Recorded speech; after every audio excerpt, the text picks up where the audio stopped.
Okay sir. இப்போ பாருங்க, இப்போ வந்து carrier opportunities in media industry அப்படின்னு நான் உங்களுக்கு சொல்லியிருக்கேன். சரியா? உங்களுக்கு ஜென்ரலா சொல்றேன். ஆஃப்டர் பிகாம் என்ன பண்ணலாம், அகாடமிக்கா என்ன பண்ணலாம். அகாடமிக்கா நீங்க போறதுனா வந்து எம்காம் முடிச்சுட்டு நீங்க வந்து டீச்சர் வேலையை போகலாம். வந்து அதுக்கு நெட்டு ஸ்லெட் எக்ஸாம் எழுதணும் கண்டிப்பா. வந்து இப்போ அக்கௌண்ட்ஸ் ரிலேட்டடா விஷயங்களுக்கு பிகாம் பண்ணலாம் கண்டிப்பா. வந்து அப்புறம் ப்ரொஃபஷனல் கோர்ஸ்னா வந்து சிஏ பத்தி, சிஏ ஐசிடபிள்யூ நிறைய அதில் படிக்கலாம். வந்து பேங்கிங் செக்டார்ஸ், வந்து ஃபைனான்ஸ் ரிலேட்டட், இன்சூரன்ஸ் செக்டார், இது போல் வந்து பிகாம் ஆஃப்டர் பிகாம் நீங்க படிக்கலாம். வந்து இங்கே அதுதான் போஸ்ட் கிராஜுவேஷன்னா எம்பிஏ படிக்கலாம், எம்காம், எம்ஐஎம், எம்எஃப். வந்து ப்ரொஃபஷனல் கோர்ஸ்னா சார்ட்டர்ட் அக்கௌண்ட், சிஎஃப்ஏ, எஃப்ஆர்எம் படிக்கலாம். வந்து ஜாப் ட்ரெண்டிங்னா இந்த digital marketing, investment banking, data analyst படிக்கணும். வேற என்ன வந்து கவர்மெண்ட் எக்ஸாம் எதுனா வந்து யூபிஎஸ்சி, பேங்க் எக்ஸாம், எஸ்எஸ்சி அதாவது ஸ்டாஃப் செலெக்ஷன் கமிஷன், அதுக்கப்புறம் பிஎன்பிஎஸ்சி இருக்கு. வந்து அதுக்கப்புறம் உங்க யூபிஎஸ்சி உங்களுக்கு வந்து நல்லா படிச்சீங்கன்னா வந்து நீங்க வந்து கலெக்ட் இது பண்ண இது இந்தியா ஆட்சித்துறை, ஐஏஎஸ், ஐபிஎஸ் நீங்க எழுதலாம். நீங்க வந்து ஓகே, உங்களுக்கு இது தெரியும். எம்காம்ல அக்கௌண்டிங் இருக்கு, பிசினஸ் மேனேஜ்மெண்ட் இருக்கு, எக்கனாமிக்ஸ், அப்புறம் வந்து பேங்கிங், ஃபைனான்ஸ், டாக்ஸேஷன் இருக்கு. அப்புறம் பார்த்தீங்கன்னா வந்து எம்பிஏ படிக்கலாம், எம்ஹெச்ஆர்எம் படிக்கலாம், MCA master of computer application இருக்கு. வந்து அப்புறம் எம்ஏ எக்கனாமிக்ஸ். எம்ஏ எக்கனாமிக்ஸ் பற்றி உங்களுக்கு சொல்றேன். லாட் வைட் ஆப்பர்ச்சுனிட்டிஸ் இருக்கிற விஷயம், நிறைய பேருக்கு தெரியாத விஷயம் தான். நிறைய பேர் படிக்க மாட்டாங்க, நிறைய பேர் எம்ஏ எக்கனாமிக்ஸ் படிக்க மாட்டாங்க. எம்ஏ எக்கனாமிக்ஸ்க்கு நிறைய ஆப்பர்ச்சுனிட்டிஸ் இருக்கு. வந்து நீங்க ஐஏஎஸ், ஐபிஎஸ் எக்ஸாம் எழுதுனீங்கன்னா கண்டிப்பா உங்களுக்கு எம்ஏ வந்து ஒரு பெரிய எம்ஏ எக்கனாமிக்ஸ் வந்து பெரிய வந்து உங்களுக்கு வரும். மீடியாவில் வந்து ஆக்சுவலாக வந்து எம்ஏ எக்கனாமிக்ஸ் நிறைய தேவைப்படும்.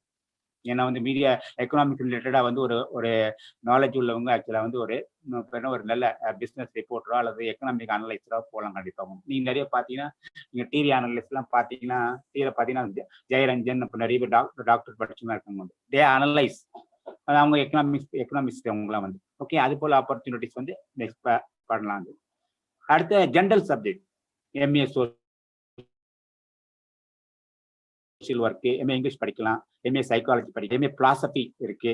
அப்புறம் வந்து அதுக்கப்புறம் வந்து எம்ஏ டிஃபென்ஸ் ஸ்டடிஸ் இருக்கு, MA journalism and mass communication, MA Tamil. So இதெல்லாம் வந்து ஆக்சுவலாக வந்து எம்காம் தான் படிக்கணும் அவசியம் கிடையாது. வந்து எம்காம் படிக்கலாம். வந்து அப்படின்னா வந்து ஜென்ரலாக வரவங்க அது போல வந்து படிக்கணும். இந்த பிகாம் காமர்ஸ் வந்து காமன் சப்ஜெக்ட் தான். வந்து எக்ஸப்ட் வந்து சயின்ஸுக்குள்ள போக முடியாது. பிசிக்ஸ், கெமிஸ்ட்ரி இது போல வந்து ரிலேட்டடா இருக்கு. மற்றபடி எல்லா சப்ஜெக்ட்டுக்குள்ளும் வந்து ஒரு காமர்ஸ் ஸ்டூடெண்ட்டுக்கு வந்து எலிஜிபிள் இருக்கு. அவங்க வந்து சேர்ந்து படிக்கலாம் கண்டிப்பாங்க.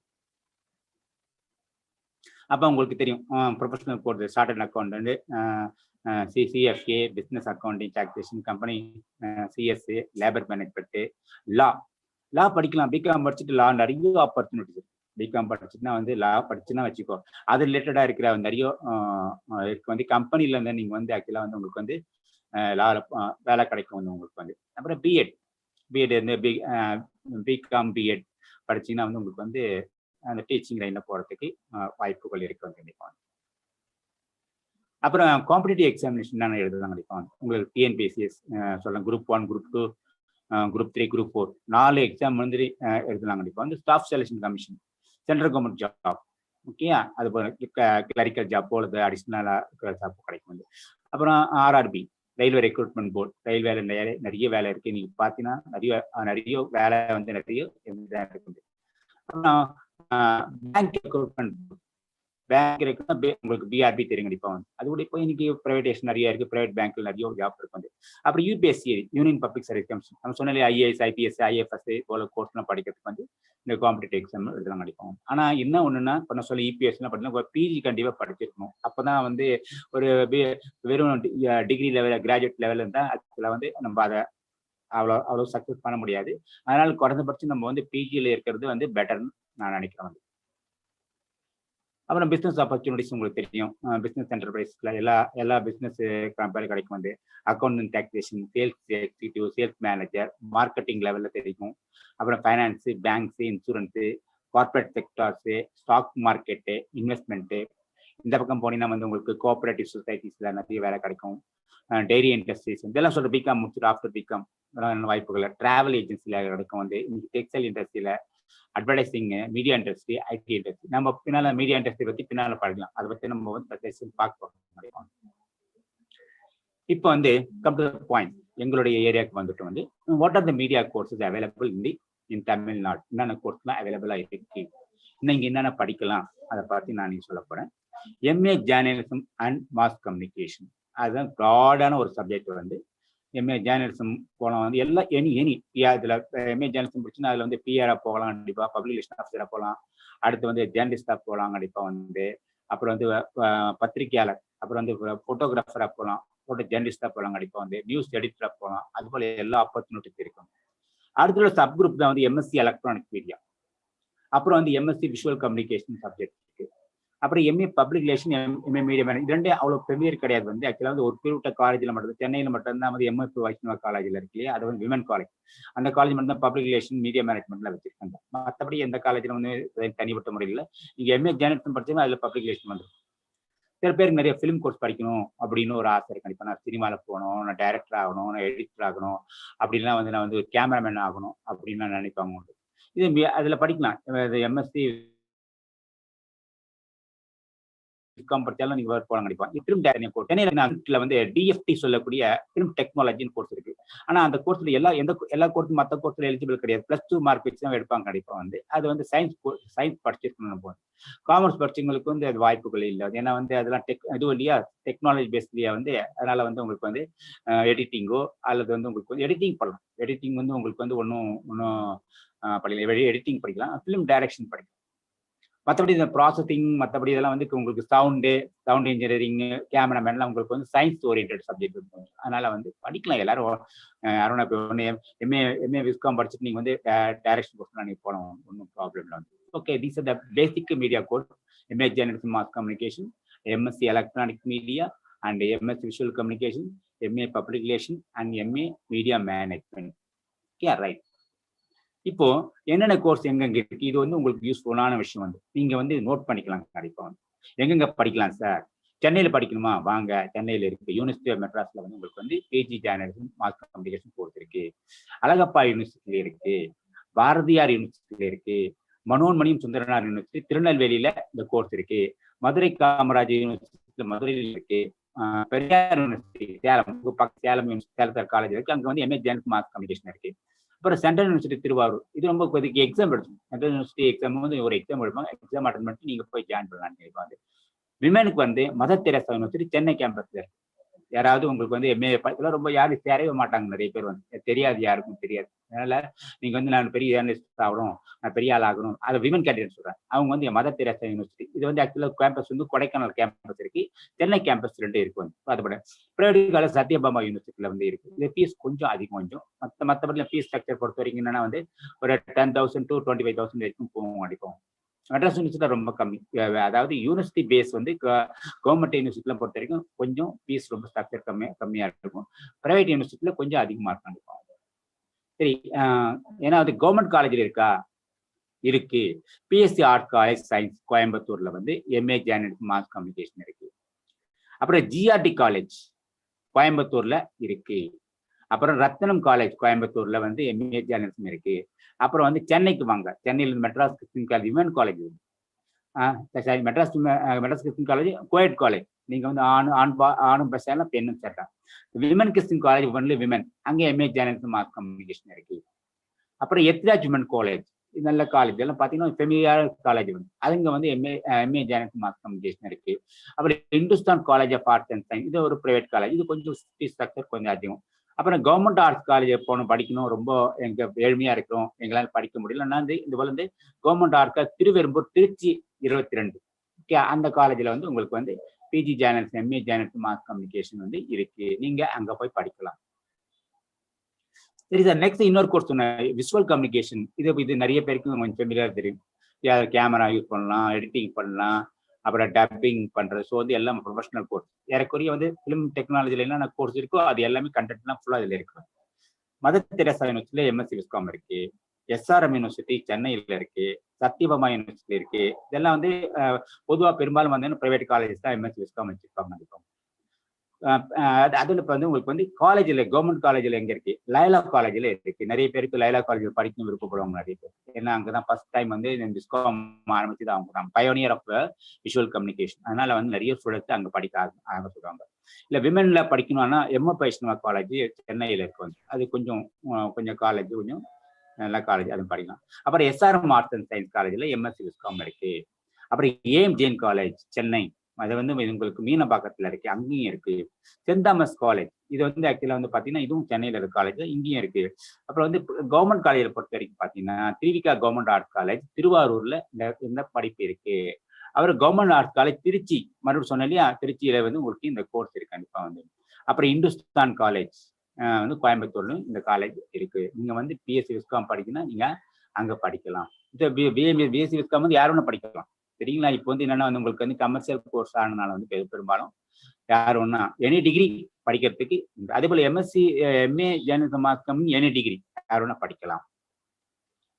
எலக்ட்ரானிக் மீடியா, இது கொஞ்சம் சயின்ஸ் படிச்சவங்களுக்கு வந்து இதுவும் ஓப்பன் பண்ணிட்டாங்க. இப்போ எல்லாம் யாரும் படிச்சாங்க வந்து அண்ணா யூனிவர்சிட்டியில வந்து ஃபேமஸான கோர்ஸ் எலக்ட்ரானிக் மீடியா இருக்கு வந்து.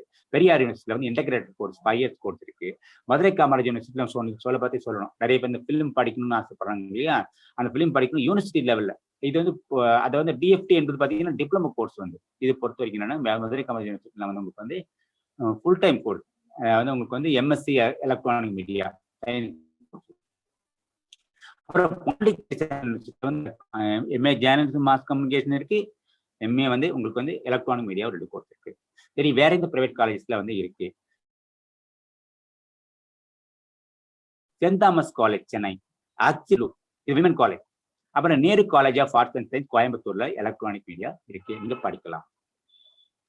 சரி, என்னன்னா வேலை வாய்ப்பு கிடைக்கும் சார் எங்களுக்கு, நாங்கள் வந்து அந்த கோர்ஸ்லாம் படித்தேன், என்னென்ன வேலை வாய்ப்பு நீங்கள் படிக்காட்டி கூட காமர்ஸ் படிச்சு கூட நீங்கள் உள்ள வரலாம், ஒன்றும் பிரச்சனை கிடையாது.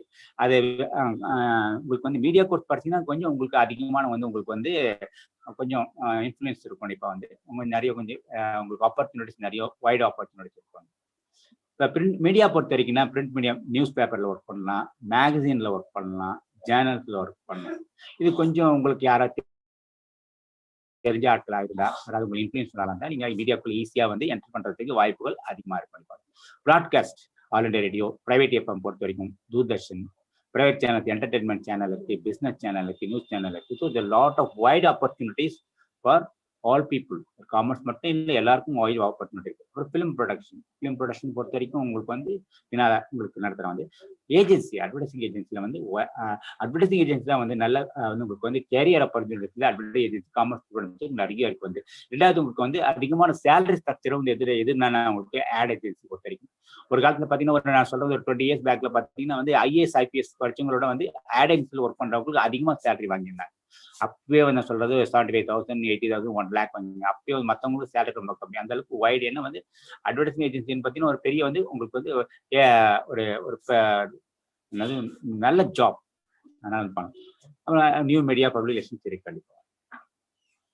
இப்ப பாருங்க, மீடியா இண்டஸ்ட்ரிக்குள்ள வந்து ஜென்ரலா என்னென்ன ஜாப் கிடைக்கும். Account manager, circulation manager, finance manager, media manager, journalist or reporter, news editor, photo journalist, publication officer.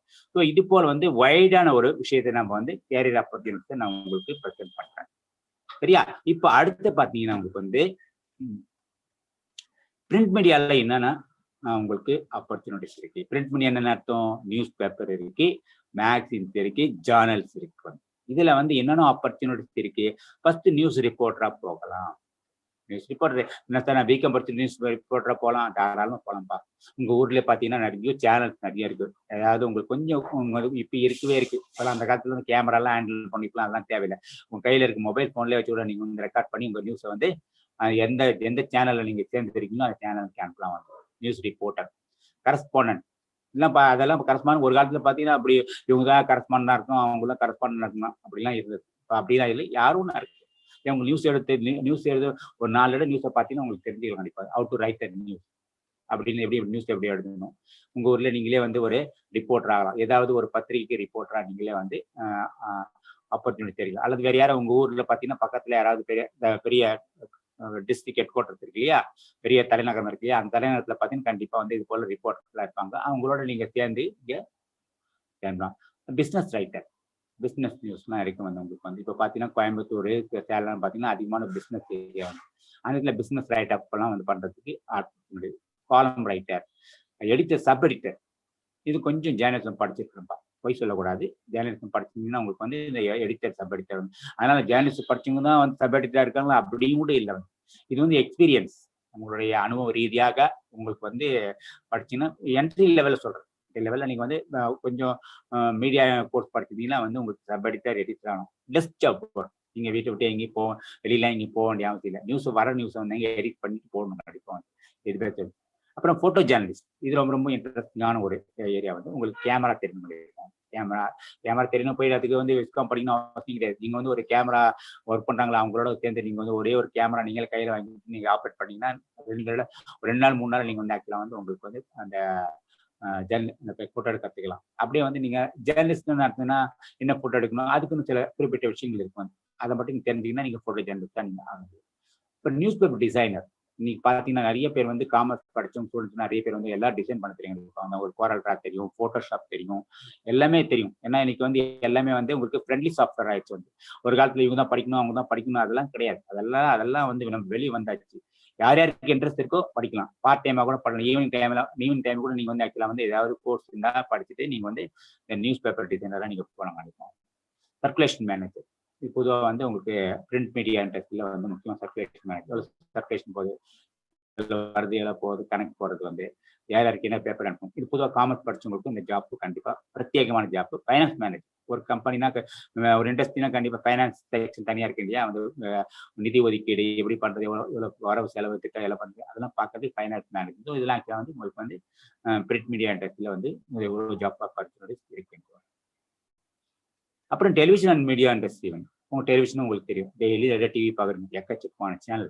Sun TV, Star டிவிலேருந்து உங்களுக்கு வந்து பேர்னா உங்களுக்கு வந்து Jaya TV, USJ television, Polimer TV, அப்புறம் புதிய தலைமுறை எவ்வளோ டிவி பார்க்குறீங்க. சரி, அங்கெல்லாம் எங்களுக்கு வேலை வாய்ப்பு கிடைக்குமா? அதான் சொன்னேன் உங்களுக்கு. எல்லாரும் யாரோட இந்த வேலைக்கு வேணா போகலாம். உங்களுக்கு வந்து அந்த இன்ட்ரெஸ்ட் வேணும் கண்டிப்பாக. அந்த இன்ட்ரெஸ்ட் இருந்தால் நீங்கள் வந்து தாராளமாக நீங்கள் வந்து ஒரு ஜாப் போகலாம். நியூஸ் எடிட்டர்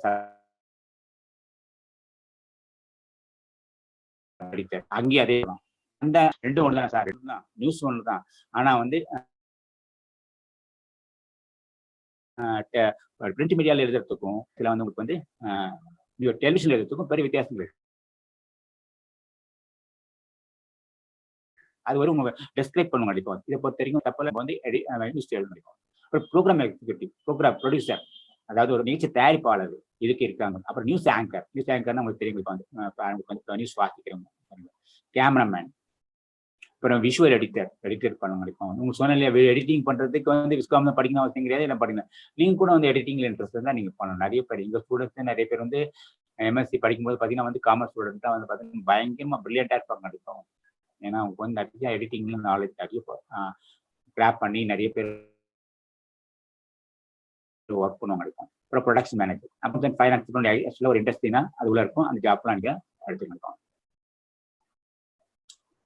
எஃப்எம் ரேடியோ, இன்னைக்கு பார்த்தீங்கன்னா ஒரு காலத்து எஃப்எம்னா வந்து ரேடியோனா வந்து ஒன்லி வந்து 4 சிட்டிக்குள்ள தான் இருந்துச்சு. ஒன்று வந்து சென்னையில் இருக்கும், கோயம்புத்தூர்ல இருக்கும், அப்புறம் திருச்சியில், அதுக்கப்புறம் வந்து உங்களுக்கு வந்து திருநெல்வேலி நகரம் தான். இன்னைக்கு பார்த்தீங்கன்னா ப்ரைவேட் டெலிவிஷன், ப்ரைவேட் எஃப்எம் வந்ததுக்கு அப்புறம் எல்லா ஊர்லேயும், எல்லா டிஸ்ட்ரிக்ட் ஹெட் குவார்ட்டர்லையும், எல்லா மாவட்டம் தலைநகர்லையும் உங்களுக்கு வந்து ப்ரைவேட் எஃப்எம் ஆரம்பிச்சிட்டாங்க. அங்கே போனால் உங்களுக்கு ஆப்பர்ச்சுனிட்டி கிடையாது. வீடியோ ஜாக்கியை போகலாம், ரேடியோ ஜாக்கியை போகலாம். ஓகே, ரேடியோ ஜாக்கின்னா ப்ரெசென்டர், இங்கே வந்து ப்ரெசென்ட் பண்ணுறாங்க இல்லையா, அதுதான் ரேடியோ ஜாக்கிங்க. அப்புறம் ஸ்கிரிப்ட் ரைட் பண்ணுறது கண்டிப்பாக. அப்புறம் ப்ரொடியூசராக போகலாம். அப்புறம் வழக்கம் போல்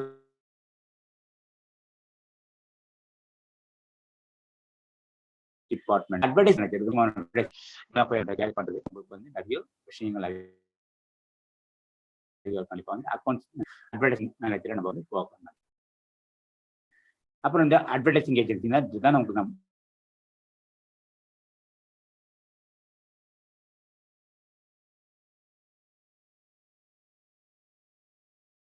நல்லா சொல்லணும். அவங்க ப்ரொஃபஷனல் கோர்ஸ் இல்லையா, ஒரு கோர்ஸ் படிக்கணும், எம்பிஏ படிச்சீங்கன்னா வந்து உங்களுக்கு அக்கௌண்ட் எக்ஸிக்யூட்டிவ் போகலாம். பெரிய அவர் top of the agent.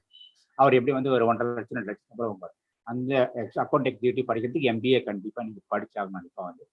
Okay, அதுக்கப்புறம் வந்து கிரியேட்டிவ் டைரக்டர், அதை படிக்க creative director, copywriter, media executive manager, media manager இருக்குது. அப்புறம் அக்கௌண்ட்ஸ் அண்ட் ஃபைனான்ஸ் மேனேஜர். நீங்கள் சைடில் பாருங்க, காப்பி ரைட்டர் வேறு ஜாப் இருக்குது.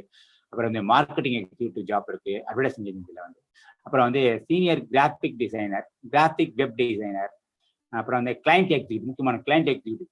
கிளைண்ட்டை டீல் பண்ணுற கிளைண்ட் முக்கியமான வந்து உங்களுக்கு வந்து ஏஜென்சியில் வந்து கிளைண்ட் டிபார்ட்மெண்ட் இருக்குது. இவங்க தான் வந்து ஆக்சுவலாக வந்து உங்களுக்கு வந்து இப்போ கிளைண்ட்டோட வந்து உங்களுக்கு வந்து நேரடியாக தொடர்பு கொள்வாங்க. கிளைண்ட் மேனேஜர், கிளைண்ட் எக்ஸிக்யூட்டிவ் வந்து இதுதான். கிளைண்ட் எக்ஸிக்யூட்டிவ், அக்கௌண்ட் எக்ஸிக்யூட்டிவ் யாருக்கும் ஒரே போஸ்ட் தான் ஆக்சுவலாக கிளைண்ட் எக்ஸிக்யூட்டிவ். அப்புறம் பார்த்தீங்கன்னா வந்து உங்களுக்கு வந்து இதெல்லாம் அக்கௌண்ட் அசிஸ்டன்ட், ஒரு கம்பெனிக்குள்ளே இருக்கிற விஷயங்கள் வந்து உங்களுக்கு இருக்கும். நெக்ஸ்ட் அப்புறம் அட்வர்டைசிங் மேனேஜர், பெரிய மேனேஜர்னு ஒரு கம்பெனி ஓவரால் அவர் மேனேஜர் வந்து இருப்பார். அவர் வந்து பார்ப்பாங்க. நெக்ஸ்ட் பப்ளிக் ரிலேஷன், இது வந்து பிஆர்னு சொல்ல முடிப்பாங்க. பிஆர் ஏஜென்சிக்குள்ள பார்த்தீங்கன்னா ஃபோட்டோகிராஃபர், கண்டென்ட் ரைட்டர், அது போல வந்து ஜாப்ஸ்லாம் அவங்களுக்கு நிறைய இருக்குது. அப்புறம் பார்த்தீங்கன்னா இதுதான் சொல்லணும்னு நான் சொன்னேன். ஆனால் இது ஒரே ஒரு விஷயம் என்னன்னா வந்து வராங்க, ஆப்பர்ச்சுனிட்டி வராங்க, ஆனால் ஒரு படத்துல 2 படத்துல போயிடுறாங்க. சரியா? அதனால வந்து பொதுவாக வந்து யாருக்கும் ரொம்ப ஃபீல்ட் ரொம்ப இன்ட்ரெஸ்ட் இருக்கணும் அப்படின்னு மட்டும்தான் இந்த ஃபிலிம் இண்டஸ்ட்ரிலாம் நம்ம டேரக்டர்ல நடிப்போம். உள்ள வந்துட்டு அதுக்கப்புறம் வந்து வேலை கிடைக்கல அப்படின்னா நம்ம சொல்றத வந்து இது வந்து கொஞ்சம் ஒரு பேஷன் ஜாப். ஃபிலிம் இண்டஸ்ட்ரி பார்த்தீங்கன்னா அதில் வந்து டைரக்டர் ஆகலாம். அப்புறம் வந்து உங்களுக்கு வந்து ரைட்டர், ஸ்டோரி ரைட்டராக இருக்கும் கண்டிப்பாக வந்து, அப்புறம் ஸ்கிரிப்ட் ரைட் பண்ணுறதா இருப்பாங்க கண்டிப்பாக வந்து, அப்புறம் வீடியோ எடிட்டர் வந்து, அப்புறம் வந்து இது போல் ஜாப்லாம் நிறைய இருக்குது உங்களுக்கு வந்து. ஓகே, ப்ரொடக்ஷன் மேனேஜர் இருக்கு, ப்ரொடக்ஷன் அசிஸ்டன்ட் இருக்கு, இது போல ஜாப் நிறைய இருக்கு.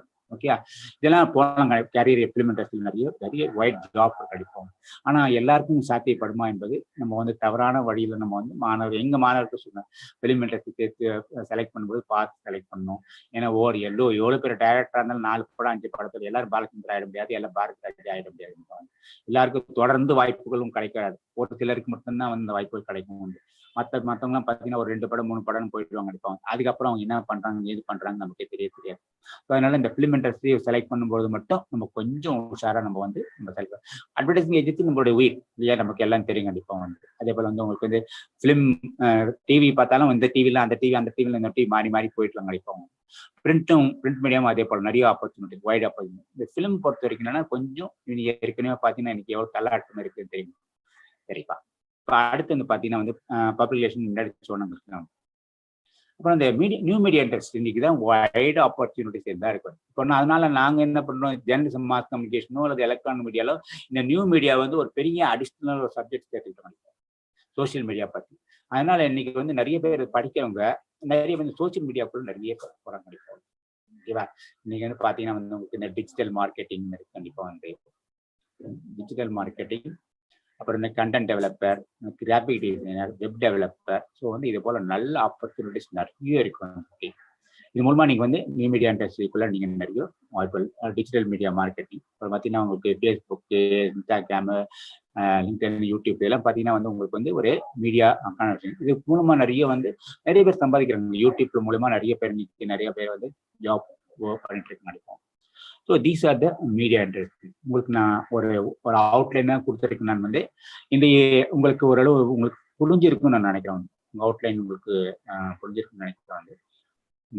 நான் வந்து செலக்ட் பண்ணும்பொழுது கொஞ்சம் பார்த்து செலக்ட் பண்ணணும். இப்போ உங்களுக்கு தெரியும், பாலிமர் டிவியில் என்ன நிறைய சீனியர் ரிப்போர்ட்டர் கேட்டிருக்காங்க, நியூஸ் ஆங்கர் கேட்டிருக்காங்க, ஏர் சேல்ஸ் எக்ஸிக்யூட்டிவ். முக்கியமான ஒரு ஏஜென்சி பொறுத்த வரைக்கும் இப்போ ஒரு இடம் முக்கியமான உயிர் நடிகை அட்வர்டைஸ்மெண்ட் தான் இல்லையா. ஒரு ஒரு ஒரு மீடியா இண்டஸ்ட்ரியை வந்து அட்வர்டைஸ்மெண்ட் எல்லாம் மீடியா கிடையாது, அதுதான் முக்கியமான. அதனால தான் அது சோல் ஆஃப் மீடியான்னு சொல்ல முடியும். அட்வர்டைஸ்மெண்ட் தான் மெயின் இன்கம். அந்த இன்கம் இல்லைன்னா வந்து ஏஜென்சியை நம்ம ரன் பண்ண முடியாது இல்லையா. என்னதான் வந்து உங்களுக்கு வந்து பிரிண்ட் மீடியா கூட பார்த்தீங்கன்னா வந்து சேல்னு அர்த்தம் வந்து டைரக்ட் சேல், அதாவது ஸ்டாண்ட் சொல்ல முடியும். அதை பத்திரிக்கை விற்கிறத வச்சு நம்ம வந்து சம்பாதிக்கலாம். ஆனால் டிவிலாம் பொறுத்த வரைக்கும் தான் வந்து அட்வர்டைஸ்மெண்ட் பண்ணால் தான் வந்து உங்களுக்கு வந்து ஒரு டிவியை நம்ம ரன் பண்ண முடியும். ஸோ அதனால வந்து உங்களுக்கு இதில் வந்து உங்களுக்கு வந்து முக்கியமான விஷயம் வந்து அப்புறம் உங்களுக்கு அட்வர்டைஸ்மெண்ட் ஏஜென்சி உங்களுக்கு நான் சொல்லியிருக்கேன். நிறைய அக்கௌண்ட் மேனேஜர் வந்து எவ்வளோ ஜாப் இருக்கு. ஸோ இது போல் இந்த ஒயிட் ஜாப் இருக்கு. ஸோ நீங்கள் செலக்ட் பண்ணும்போது யோசித்து ஒரு மீடியாவுக்குள்ள வரவங்க யோசித்து பண்ணலாம். இல்லை சார் பிகாம் முடிச்சுட்டு நீங்க பண்ணக்கூடிய விஷயங்களை நீ பண்ணலாம். இல்லை நீங்க வந்து பிஜி முடிச்சா உங்களுக்கு வந்து இன்னும் கொஞ்சம் இதை விட நிறைய ஒயிட்டான உங்களுக்கு வந்து ஒரு பெர்ஸ்பெக்டிவ், ஒரு வியூ கிடைக்கும் கண்டிப்பா. அது மூலமா நீங்க உங்களுடைய கேரியரை நீங்க சூஸ் பண்றதுக்கு கரெக்டா இருக்கும் கண்டிப்பா. Thank you.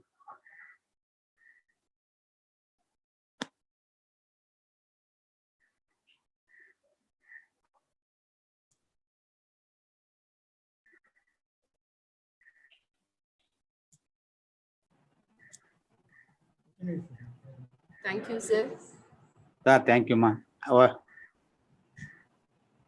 Participants, if you have any questions, you can ask me, sir.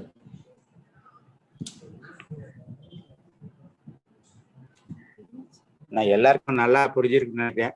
Media select பண்ணும்போது வைட் ஆப்பர்ச்சுனிட்டிஸ் நிறைய இருக்கு. வந்து காமர்ஸ் என்பது காமனான சப்ஜெக்ட் தான். வந்து யார் ஒன்றும் மீடியாக்குள்ள வரலாம், எதுக்கும் எந்த விதமான ரெஸ்ட்ரிக்ஷனும் கிடையாது. நிறைய எனக்கு தெரிஞ்ச எனக்கு ஸ்டூடெண்ட்ஸ் நிறைய பேர் வந்து ரிப்போர்ட்டராக இருக்கிறாங்க, நிறைய பேர் வந்து ஆங்கராக கூட இருக்கிறாங்க, நியூஸ்ல வாசிக்கிறாங்க கண்டிப்பாக. வந்து அதனால வந்து மீடியா என்பது பொறுத்த வரைக்கும் குறிப்பிட்ட ஆள் கிடையாது, எல்லாருக்கும் யாரும் ஒன்றும் மீடியாக்குள்ள வரணும். நிறையா பேர் படிக்கணும், மேலே படிக்கணும்னு ஆசைப்படுறாங்க, இது போல படிக்கலாம். நல்ல காலேஜில் படிக்கணும். சில காலேஜில் வந்து விலை என்ன ஃபீஸ் ஸ்ட்ரக்சர் கம்மியாக இருக்கலாம், சில ஃபீஸ் ஸ்ட்ரக்சர் அதிகமாக இருக்கும். அதனால வந்து நீங்கள் வந்து உங்களுக்கு என்ன பேஷன் இதுக்குள்ள மீடியாக்குள்ள வரணும்னு நினைச்சீங்கன்னா வாங்க, ஓகேவா? இல்லை சார் நான் வந்து சிஏ படிக்கணும் அல்லது வேற எம்காம் படிக்கணும், தாராளமாக நீங்கள் படிக்கலாம். இது வந்து ஒரு சின்ன ஒரு அவுட்லைன் தான். ஒரு thank you.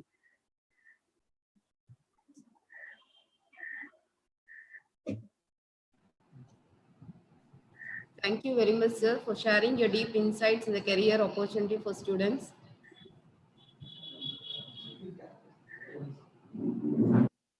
Thank you, sir. Thank you, ma. Thank you very much. Sir, shall we end this session, sir? சொல்லுமா. Any question, ma? Question இருக்கா? Questions, participants எதுவும் போடலைங்க சார். சரி, பரவாயில்லம்மா, பரவாயில்ல. Thanks, ma. Thank you very much. Thank you so much, sir.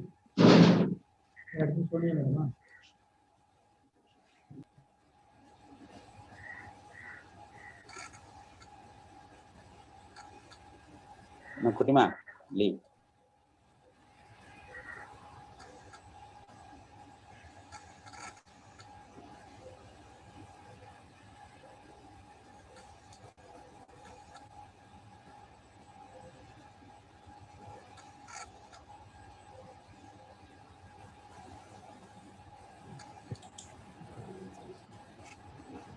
Good morning, ma'am. Good morning, ma'am. Can I start? Just a minute, ma'am. Yeah. No.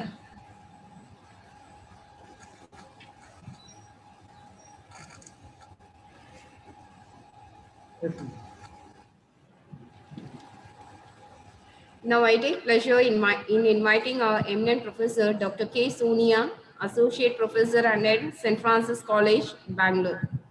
She has total 12 years of experience in teaching. Her area of specialization are marketing and finance. She has held a position as track judge for national conference held at Teachon College. She has received patents from Australian government on 15 July 2020 for the topic Green Human Resource Management Practices Framework for Healthcare Organizations under Stressful COVID-19. She has so far published articles in international 26 and at national level 5, and she has presented 12 papers in national and international workshops. Thank you, ma'am. I hand over the session to you, ma'am. Welcome, ma'am. Thank you so much for the wonderful introduction, ma'am. Ma'am, and I was also the alumni of St. Francis College. Oh, really? Good to know, ma'am. Good to know. I'm happy to address you people. Yeah. Which year, ma'am? 2005 to 2008 batch, ma'am. That's really great, ma'am. I've joined recently in the year 2019. I'm working in degree college. Actually, you might be the alumni of St. Francis School, right? Yeah, ma'am. Now, yeah, they have started degree college. I've joined there as associate professor and head in management. Okay, ma'am.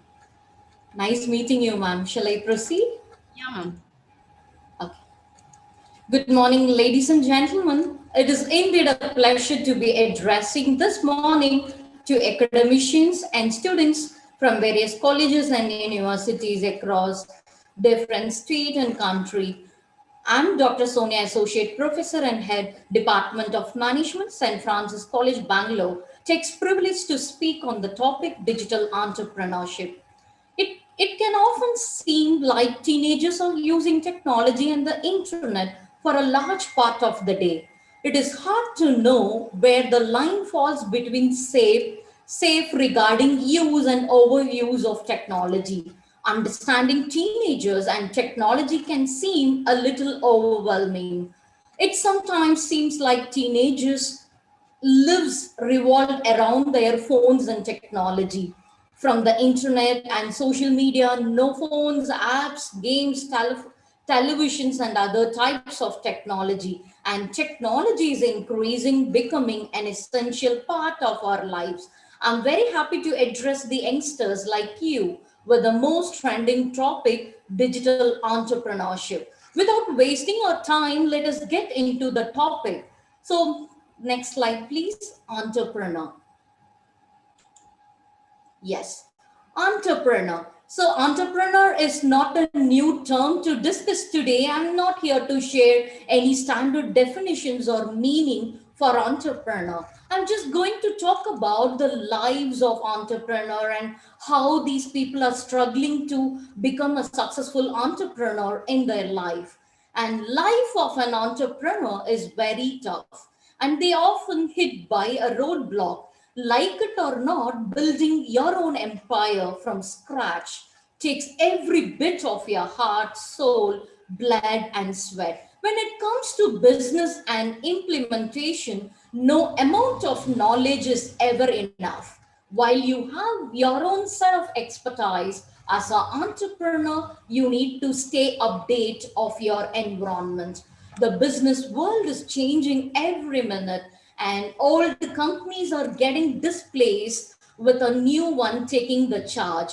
In this crazy world, you can't afford to lose or get on the wrong track.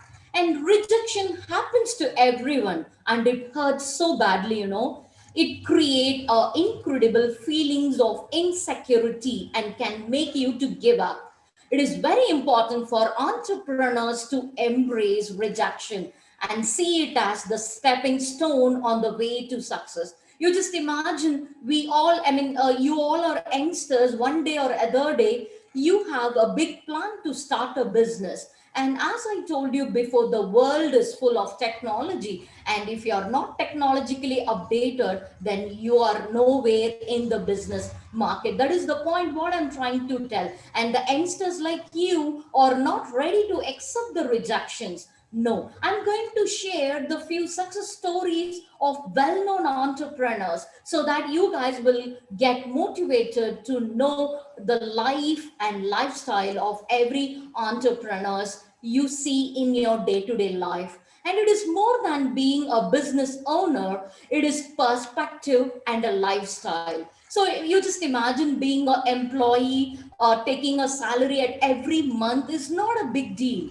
You just imagine I'm teaching from 8 o'clock to maybe evening 4 o'clock. What benefit I'm getting it and what kind of lifestyle I'm living it? It's a big question. And if you see the entrepreneur, at least in movies, we all get inspired in the way they live their life. And sometimes people are afraid of failure. Even you can see many entrepreneurs, they failed in their business, but they never try to follow. They never try to sit at one place, and they set the big dreams and they are very much aspired to follow the dreams. You can turn this around and say that if you don't try, you can't win. And being an youngsters, take every failure as a stepping stone for the business, and you can motivate yourself by seeing many young entrepreneurs who are trying the new ideas, and they are keep going their business, and they reach for the top in their fields. And when entrepreneurs start a business, they'll experience failures along the way. So why I'm always stressing the failures? So everybody, they wish to talk only the success story of every entrepreneurs, but I would like to talk the failures and the problems faced by the entrepreneurs, because you youngsters will get a lot of life lessons from the entrepreneurs who already failed in the market.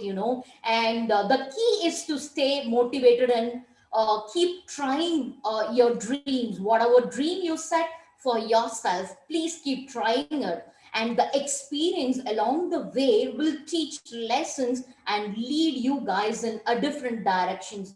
And please get ready to embrace all the failures as the lesson we will take it as a lesson and experience, and then we'll try our maximum to reach the goals.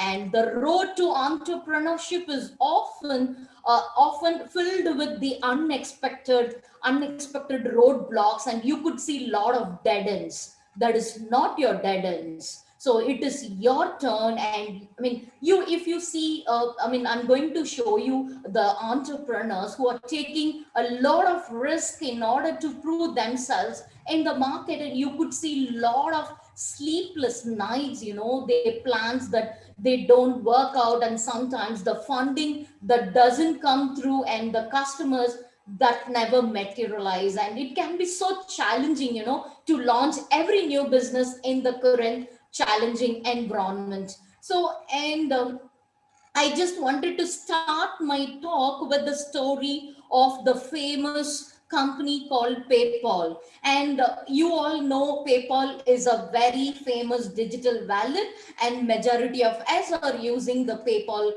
as a digital mode of transactions. And normally this company, they started with a small confinity which produced the security software for handheld service devices. Okay, like the name of the handheld devices, like a Palm Pilots.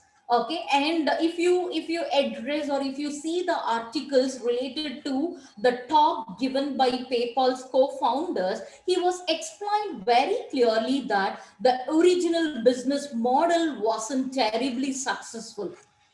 So he and his colleagues focused more on developing an electronic wallet. So I was talking about the failures and importance of facing the failures in our life. The best example, the PayPal owners, even they faced a lot of failures in the initial stages, but they didn't drop their ideas in one point of time. And then, they worked as a team, and they developed the new electronic wallet called PayPal. And they found that people were using a small part of their services to pay for goods purchased through eBay. So normally, and this company was focusing on eBay, and now each and every nook and corner you could see the digital payments, and you can see the PayPal everywhere. As I told you before, not all entrepreneurs' days are the same.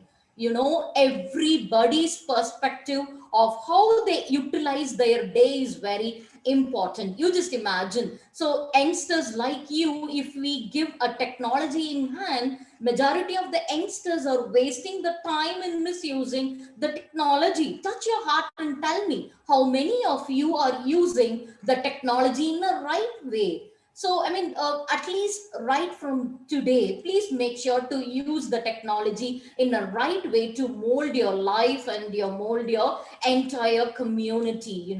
And I was talking about the entrepreneurs. So the entrepreneurs are not same. They are so different in the way in which they put forward their ideas, and the way in which they succeed in their life. And few entrepreneurs, they'll work 24 hours of a day, and few they'll work short, and they'll spend lot of time with the family. That is the advantages of starting the digitalization, or bringing digitalization in the business, whatever we do in the current environment.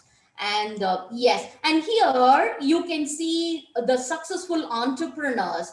And I'm little curious to know these entrepreneurs' name, and you're free to interact with me. I don't want to give one-way communication. I want you guys to interact with me, and let us make this session more interesting and more innovative. So it is chance for any one of you who are listening to my lecture can name these successful entrepreneurs.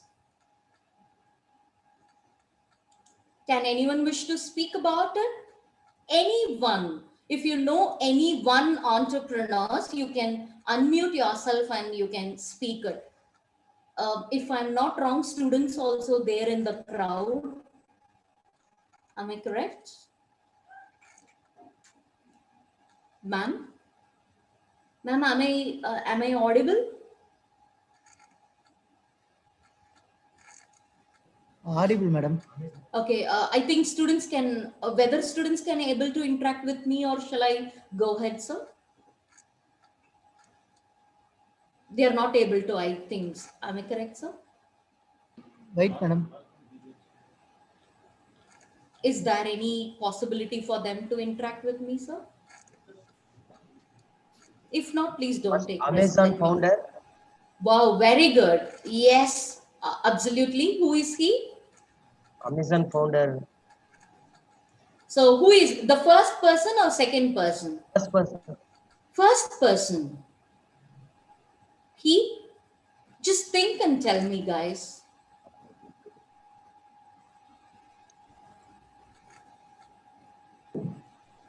Okay. Yeah, please go ahead.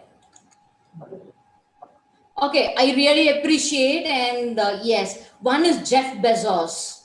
So, I mean, rightly said, the second one is Jeff Bezos. Okay, he is a founder of Amazon. Very good try. And any other entrepreneurs you guys know? And the first person is Elon Musk. Okay, and Elon, have you all heard about Tesla cars? And very soon, Elon Musk is going to launch electric car in India, and he is the richest person. Before, Jeff Bezos was the number one richest person, and now Elon Musk took over the position. The first person is Elon Musk. Elon Musk. The second one is Jeff Bezos, and the third one. Who is third one, guys? Any idea? A very eminent personality, Steve Jobs. And the fourth one, hope you all know, Bill Gates. Yes, Bill Gates. I'm really happy that you guys are interacting with me. And why, the reason why I've chosen the different successful entrepreneurs today is to tell you how these entrepreneurs are using the technology in the current world. Okay, so thank you for sharing your information. Let me start off with Jeff Bezos. Okay, and yes, I mean, Jeff Bezos start his day with the most critical meetings, you know. So when his energy is depleting by the end of the day, he can try to avoid making decisions. You know, I mean, it is very difficult. Even we are facing the same problem. So if we work continuously in certain point of time, our mind will not work. Okay, and like Jeff Bezos, normally he's so busy with his routine meetings and meeting customers, solving the problems, and making most crucial decisions in their life. But if you closely monitor the style of entrepreneurship, he always make decisions whenever his mind is free. Okay, and we can take a lot of motivation from him. Elon Musk. And I mean, I was talking about Elon Musk, you know, and he is a mega successful billionaire. I mean, he struggles a lot. And I mean, he was so famous in introducing the SpaceX company as well. And he is earning, and he invested billions of dollars, and his company has earned him towards many projects. Even they're providing the clean water services, and during this COVID situations, and Elon Musk was contributing a lot of ventilators to help I mean, healthcare workers also, you know. And this is, I mean, everyone, we had a different thinking that the main objective of doing every business or every entrepreneur, they wish to make a profit, but that is not true. So I mean, I quoted the different people here. So they are so different in the way in which they do their business, and these people are so good in using the different creativity, innovation, and technology in their business, and they succeeded. And whatever product you use today, you may use the product of these people, you know. And Steve Jobs, I just wanted to talk about Steve Jobs. You know, he's a tech guy, and who started Apple in in a garage. Do you remember? I mean, I don't know how many of you remember this. And he is a man who started the first business in the garage.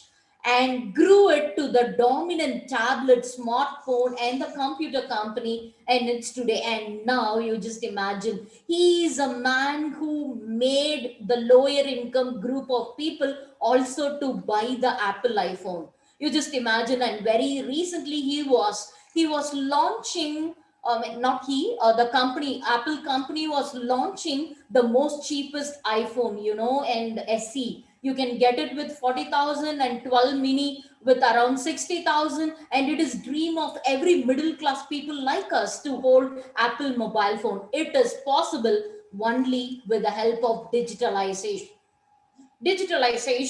And every day the competition is very, very, very much. And because of competition, every entrepreneurs, they are taking it in a right way and introducing a different products to different customers. Okay. Can you please change the next slide?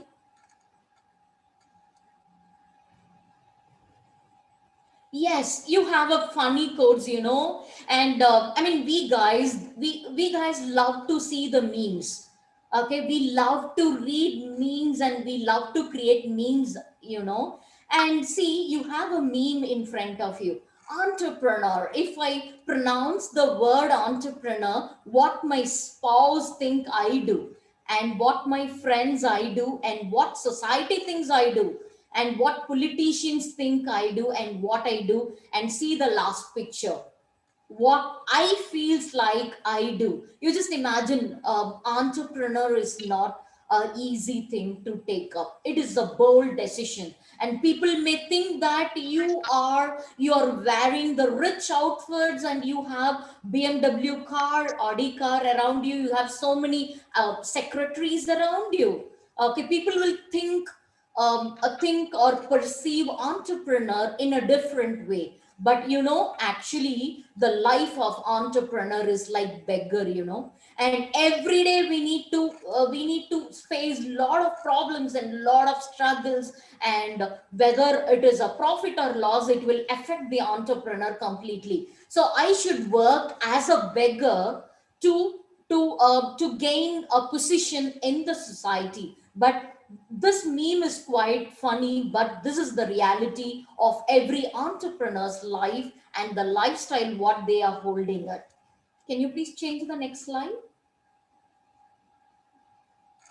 Yes, see here, a day. I mean, you just imagine, as I told you, we all are good. I mean, we all are so good in watching. Yes, we love to watch a different movies, and the way in which they show the entrepreneurs in movie is totally different from the real life. I'm just showing how the entrepreneurs are facing the different situations in a day-to-day life. So these are the different statements they used to follow in their life, and there are a lot of ups and downs. So sometimes the entrepreneur feel they are so excited, and sometimes they feel that taking up the new idea, taking up the new business, or creating a new customer is really hard for them to do it. And sometimes the business will work according to the plan of every individual, and sometimes they blenderly messed up with lot of stuffs. I mean, sometimes you could see unimaginable risk in the life of entrepreneurs, or life of the I mean in the day-to-day business life.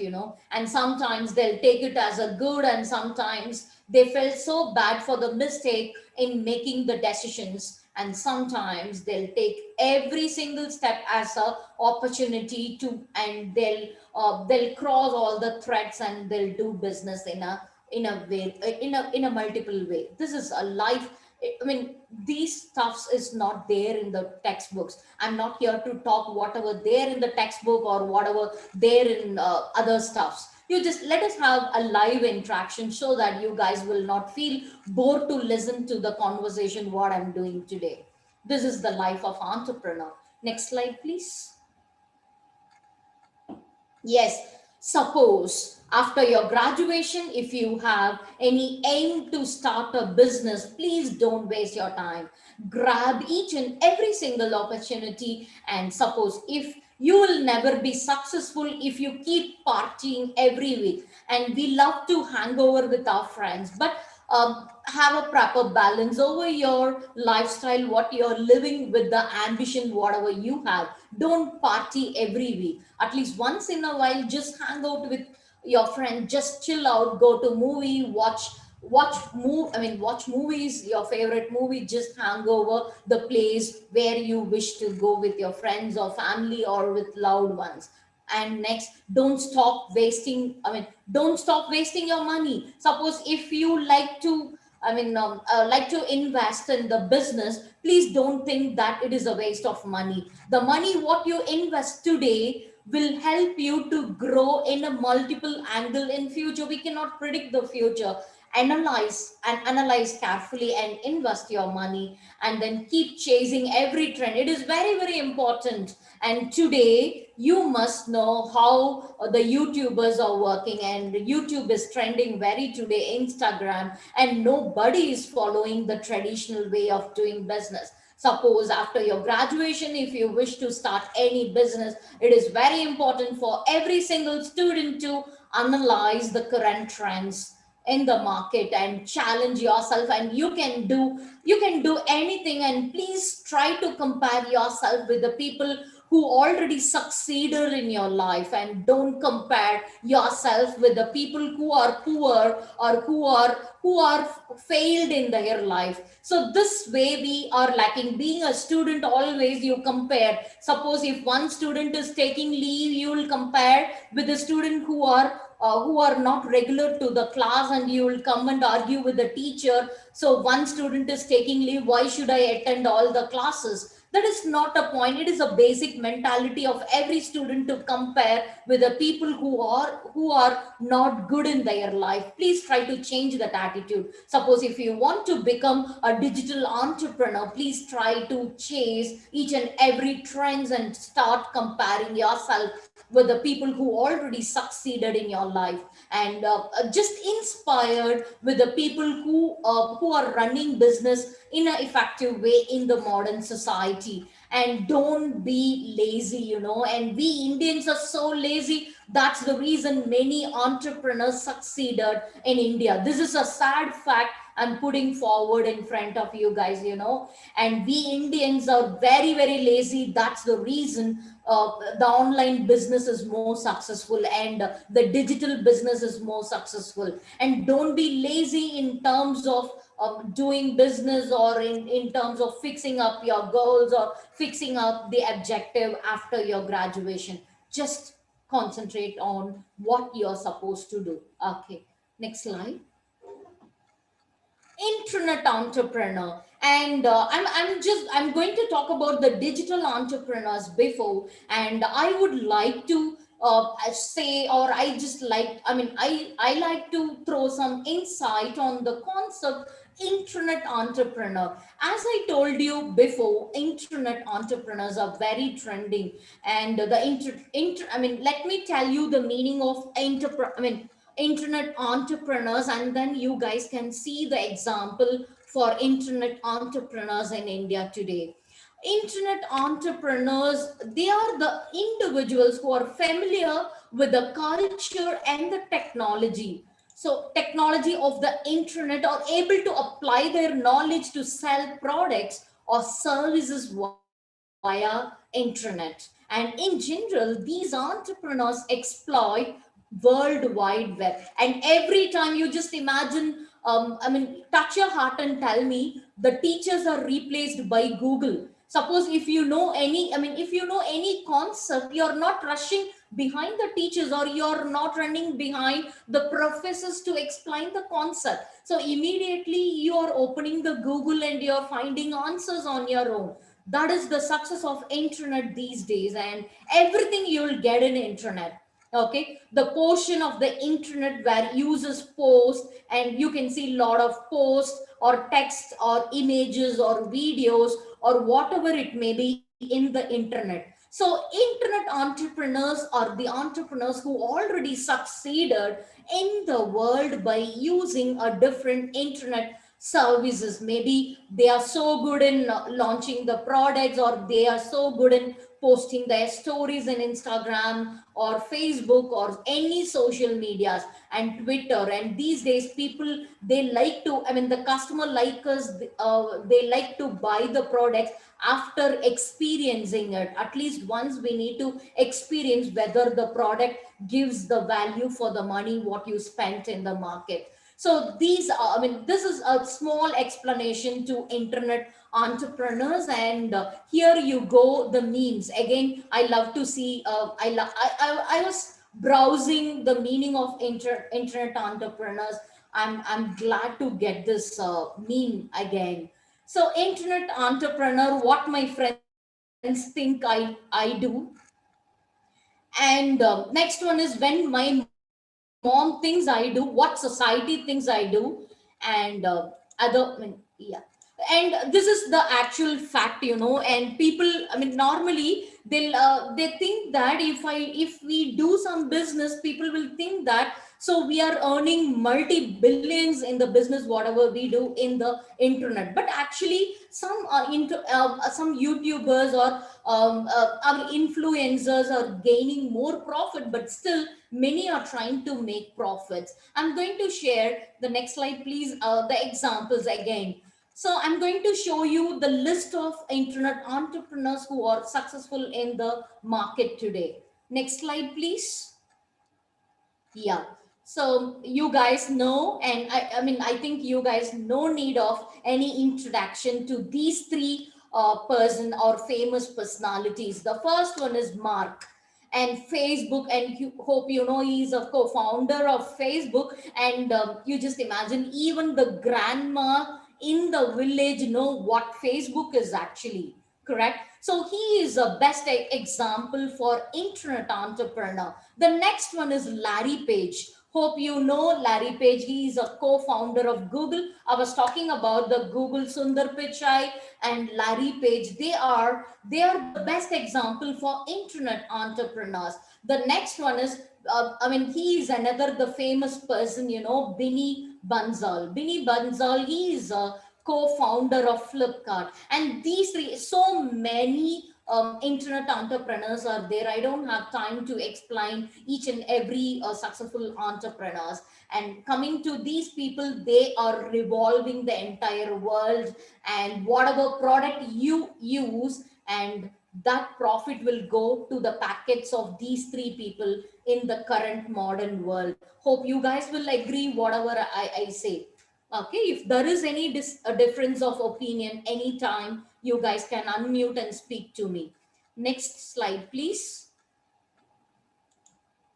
Entrepreneurship. You guys know what is entrepreneur now, and what is internet entrepreneur, and what is entrepreneurship.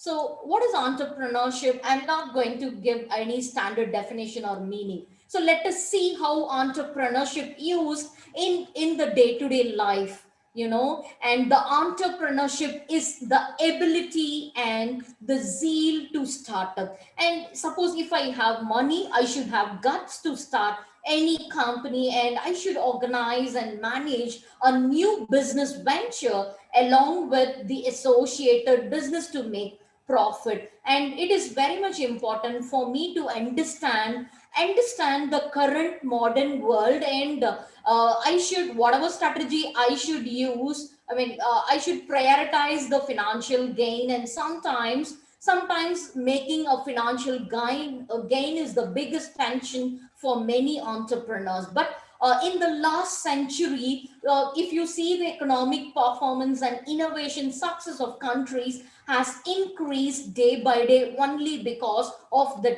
digital technology. And you could see the lot of lot of digitalization in each and every business. And entrepreneurship is not only an important driver of economic growth or productivity or innovation or employment. It is considered as a cycle of life of every businesses, and always it gives rise to variety of firms that takes place in the modern world. And that is the point what I'm trying to tell you guys today. Next slide, please. Disruption. Okay, I just wanted to talk about the word disruption, and traditional versus digital business practices. And nowadays, everybody like to do a business with a lot of technologies. And I was talking about the importance of using digitalization in the business, whether it is a small scale or medium scale or large scale. It is very important to use at least a small technology in the business. And normally the idea of having a business of your own is a leap that would call some courageous, and sometimes it is an adventurous, and it is not a bad idea to use the current technology or making our business digitalization. And the history of how businesses evolve and innovate around us is a fascinating journey. Entrepreneurs today have the ability to be born global in a manner of few hours and a few clicks at the comfort of their own home. And today we see a variety of choices and opportunities to explore with the introduction and rapid popularity of e-commerce platforms. And you just imagine, as I told you, we Indians are very lazy. That's the reason you can see the growth of online businesses. And we love to order all the products online. You just imagine, if you take the example of eBay or Flipkart, Amazon. So we love to order products, even many household individual, they like to get grocery through big basket. Nobody is ready to walk into a small provisional store or a department store or hypermarket. We need everything at our doorstep. So that's why many businesses are booming in India. So I would like to tell the best example, hope you guys know Alibaba.com. So suppose if you like to buy a product, or if you like to connect with buyers directly, you can get a products in Alibaba.com. That is the success of digital business these days, and eBay or Flipkart or Amazon or big bazaars. And especially after COVID, even the small business, they started to do a digital businesses. And they I mean, you just imagine the life of Swiggy and the Zomato or Uber. You just imagine, there is no concept of running behind the taxi drivers. If I book taxi, it will reach my doorstep. That is the advancement of business. Nobody is wasting our time in doing the traditional business, and everything is modernized, and entrepreneurs can simply use the network with these platforms had built for potential customers and sometimes for business partners at their own advantage. And to some extent, the entrepreneurs is why digitalization existence is considered as a preferred choice. We are out of choice. We are forced to use a different technology in the business. Otherwise, we are forced to pull out from the market.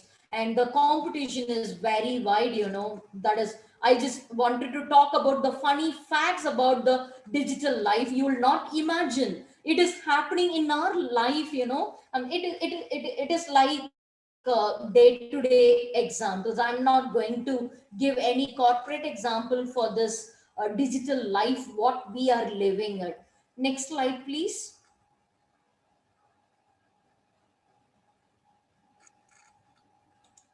Yes, funny facts about our digital life. I'm not, as I promised, I'm not going to talk about the corporate example this time. I'm going to insist how digitalization is important for a normal human being like us. You just see the diagram, battery life of your laptop. Suppose if you stay close to the connecting point, that is when you're right next to an outlet, and you don't need. Suppose if you open the laptop, suppose if you have, if you're sitting in the, in the house, you have a good internet connections, you will be getting good internet connection, and your battery will be so good.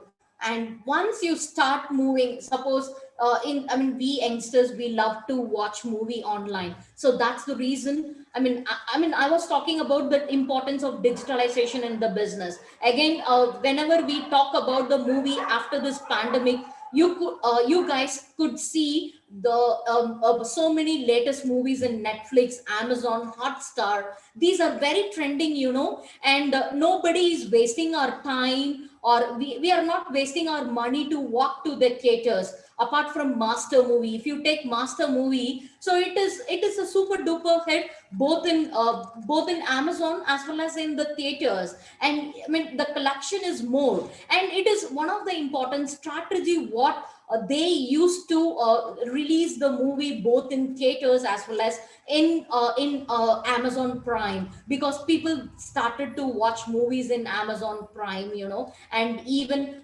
Alexa is like, I mean, another girlfriend for many boys like you, correct? And even in the Valentine's Day, I was seeing the memes like, or in the Women's Day. I mean, very recently we had Women's Day, right? So even I was coming across the popular meme. So the only one girl who listened to a man is Alexa, Siri, or whatever it may be. So it means that, and you will not imagine many guys, they started to propose to Alexa and Siri. It is a funny fact, you know, because these two technology is always close to the human being like us. Whenever you started to watch movies, your battery will go drained off. And when you haven't saved your battery for a couple of hours, your laptop will be switched off. And that is the situation of our digital life, you know. Next slide, please. And another funny fact is, so I mean, we always use in the digital life, we always use undo button, delete button, forward, and then mute and the escape. And you just imagine, we never ever felt the online education before. You just imagine, I'm talking to you guys by sitting at my home. How it is possible? Only because of digitalization, and we haven't imagined the education in online, and it is possible. I'm not sure whether you guys are listening it or not. So I'm totally unaware, and I feel like I'm talking to a walls or fan or any intangible as such, but still it is possible for me to sit in my own comfortable place where I can address you guys with a lot of insights. It is possible only because of the current technology whatever we use. We haven't aware of Zoom before, and nowadays we are so comfortable in using Zoom or Google Meet or Microsoft Teams or WebEx meetings. These terms, it is not at all aware before our life or before our corona. And corona taught lot of new things to every individual like us. Okay, and they replaced, and now even the educationalists started to rethink the current paradigm what we are using in our field. That is the success of digital entrepreneurship or digital marketing what I'm talking today. Next slide, please. You please guys, you just see the first diagram. So in our reality, so as I told you before, technology, the impact of technology in youngsters and teenager life is very very pathetic, you know. We will not wish birthday we will not wish, I mean, birthday wishes directly to the people who sit next to us. What we love to do is we'll post the picture in WhatsApp status, and we feel so happy to wish our friend by posting the picture of the person who celebrate birthday today in Facebook or Instagram or Instagram or Facebook or WhatsApp status. We love to do that, but in reality we forget to wish the friend who sits next to us. And even, I mean, I don't know, we all are madly seeing the number of likes for the post whatever image we upload in the Facebook or whatever stuff it may be. So we are like that. And see the second diagram, the evolution of digital media. In 1996, the content was more, the advertisement was very very meager. And in 2004, the content was 50 percentage and the advertisement was another 50 percentage. And presently in 2019 or 2021, the content is very less, the advertisement in digital life is more. Okay, because the reach of advertisement in various digital marketing platform is very high. So these are some funny facts about the digital life what we are living. I'm not talking about the what entrepreneurs are living now. As a normal individual like us who are closely connected to the digitalization in various means. So that is the point what I'm trying to tell you guys today. Next slide, please. Yes, your another funny fact, your Wi-Fi connection. This we will experience every time, you know. I'll tell you my own experience. Okay, you just imagine. I mean, I was scolding the people who asked the teachers to come to college directly to take online classes for the student. You just imagine. It is a funny, you know. It is funny, but still only because of the diagram what I'm showing here. See, maybe it is a trend in Tamil Nadu as well. In Bangalore, what we used to do is we will take the online classes, but every teacher should report to the college every day by 8 o'clock, and we should be there till 1 o'clock, and they'll give one separate a classroom with Wi-Fi connection, and we need to take online class only in the college premises, not at the home. The only problem is because of the Wi-Fi connections, and it is closely related to us. And today you will not imagine, I'm little curious to address you guys today in the international conference. Before that, I was taking a lot of demo. I was checking whether my internet connection is stable or not. I was checking my Wi-Fi connection with multiple times because our reason is like that. And you have another funny quote here: when you don't need internet, this is every time it is happening in our life, you know. Whenever you don't want internet, suppose, say for example, if you guys are sitting in the classroom, if your teacher is taking classes, and that time you guys will get full internet, but you're not supposed to use mobile phone in the classroom. And what is the use of getting full signal in the Wi-Fi? It is pointless, right? And when you're checking Facebook, and whenever you started to check Facebook again, you will lose signal. And when you have respond to the email, suppose if you are an employee, this will happen for me. So this is my own experience, you know. And whenever I sit at home, I'll get full Wi-Fi connection. And whenever I step into the college, when getting free time is little, it is little dream for every teachers. Even the academicians who are attending this webinar will accept the point what I'm trying to tell. So even we all will expect the time, a little leisure time, to open our Facebook or WhatsApp. That time our internet connection will be slow. And suppose if our management is asking us to send a reply mail for the mail what they send, that time our internet connection will completely go down. And it is so hilarious. I mean, that is the point what we are facing. This is a power of digitalization, and we cannot blame the technology. And you just imagine Geo, if you take the example of Geo, they are, I mean, in very soon we all will get the 5G connections. We are going, we are going in a fast changing of technologies. So that is the advantages of becoming a digital entrepreneurs in the life. Next slide, please. Digital sustainability. If you see the diagram, you guys will understand. So for each and every slide, you guys will learn lot of inner meaning into it. You just imagine digital sustainability, and you could see the board. In that board, you can see a plant.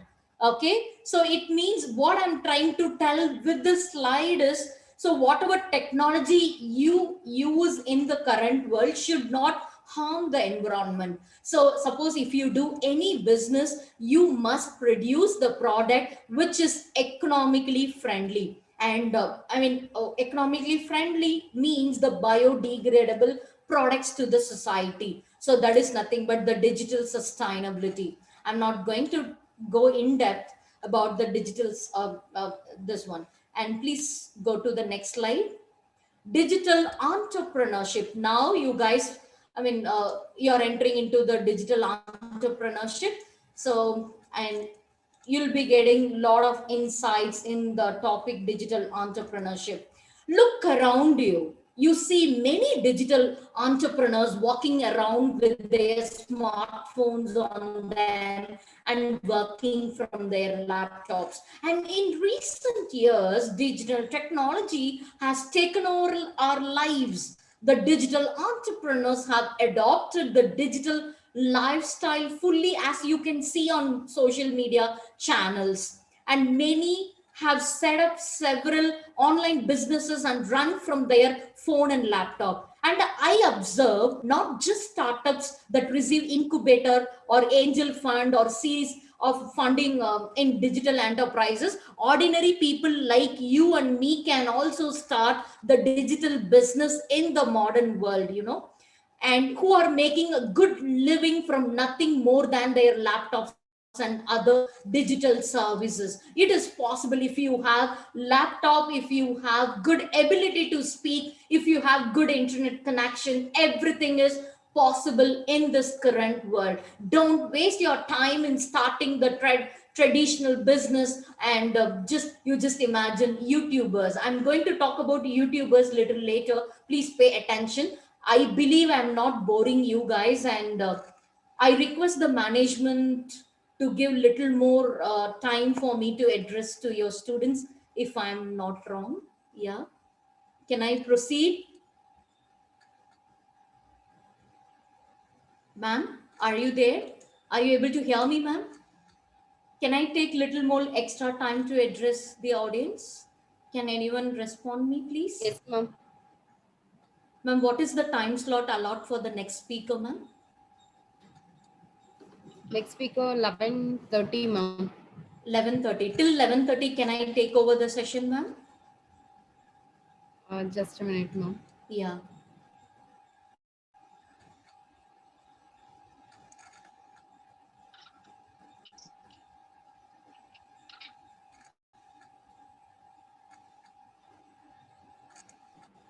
Ma'am, you can, ma'am.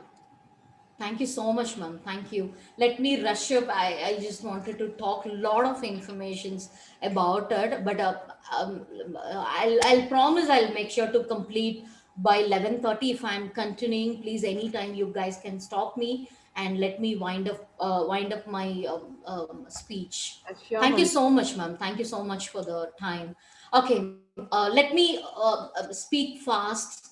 Okay, I just wanted to speak a lot of information. I feel this 45 minutes or 1 hour is not enough for me to address the topic what I've chosen. So if you give 1 hour time, one day time, I would be so happy to address a lot of current information. It's okay. The digital living and digital entrepreneurship are really the next industrial revolution, and considerably it is changing the mindset of every individual, and people are reflecting on the way they work and they live, and they are looking for the alternatives that try to have a work life balances. And you just imagine, many like myself want to earn a full time salary, but without the daily time consuming 9 to 5 schedule. For a more flexible time I can do it. You just imagine, I was so happy in one way. I was so happy with online classes, because I can spend my time with my family. So likewise, if you do the business digitally, so you guys will get a lot of time to spend with your family as well. Okay, and when Steve Jobs, I was talking about Steve Jobs, you will not imagine the last word what he uttered in his deathbed. So he was not so happy with the achievement what he made in his life, and he was cherishing his memories what he spent with his family and the friends at the time of deathbed. That matters a lot. And we youngsters, as I told you, please don't involve completely in Facebooks or WhatsApp or whatever it may be. Try to spend time with your family, have balance over your technology and with your family, so that you guys will have a satisfactory life. that is very, very important. And naturally, the digital environment is very increasingly more people turn to for income, and we have multiple work opportunities. And especially since they may have more traditional industries have been hit hard by coronavirus pandemic, and the world of digital entrepreneurship is very appealing, because it offers remote work options, and sometimes it offers more flexibility, it offers more freedom, and sometimes it offers more creativity, and sometimes it creates more opportunity for us to introduce the business whatever we like to do. And so find out what is all about prepared for the future.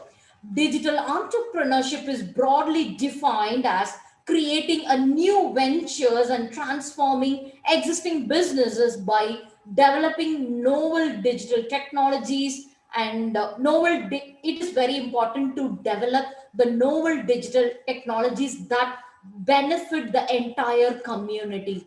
And digital entrepreneurship has been viewed as a very critical pillar for the economic growth, and we can create a lot of job also. And innovation plays a vital role in many countries, and digital entrepreneurship can viewed as a big pillar to develop our country, and we can create enormous job opportunities for many people, and we can use as much innovation and creativity as possible. And you guys know the out of box thinking, and nowadays every students like you are expected to think beyond your boundaries. Please come out from your comfort zone and mingle with people, address with the people. And there is two important points what I like to stress today. If you meet new people every day, you'll get to exposure, you're learning new things from the people whom you're meeting. Suppose or some certain point of time, you'll take some life lessons from the people whomever you meet. So try to mingle with everybody, and try to understand the current trend and the current technologies, and that's the reason I was talking about the people like them. And next slide, please. And digital business always use technology to create various new business models and new customer experiences, and sometimes they create a new internal skills that support the fundamental operations. Next slide, please. So let me brush up the points whatever I mentioned here. And both digital and the traditional business are transforming their digital businesses using the digital techniques. And digital business creates a lot of opportunities beyond your immediate geographical cities, and young people can develop their capacity to build startups and innovative community initiatives by using various digital technologies as a support. And digitalization can also create wide opportunities in sectors such as a cultural or any creative industries which employ proportionately great numbers of young people and women. And digital hubs and scalable digital services and products are emerging in a developing countries like India. In addition to creating growth and jobs, there are they serve as a way to address the local problem using the various digital means. And digital entrepreneurship is driven by so-called frugal innovation. It means the designing of products and services that are more affordable and durable without having a big focus on sophistication. And nevertheless, analysis shows that business SME. So hope you guys know SME, that is small, medium, and enterprises. They often struggle with digital developments, but still, the governments they are supporting the digital entrepreneurs these days. And next slide, please. And you guys can see the statistical reports. Next slides, please. Next slide. Yes, thank you.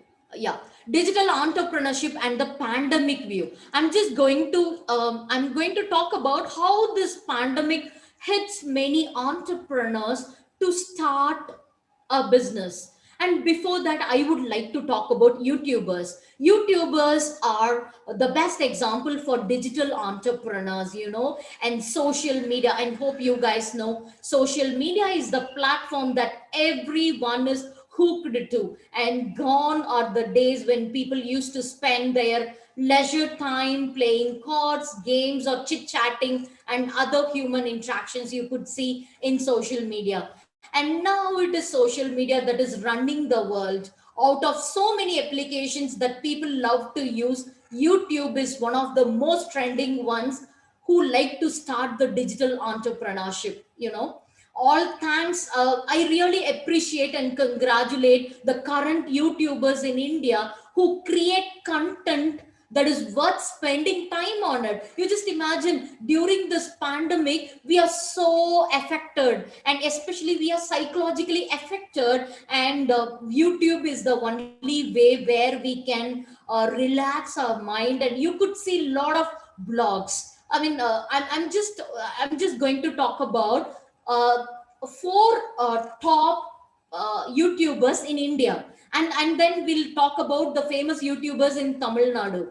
Okay, a Carrie Minati. He's a most popular YouTuber in India with 21.3 million subscribers, and followed by Amit Badana, who has around 20.5 million subscribers, and Ashish Chai, who has 18.6 million users, and BBK Wines, who was the first position a few years ago with so many subscribers. And these four are the very famous YouTubers. And if you calculate their money, okay, per hour, without, I mean, these people, they are so good in posting the comedy videos. And whatever video they post, people, they love to like it based upon the number of likes, and based upon the number of views, they are getting revenue more revenue. And whatever hard work I do presently in my teaching, they are sitting creating content for 5 minutes, they are editing it, and they are posting it in various social medias or blogs, and they are posting a different stories, and they are generating more income whatever I earn in my traditional business. That is very trending. And I'm really close to Tamil Nadu, because I born and brought up in Tamil Nadu, and I settled in Bangalore. I just wanted to talk about the trending YouTubers in Tamil Nadu. And I mean, so many are there, and so many are generating lot of income. So these people are the examples for digital entrepreneurs. Otherwise, I can call these YouTubers, otherwise I call these person as an influencers. These are the influencers. And hope you guys know who is Madan Gauri. So he is a very prominent and a charming guy who is always informative. And these days we are not seeing any Google, or we are not wasting our time in reading newspapers. If you hear Madan Gauri's video, you guys will get to know plenty of information, if I am not. And Black Sheep, hope you guys know Black Sheep, Mike said, Knucklites. These are people who totally engaging the audience. So many YouTube channels. And if you see Black Sheep Vignesh, he's a best digital entrepreneur. He has multiple channels, and he posts multiple videos, and he is number one YouTuber. And he is, and there is no, if you want to, suppose if you are newly married, no need to be panic of your mother-in-law. If you open the cooking video, hope you guys know Madras Samail is, I don't know how many of you refer Madras Samail. Even 3 years back I got married, so even I don't know how to switch on the gas. I know only to make hot water, because today I'm cooking somewhat okay, not so good, somewhat okay, only because of these people. You'll not imagine, she's settled in foreign. She's basically she's from Tamil Nadu, and she settled in the US, and she posted varieties of recipes, and so many people are following it. And she is the one who earns more money in terms of opening a new YouTube channels. And not only for that, and suppose if you're so confused to get a mobile phone, you have a tech blogs. So I'm going to talk about a very famous techie. Okay, suppose if you like to buy an iPhone, and you're so confused with which model to buy, and you're so confused to choose which color to buy. So in that, you guys can listen to the tech digital entrepreneurs or tech influencers. You guys will collect a lot of information, or travel blogs, fooding blogs, so many. So I mean, I told you, right, the topic what I've chosen, I can speak for more than one day, but due to the restriction in time, I'm just talking only very few points. Next slide, please.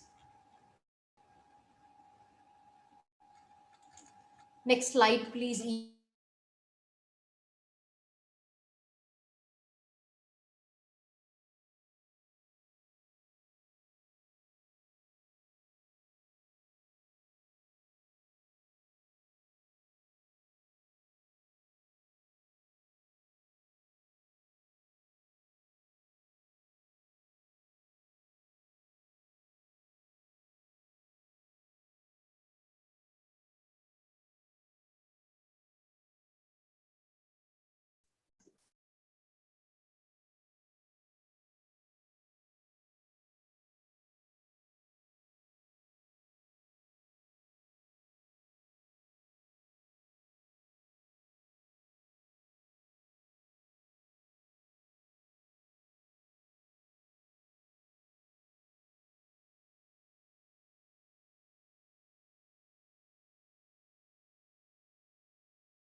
Guys, I'm really sorry I got disconnected in between. So this is the problem if I sit at home, but I'm really sorry for that.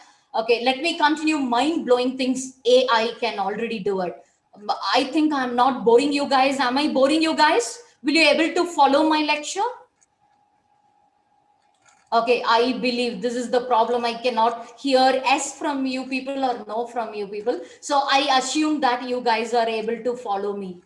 Okay, so let me quickly brush up the mind-blowing things AI can do. So, I mean, hope you guys know artificial intelligence. I don't want to speak more about the artificial intelligence. By my topic wouldn't complete. I mean, complete if I'm not touching AI.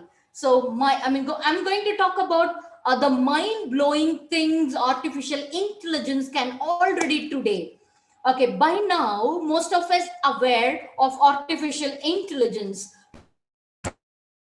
We increase surprised to learn of more of the skills AI already knows how to do it. Here, I mean, I'm going to talk about 13 mind-blowing skills artificial intelligence can already do today. First one, read. Okay, the first point what I'm trying to tell you is read. So read is one of your wishes to save time by only having to pay attention to the salient points of communication. So there is one concept called summarize bot. Okay, please remember this word, summarize bot. So here, where we can read the news articles or web links or books, or we can send emails, or we can transfer the legal documents or audio and image files, and it is more automatic text summarization by artificial intelligence and machine learning reads communication and report backs the essential informations. And currently summarized bot can used in Facebook Messenger or Slack. Slack is a popular messenger in foreign countries, okay, and relies on natural language processing. And in every business, in every digital business, every digital entrepreneurs, they are using artificial intelligence and machine learning and the blockchain technologies. And Summarize Boat is a technology which every digital entrepreneurs are using to make every users to read the content with our own understanding. So say for example, suppose I love to read the content in Tamil.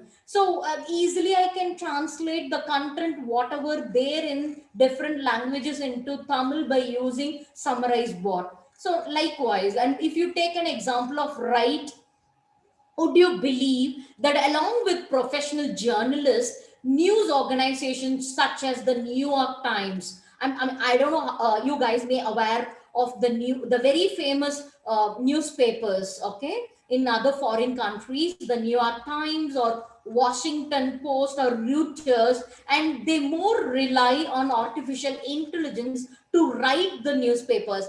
And we guys know Hindu or Times of India or Financial Express, Economic Times. But in foreign countries, even they use artificial intelligence to write the script.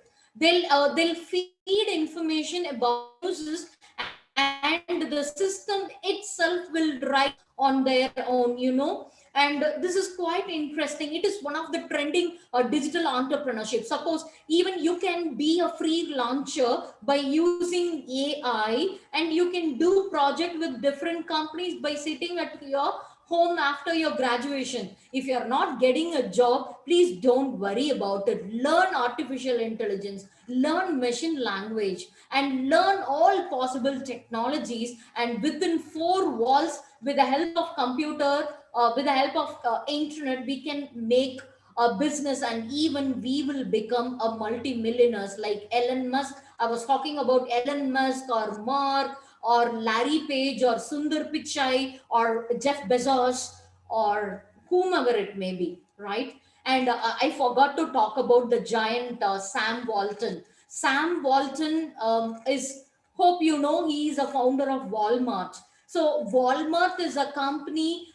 It is so popular, and Walmart is the biggest retail giant who always use the digitalization in the business in terms of providing goods and services to the different people.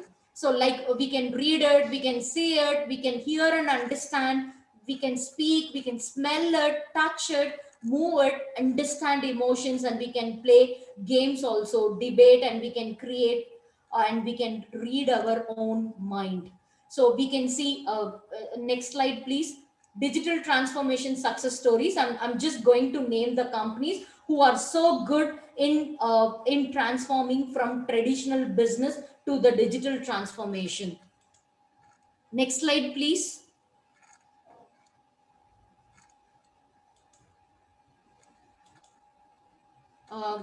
Can you please change the next slide? Can you please change the slide? Anybody can? Yeah, next slide. Okay, I don't want to waste it.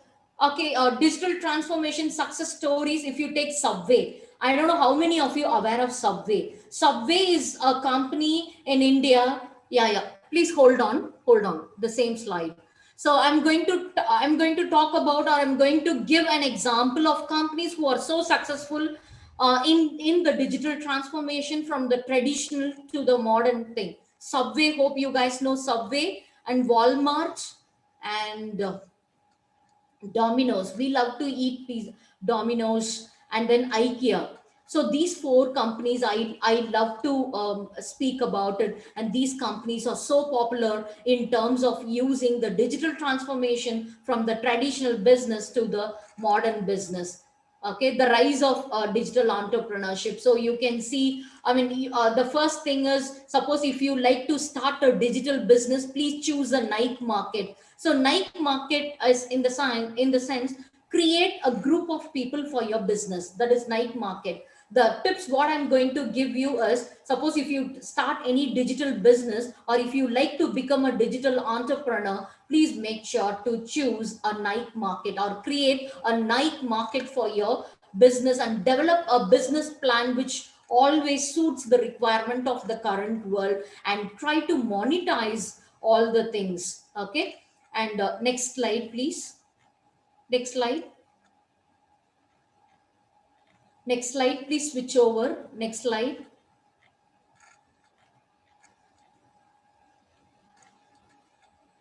Next slide. I don't want to talk any theory. I just wanted to end my stuff. A lot of things I like to speak, but due to this time constraint, let me switch majority of the slides. Yes. Could you please change the slide? I mean, essential skills every digital entrepreneur must have. Next. How to become a digital entrepreneur. Okay. Can you previous slide, please? How to become a digital entrepreneur. So as I told you before, it is so easy, and it is possible for us. Even it is very much possible for us to become a digital entrepreneur in the current modern world. The first one is, please learn how great you can do it, and how great you can use the current trends in the business. And please try to gain the understanding of analytics, and please monitor the consumer behavior every day. The taste and preference of customer is keep on changing. Please have eye on the customers, so that we can give or we can satisfy the customers. The next slide, please. What are the skills which is really required to start or to become a digital entrepreneur? First one, be inquisitive. It means that be creative, be ready to learn whatever which is available in the current trend. Next point. Please nurture your online communication skills. Communication is very, very important.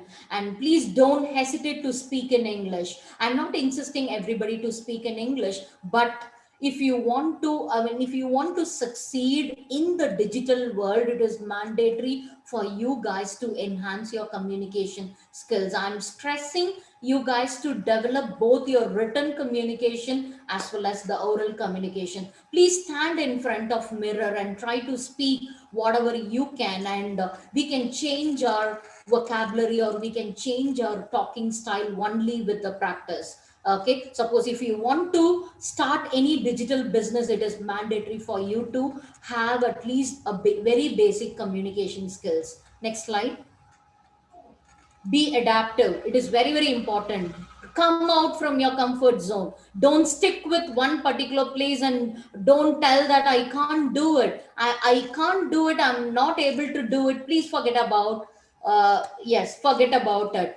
Okay, with this, I would like to end my session, and please try to develop these three skills, which is really required. And if you have any queries, or if you like to connect with me for more ideas, let me drop my email ID in the chat box. You guys can contact me, and I'll guide you how to start your digital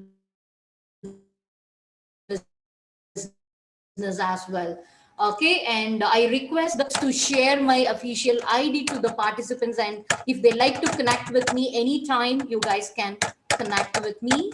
Okay, so I've dropped my email ID in the chat box. Ma'am, are you able to see me? Sorry, are you able to see my email ID in the chat box, ma'am? Yes, ma'am. Will you able to share it? And if you have any queries, or if you want any clarifications related to the topic, anytime you guys can approach me. And yes, I'm ready to help the youngsters like you to start the digital business. You can clarify with ma'am now. If you have any questions, please feel free to drop your questions in the chat box. I'm eagerly waiting to see at least few questions from you. Good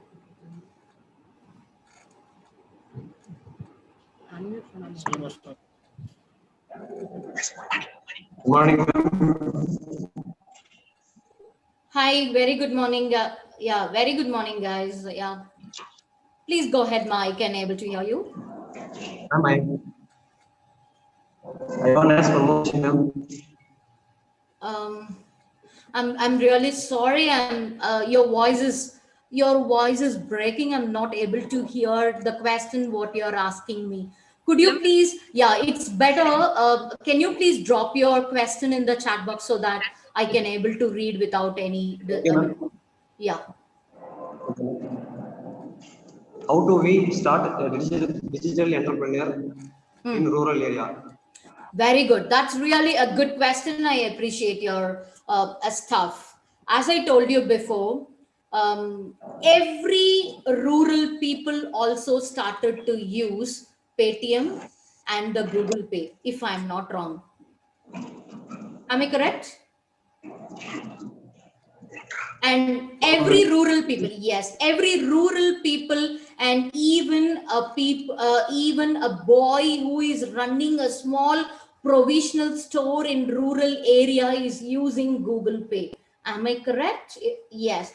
So if that is possible, and definitely even the rural people are well aware the importance of digitalization. Initially it is very tough for us to start business in rural areas, but still with a constant effort, and even we can start a digital business for the rural people. They may not, even the illiterates, they may not directly support our business. Through the educated people they can use our digital business. And you just imagine, I'll take my own example. I'm from a village. Okay, I'm from a village, and where, I mean, I'm the only PhD holder in the area. And do you think my parents are not aware of Facebook, YouTube? No. Even, I mean, I was installing the YouTube and the Facebook and the WhatsApp in their mobile phones. I was teaching them how to use the WhatsApp, and you will not imagine they are illiterates and they are so better in using the Facebook and WhatsApp, especially these two. And if this is possible, so we can start our digital business. As I told you before, in future we are going to vanish the entire traditional business, so we can start many business, especially agricultural how to create branding agricultural entrepreneur. And I'll tell you one example. My dad is a farmer. He is using Ulavan app. Have you all heard about Ulavan app?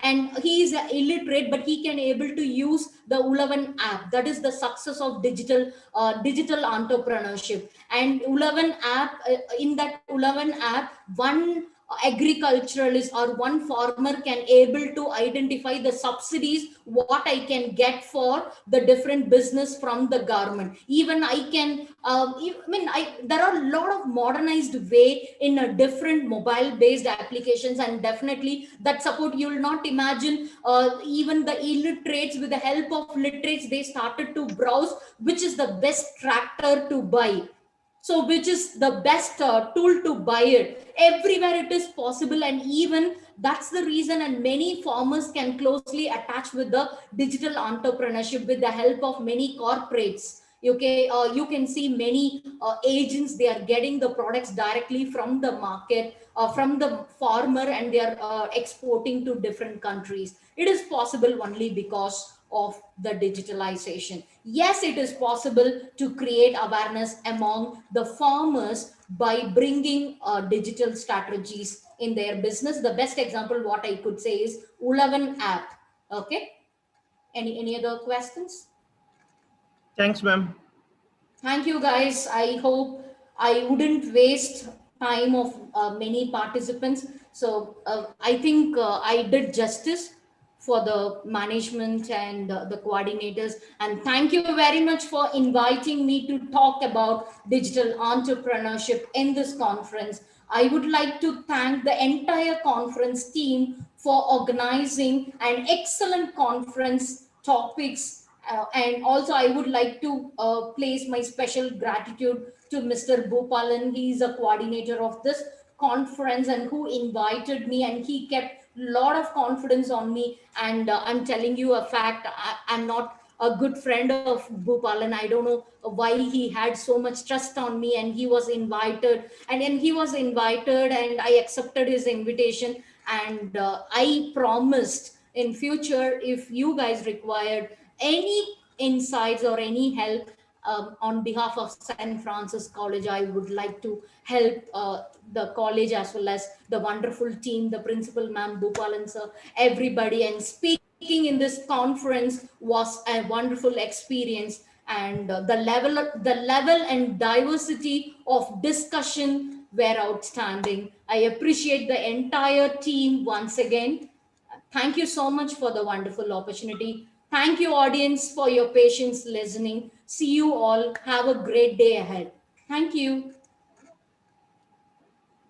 Good morning, madam. I am Bhupalan. Hi, sir. I'm Bhupalan, sir. So hope I've satisfied the requirement of the conference, if I'm not wrong. First time, Bhupalan, sir, first time I'm seeing you. Very happy to see you in the big screen. Again, this is the power of digital entrepreneurship, what I could say. Thank you so much for the opportunity, sir. Thank you, ma'am. Thank you, ma'am. So I thank Principal Ma'am also. I like to connect with Principal Ma'am in future for many talks or conferences, whatever it may be. So I would like to extend a formal invitation for the college to have a tie-up with St. Francis College at any time. On behalf of my management, I would like to express my gratitude to the entire conference team. Thank you so much. Thank you, ma'am. On behalf of my college, our department, and our management, I am very grateful, Mr. Sune, ma'am, for sharing your graceful words with us in today. The conference, your words have inspired the student and others. Thanks for your spending the valuable time. I am very thankful to you, ma'am. No problem, sir. I'm Thank so you. grateful for the institution and the participants and everybody. Have a nice day ahead and have a knowledgeable session ahead. Thank you. I'm signing off. This is Dr. Sonia from St. Francis College, Koramangala, Bangalore. Thank you. Thank you, ma'am.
Good morning, ma'am.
Good morning, ma'am.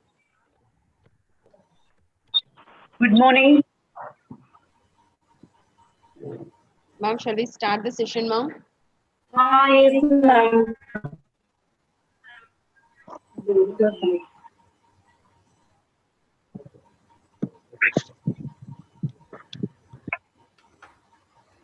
Ma'am, shall we start, ma'am? Yes. Okay. Now I invite our today's chief guest, Dr. M. Suna, Assistant Professor, Department of Commerce, Periyar University, Salem. She has teaching experience. She has teaching experience of 8 years and research experience of 6 years, and she has published articles, more than 30 articles in national and international, and she has published one book. She has presented paper at national level 41, international level 17, and workshop 11. She has received from ICSSR of rupees 6 lakh on the title Socio-Economic Development of Scheduled Caste in Tamil Nadu. She has received Best Researcher Award from Indian Academic Researchers Association in the year 2017 and also received Best Social Scientist Award from Indian Academic Researchers Association in the year 2018.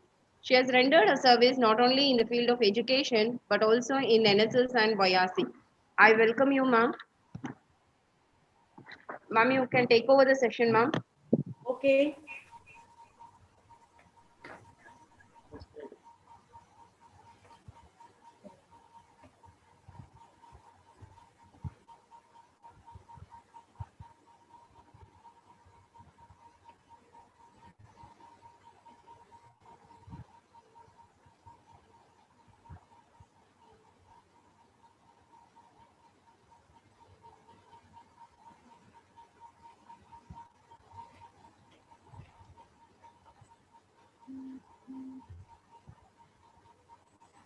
Am I audible, madam?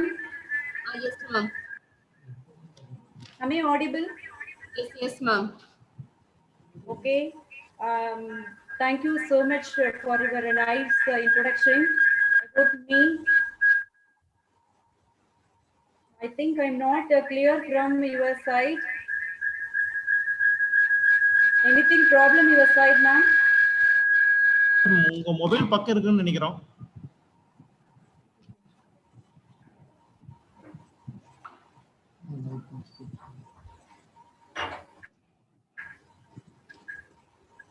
Ma'am, now it's okay, ma'am. Now it's okay. Yeah.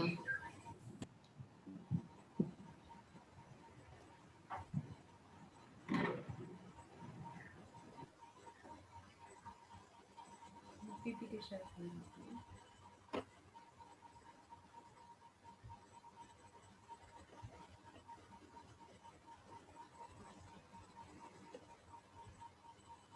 Just a minute, ma'am. I show my PPT.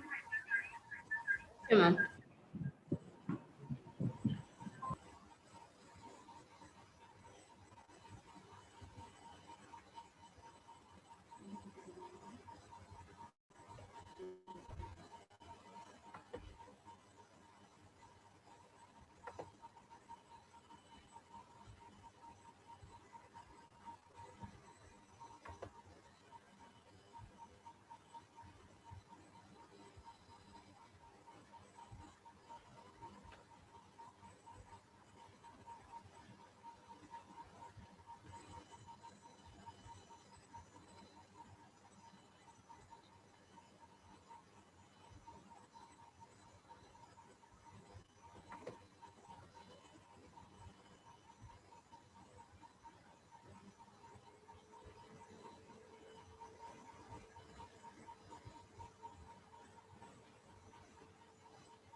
Can I take without PPT, ma'am?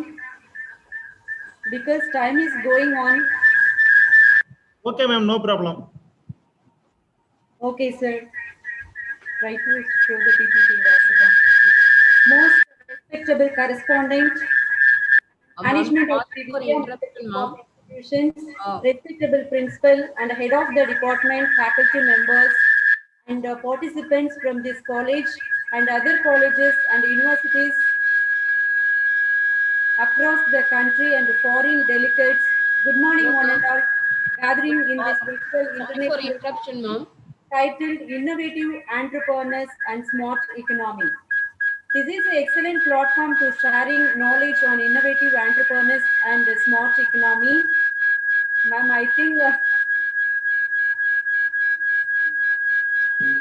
Ma'am, உங்க any voice problem your side, ma'am? No ma'am, உங்க சைடுல இருந்து voice echo ஆகுதுங்க ma'am. Mobile கொஞ்சம் வெளியே எடுத்துட்டா correct ஆயிடும் ma'am. Try to show the slide. Okay. Then the topic of conference is emerging one and essential for the present scenario. Then I congratulate and appreciate the organizing team to choosing the wonderful theme of the conference. And I thank to the organizing team to invite me to share, learn things from the virtual gatherings. I am going to share few things with you under the title on entrepreneurs innovation and how they drive the smart economy. First, we want to know term economy and smart economy.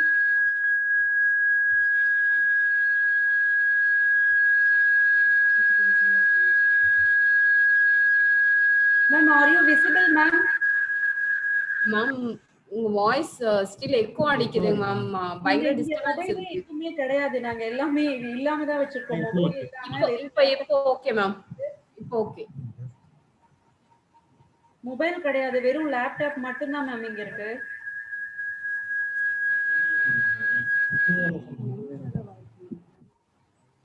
அதை of பண்ணிடுவாங்க, mobile off பண்ணி வச்சுருந்தோம்.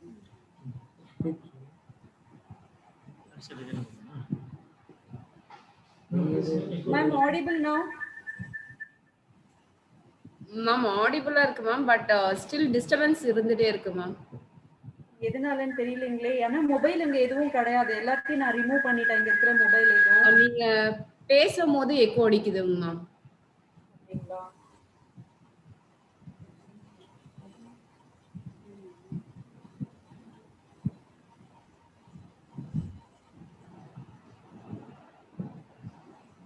I removed my mobile from this place, but what can I do? I don't know, ma'am. What has happened? I don't know.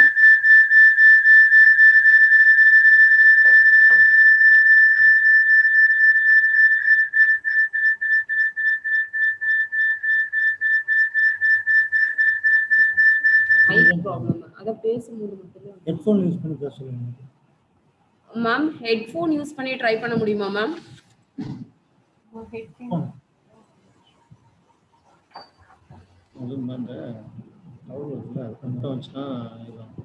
சொல்ல சொல்ல type பண்ணிடுறியா?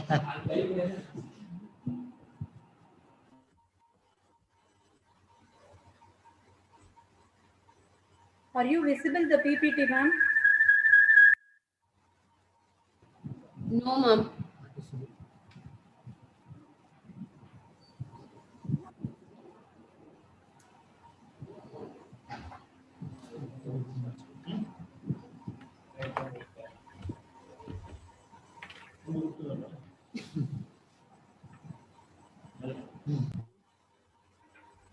Now, are you okay, ma'am?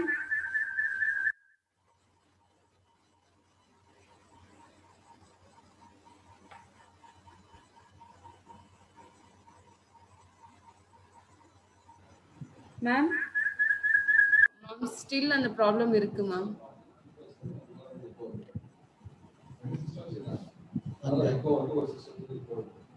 Okay ma'am. ரெண்டு system அங்க login பண்ணிருக்கீங்களா ma'am? ஒரு சிஸ்டம்ல தான் connect ஆகலன்னு அந்த system எடுத்தாச்சு.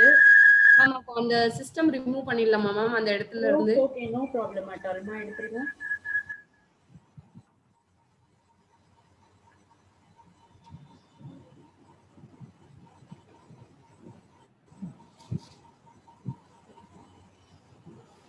Now are you okay, ma'am?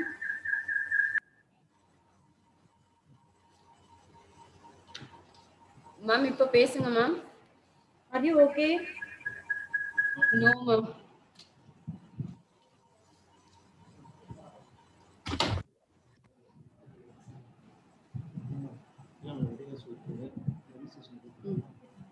Phone பண்ணி Ma'am, are you okay now? I think here, no problem, ma'am, from my side. Ma'am, when you're speaking, it is echoing, ma'am.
Ma'am, are you okay now?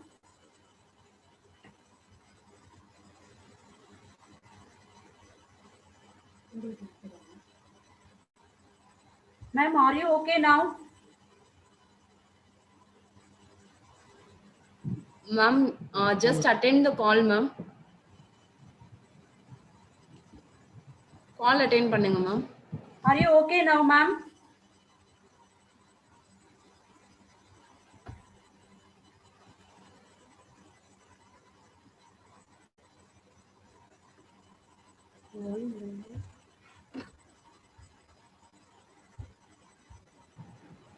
Ma'am கொஞ்சம் call attend பண்ணுங்க ma'am.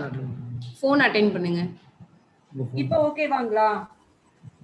Ma'am sir call பண்றாரு, கொஞ்சம் phone attend பண்ணுங்க ma'am. அந்த side phone எடுத்துக்கோங்க.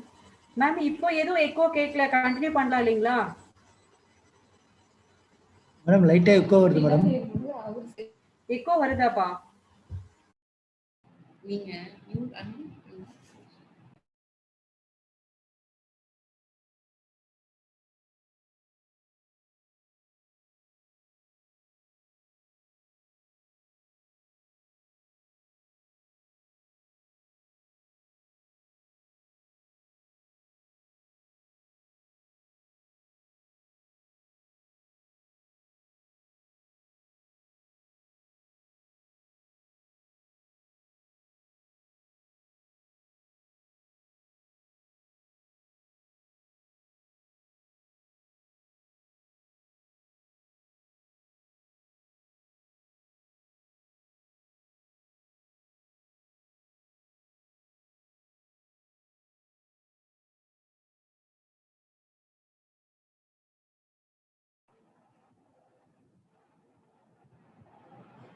Good afternoon, sir.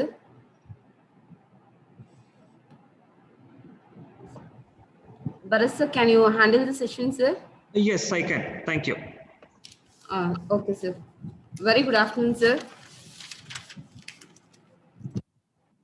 And now I take immense pleasure in introducing our chief guest, Professor S. Bharat, Faculty of Digital Entrepreneurship, School of Management, Presidency University, Bangalore.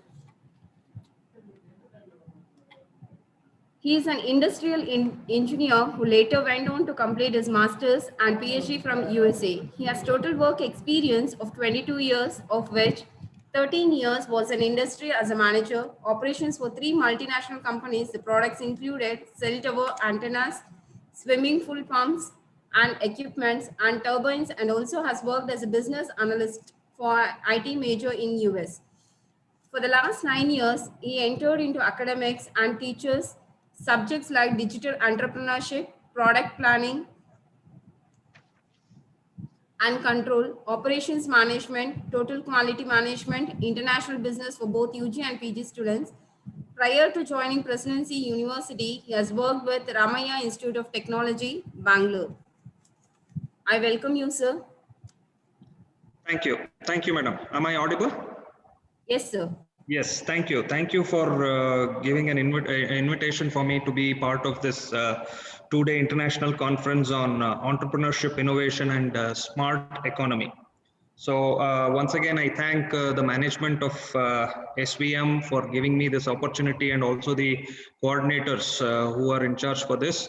Very good initiative for this international conference, and the topic is very relevant with what is happening in today's environment or today's world.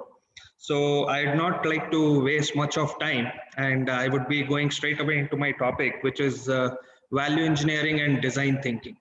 So I joined this session at around 11:30, where Dr. Sonia was also speaking about digital entrepreneurship, and she gave a few names which included Sam Walton, Bill Gates, Elon Musk, Mark Zuckerberg, Larry Page, and so on.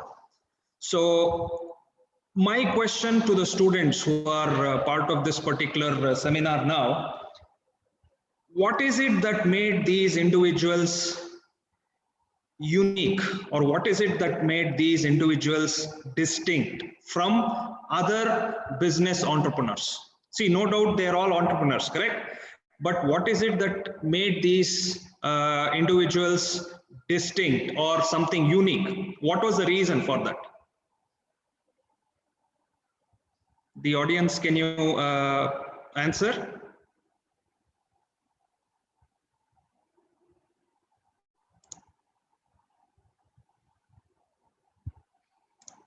Anyone can answer? What was the reason?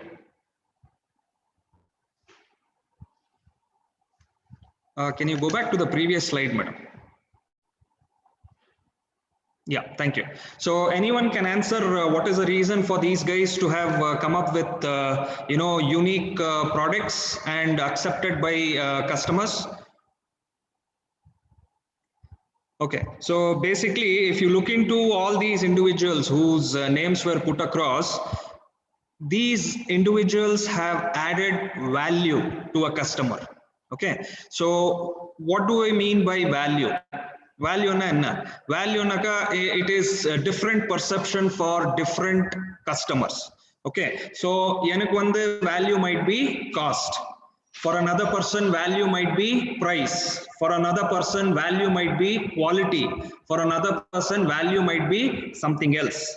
So if you look into any business house which is doing business today and which is selling its product to its customers, there is something called value. So what is this value? Value is something which is going to be useful to a customer. So if I am a customer, so what I look at a particular product is what is the value addition this particular product is going to do for me. Okay, so if, for example, I buy a mobile phone. Now all of you sitting in this gathering would definitely have a smartphone in your hand. So it could be any of the companies. It could be Samsung, it could be Nokia, it could be Apple, it could be OnePlus, it could be Oppo, whichever mobile. I'm not a brand ambassador for any of these companies, but if you actually look into the different mobile phones that you have, so when you go to purchase a particular mobile phone or a smartphone, what is it that you look at? So you basically look at features, you look at functions of that particular instrument, you look at the price, you look at the memory that it has, you look into the processor that you are going to get with this particular handset, so on and so forth. There are various things that individuals look at. So when I say value, what is value? Value is nothing but the usefulness or the importance that this product is going to add to a customer, because finally it is the customer who is going to pay for it. So if I am a company, if I am going to manufacture something, if I am going to provide any service, I need to look into the customer's dimension first. So I need to come up with a product which is going to add value to the customer in whichever way it is. As I said, it could be with respect to quality, it could be with respect to specifications, it could be with respect to pricing, it could be with respect to how soon that product also can be delivered. So there are various aspects to look into value. So when I say value, value is of three types. So what are these three types? The first one is low value. When you have low value, you definitely have low appeal in that particular product. So when the worth is less than cost, that is the amount of usefulness you're going to have with this product, if it is less than the cost that you're paying, this comes under the category of low value, low appeal item. The second one is if the worth is equal to cost, you basically classify it under medium value and medium appeal. And when the worth is greater than cost, you value it as high value product or high appeal product. So what do you mean by this? Now, for example, if I take this pen, I have a pen in my hand. So if you go to any of the shops, okay, which sells pen, so what do you do first thing? You basically go ask that shopkeeper, please give me a pen. So the moment you ask for a pen, this shopkeeper asks you a question. So what is the question?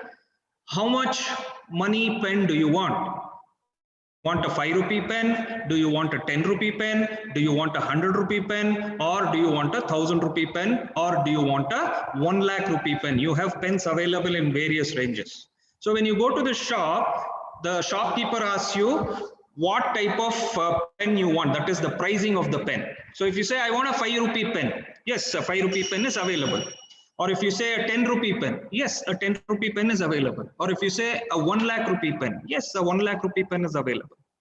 But what is the purpose of this particular pen? The basic purpose is for you to write, whether it is a 5 rupee pen, 10 rupee pen, 1000 rupee pen, or 1 lakh rupee pen. The main purpose of this pen is when you are writing it on a paper, you should write well. Correct? So now you go with a 5 rupee pen. You buy this 5 rupee pen and you start writing. You see the ink blotting. You see the ink, blotting on the paper. So immediately you say, "Arey, che, what type of pen is this? It is, spoiling my book." Now this is a value. But on the contrary, if you have paid 5 rupees for this pen and if you are writing it as per your interests or taste, and if this functionally is making you achieve what you want to do, then you accolade this pen, you praise this pen. Wow, for 5 rupees, I'm getting such a nice pen which is doing the work of a 10 rupee pen or also 100 rupee pen. So the aspirations that you have in mind varies. So when we are talking about value, this is nothing but how much importance this particular product has with yourself. So what is it that this product is going to give to an individual? So for me, I might be, happy with my 5 rupee pen, but my friend might not be happy with that 5 rupee pen. So he might say, okay, there must have been some more, features to this pen, or there must have been some more, specifications which could have been added to this pen, or this pen could have been more lighter, or this pen could have had this color, that thing. So there are various things. So when we are talking about value, value is nothing but, so can you go to the next slide, please? So when we are talking about value, value is nothing but the worthiness, the merit, the usefulness, or the importance that you are giving to your customer. So when you look into value, value is nothing but a ratio of worthiness to the user for the price that he is paying for. So for me, if I'm buying a 5 rupee pen and if I'm able to write with this 5 rupee pen, it has added value to me. It has added some importance or usefulness to me. And I have spent only 5 rupees, but I have been able to write as usual. However, if I have paid 5 rupees and this pen doesn't write, what basically it means is this pen has not added any value to me as a customer. Now, when I stick back to the same example, when we go to buy a pen, what is the first thing we do? We take the pen and we ask the shopkeeper a paper and we try to scribble. Now, why are we doing this? This we are basically looking at whether the pen is writing or not. So if the pen is not writing, we say, please give me another pen. This pen is not writing. Or the shopkeeper might say, you do this, the refill flow will happen, and then you start writing and you're happy and you go back. So value comes with something which is useful, something which is important, something which is worthy, something which has a lot of merit. So this value can be for a product or it can be for a service. So you can have value associated for your product or for your service. So whenever we talk of value, it can be with product. So product means something like a pen or a mobile phone or a laptop or a camera or a television set or a refrigerator or a washing machine, any of these things. And when I say service, it could be with respect to, you ordering something online and getting back useful things. Now, if I have to talk about servicing, and if I have to talk about the digital way of servicing today as to how it has added value, one classic example I can give is the banking sector. Now, 15-20 years back, if I had to do a bank transaction, I would have to physically go to a bank. I would have to waste half of my day because banks open only by 10 o'clock. And by the time my transaction begins, I would have spent close to around 2 to 2.5 hours, depending on what type of transaction I would want to do. So I had to plan my activity such that I finish up my banking activity and I come back to work, or I go back to whatever I'm supposed to do. But today, what has happened, you have, service which has been provided by bank, the technology service which has been provided by the bank. So what is this technology service? The service is, it has added value to the customer. It felt the customer is important. So it has given them some features. The features are net banking or mobile banking. So today, as a valued customer to that bank, I can do work sitting wherever I want. So I can sit in my office and do my banking transaction, or I can sit in a park, or I can sit in a movie theater, or I can sit anywhere and do banking transaction, which is 24/7. There is no time limit. I can receive money, I can send money, I can open deposits, I can, do whatever I want with whatever I want to do. I can get loans instantly. Earlier, we had to go to banks for loans, but today, I am just a phone tap away, or, I am just a few seconds away from doing these types of transactions. So what it has done is it has added value. So value with respect to my time. So earlier I had to go to bank physically, but today I need not go. I can sit wherever I want and I can do all my transactions. So this has improved my, it has saved my energy, it has saved my time in order to do this. And this is a value for me. So whichever bank is offering this particular service, I would be going with it. So today, if you see, every bank has mobile banking, net banking, whatever you ask, it is there. So like this, when we are talking about value, value is nothing but the worth it gives to the user for the price that he is willing to pay for. For everything, for anything you buy, there is a price, and for this price, whether you are going to have anything which is going to be useful or worthiness is the point of concern. Now, as I said, there are people who buy iPhone, there are people who buy Samsung, there are people who buy Oppo, there are people who buy OnePlus, there are people who buy various types of phones. Now, if you go ask these individuals, why is it that you bought these mobile handsets? Each individual is going to come up with their own value perspective. So some might say it was because of quality, some might say it was because of the processor, some might say it was because of the price, some might say it was because of various other things. So finally it boils down to what is it that the customer is going to get when he is buying a product. Correct? So next slide, please. So if you look into here, a marketable product has these things, these various things. So if you look into the slide, a marketable product has to have good feature, has to have proper functioning, has to be at a proper price. When all these three things merge together, this is what adds value to a customer. So a customer today looks into the feature, looks into the function, looks into the price.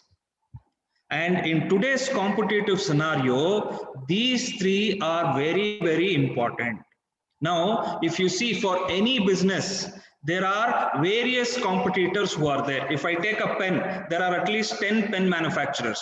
If I take a mobile phone, there are at least 6 mobile manufacturers. If I take a car in India, if I want to buy a car in India, there are close to around 22 companies which are dealing with cars. It is both local and multinational companies. When I look into IT services, you have competition. When I look into services like, booking your cab, you have Ola and Uber. When you want to buy some food online, you have Zomato, you have Swiggy. So if you look into any of the businesses today, they have competition. And when we are talking about marketable product, this product should have feature, price and function. It should have good feature, it should provide proper functions, and it should provide proper price. Now, a few months back, I had seen an article, and there was a small advertisement in one of the newspapers. Okay, it said a company, some Chinese manufacturing company, it had posted an advertisement which said, you get all the features of an Apple phone for just 9,999 rupees. So the advertisement said, you get all the features of an Apple phone for just 9,999 rupees. Now just imagine, who will not be interested getting the features of an Apple phone for just 9,999 rupees? Now, Apple phone, it varies from 60,000 rupees to 1.5 lakhs.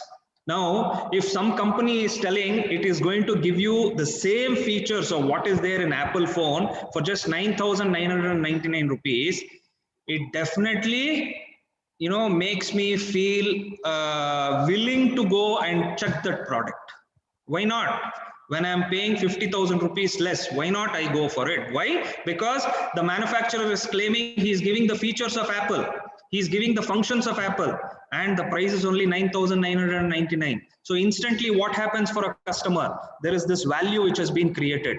Yes, I get a mobile phone which is on par with Apple phone, just 9,999. Let me go check it. Let me buy it. And for your surprise, it might also be appealing. That is, aesthetic features might be good. It might be what you want. And this makes the people buy it.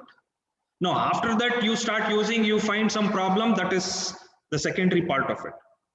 But if you're getting something as promised by the manufacturer for this price, why not go for it? So this is the amount of competition which is existing in market today. Now companies are trying to, make a product with respect to feature, with respect to functions, with respect to pricing to lure the customers. Now customer is king today. Now you go ask any management student or you go ask any management college, they will be teaching that customer is king. When I say customer is king, customer has got choice today. Now, there is no more monopoly business. It is all competitive business. So you see so many companies from international business houses coming into India and they're doing business. You have so many local players who are doing business. Now, what are we trying to get out of this? Customer is getting better quality, better features, better functions at a competitive price. So when you have all these things, you definitely are going to add value to yourself. And this product will also be of good appeal with respect to ease of use or with respect to aesthetic looks.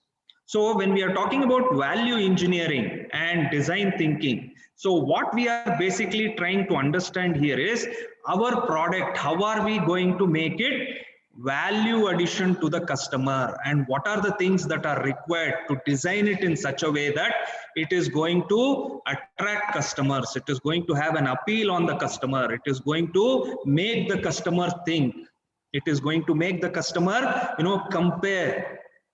Now today if you want to buy a two-wheeler or a four-wheeler, you can go and compare vehicles online. You have so many guys, you have Car Wheels, you have Carvale, you have so many apps which give you a comparison. So what are you trying to do? You're trying to compare with respect to the various products which are there in that particular segment, and once after you have compared, you finally decide, yes, I want to go for this, based on feature, based on function, based on price, or based on a combination of all these things with appeal. So when we are talking about marketable products, these are the most important things today. And when we are giving a value added product to the customer, we should think from the design perspective as to what it is going to offer to the customer and whether he is going to like the product. Next slide, please.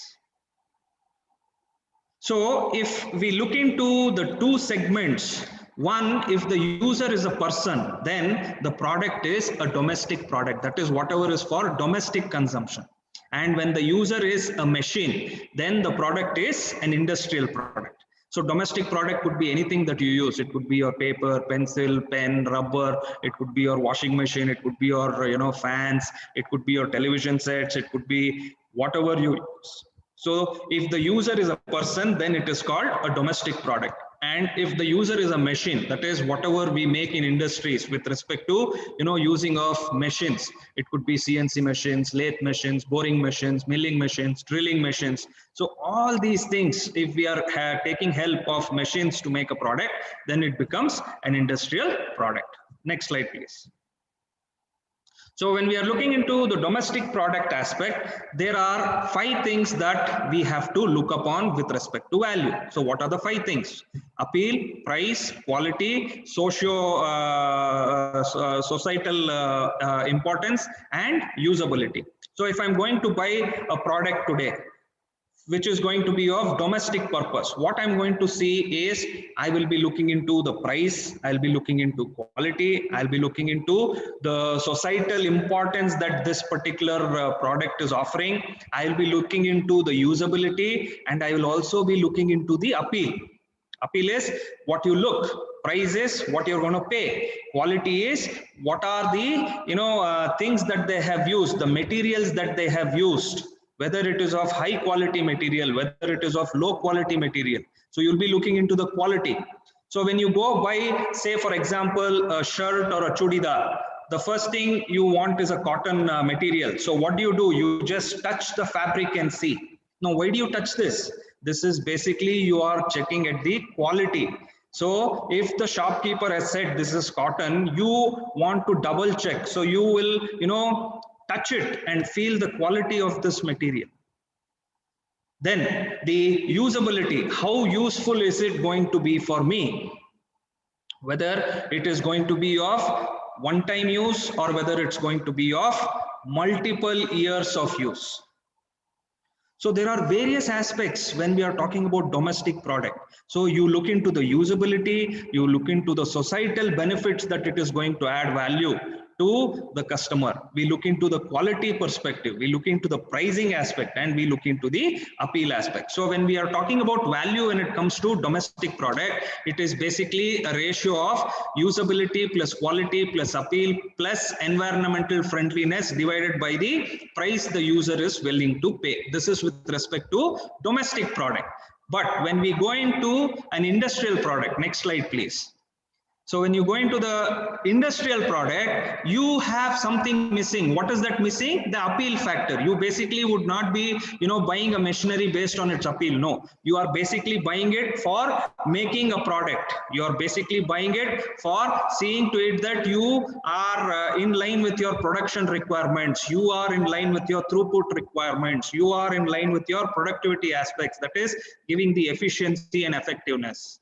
So when we are talking about industrial products, it is a ratio of the utility, quality, and the effectiveness that this product is going to have with respect to the price that you are going to pay. So the value for money is the most important thing when it comes to industrial products, and this lacks appeal. Next slide, please. So when we are talking about a business, so business is nothing but creating and delivering value for customers. So any business house or any business that we look at should be in a position to create and deliver value for customers. So you need to have value discovery, you need to have value realization, and you need to have value optimization. So when you have all these three phases, you basically end up with value engineering. Value engineering is nothing but which adds value to the customer. Correct. So when we are talking about value engineering, what we basically look into value engineering is what is the value that we are going to add to the customer. Value with respect to discovery, value with respect to realization of what the customer is looking for, and value with respect to optimization. Now, if I am a person who has to get my specs, okay, so I have so many guys. I have specs makers, I have local shop guys who deal with this. So what do I do when I buy this? I know I am in requirement of a spectacle. So what I do, I have a wide range of products which have been displayed. So I'll go, keep on checking each of the frames. And finally, it is that frame which gets me that happiness. Yes, this is light. This is, this is how exactly I want. So what I do is I keep checking. I will look for frameless spectacles. I would look with frame. I would look with semi-frame. I will look into all these things. And finally, I choose this. So what has this done to me? It has added some value. So what is that value? That value of, the happiness that I get of wearing this, the value of, the spirit that it gives me to buy this product. So I have not chosen at least those 10 frames which I wore, but I would have chosen only one frame. Why I would have chosen? Because this is something different. This is something which is made me happy. This is something which has made me happy with respect to quality, with respect to pricing, with respect to appeal, with respect to, the importance that it is going to have on my face. So this is when I have bought this. So what every business is trying to do is to create and deliver value to the customers. And this should be on time, on budget, and on value. Next slide, please. So when we are talking in today's business environment, so today's business equation is very simple. Profit is equal to selling price minus cost price. So in today's scenario where there is competition at its peak, you cannot alter on your selling price. Correct? You cannot sell something more than what your competitor is selling. So what will happen is people will go and buy with your competitor, they'll not buy with you. So selling price you cannot alter. And you cannot alter on your profits because you already have so many commitments. You have to pay for your, infrastructure building. That is, you would have taken loan on your building, on your machinery. You have to pay for that. So you have overheads. Then you have to pay your salaries to your employees. You have to also look upon, having some future improvements which you are going to have. So you definitely would have some profit margin in your mind. So it could be, 3%, 4%. Today's scenario, any company making 4% is also, something great. After, especially post-COVID, now profits has come down so drastically. It is like, even getting 3% of profit in today's scenario is a big thing. So when you are looking into this scenario, into this equation, you cannot alter on your profit, you cannot alter on your selling price. So what are you left out with? The only thing you can do is the cost of making this product. So this is when the design factor comes into picture. That is, you try to now find various ways and means where you can come up with alternate material which is still of good quality, but it is going to reduce your cost of making. So say for example, if yesterday I made this pen for 4 rupees, today my consideration would be I should make this pen for 3 rupees so that I can sell it for 10 rupees and the profit that I'm going to make is 7 rupees per pen. Now, if I make this 8 rupees, what is happening? Your profit is coming down. I cannot have a profit which goes down. I need to maintain on my profit levels. I cannot, sell this pen beyond 10 rupees. So the only thing I am left out with is to reduce my cost of making this pen, which is very, very important. This is called optimization in your, making of this pen. So when you look into, today's industries, they have research and development labs. They have, various ways and means of reducing this cost price. Cost price is a very important thing in today's perspective. Now, if you say, for example, I don't know if you guys have heard about a company called Royal Enfield. Okay, they make bullets. Now, if you see 20 years back, 25 years back, the engine blocks would be of cast iron. Okay, so the engine blocks were of cast iron.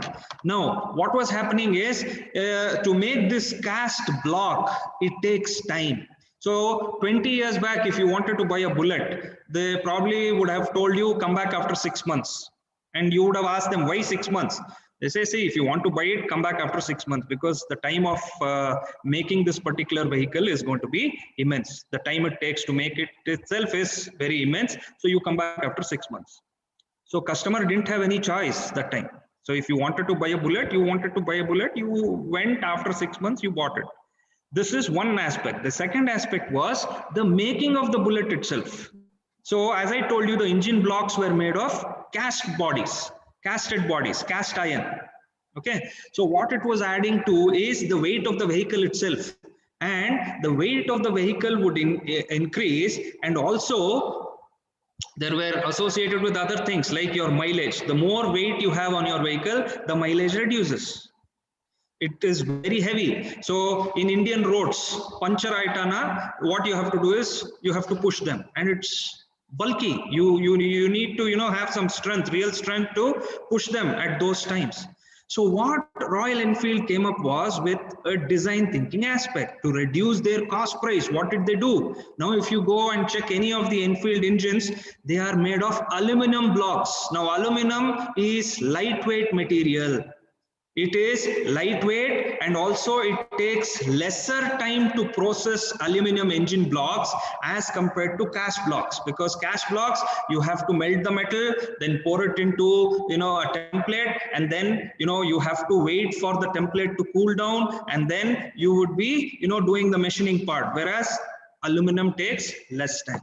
So what it did, not only did it reduce the cost of making this particular vehicle, it also saw that they reduce on the delivery deadline dates. So today, if you walk into any bullet showroom, they'll probably say you come back after 2 months, you get a delivery. So what did they do? They have reduced 4 months of waiting time, and they have also reduced the cost of making this particular bike. So this is only one aspect with respect to engineering. Okay, so I'm just focusing on the engine part. So what this basically talks about is everybody today is bothered about their profit margins, keeping in mind the selling price. So the only thing which is left over is the cost price. Correct? Next slide, please. So when we are talking about value engineering, it is nothing but thinking outside of the box. So that is when you are trying to think something different that you are going to provide to your customer. This is value engineering. Next slide.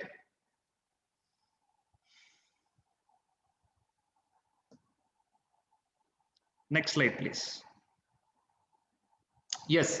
So if you look into the definition of value engineering is defined as an organized effort directed at analyzing the functions of systems, equipments, facilities, services, and supplies for the purpose of achieving the desirable functions at the lowest life cycle cost, consistent with required performance, quality, reliability, and safety measures.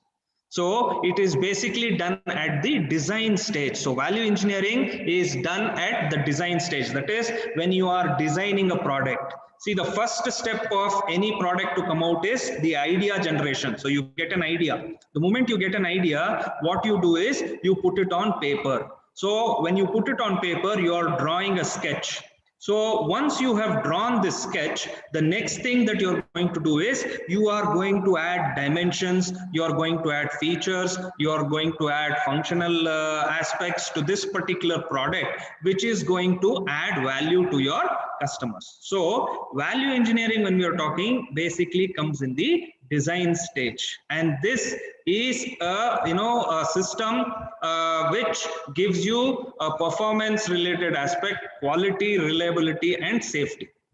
So if we are looking at a valued product, it should have good performance, it should have good quality, it should have good reliability, and it should have good safety. So what do I mean? So if I have come up with this pen, if I have done value engineering to this pen, so performance, this pen has to write. Correct? If it doesn't write, it's not a pen. So the performance is it should write. Now quality is it should be made of good quality material. That is with respect to the body, with respect to the ink, with respect to the flow of ink. All these are quality aspects. Now reliability. Now if the manufacturer says this pen should write 50,000 words, this should write 50,000 words, then this product is a reliable product. If this pen doesn't write 50,000 words, if it writes 40,000 words, then this pen is not reliable, because the manufacturer has claimed this will write 50,000, but this has only written 40,000 words. So this is not a reliable product. And finally, the safety. That is whether when you're writing, it hurts your fingers. Because if you are providing any sharp edges or sharp corners in the place where you are holding it and writing, this could harm your fingers.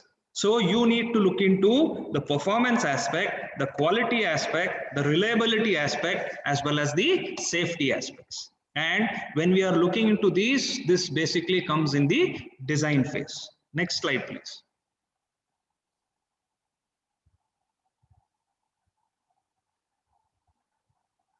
So when we are talking with respect to value creation, there are three major things that we need to look at. One is benchmarking, the second one is the cost modeling, and the third one is the design optimization. So when I say benchmarking, it is nothing but we have to do a breakdown analysis to identify the design attributes and costs.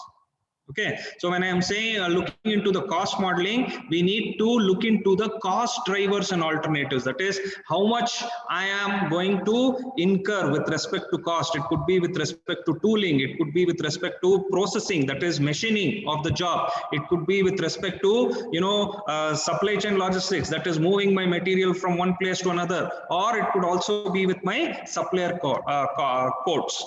Then, and finally, I'll be looking into the design optimization part, where I'll be looking into the best practices to utilize such that I optimize on my design. I reduce my total cost of making.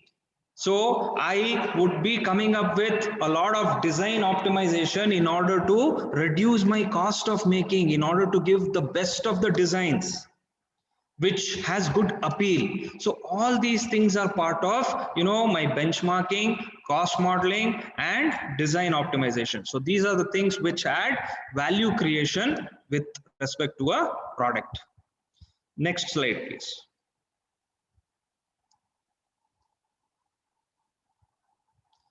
So in competitive advantage, what is competitive advantage? Is nothing but an advantage over your competitors gained by offering consumers greater value than competitors offer. Okay, so in today's scenario, an advantage over competitors gained by offering consumers greater value than competitors offer. Now, a few months back, Samsung came up with a phone. Okay, I don't remember the model. I think it was S10 or S11. I'm not too sure about the model. But the advertisement that it showed on TV was, even if you're driving in a rainy day, that is when it is raining and when you're taking your mobile in your pocket and it has started raining, and see, the tendency is we tend to, protect the phone rather than protect ourselves, correct? So what we do when it is raining, we will see to it that our phone is safeguarded first, and next is our safety, correct?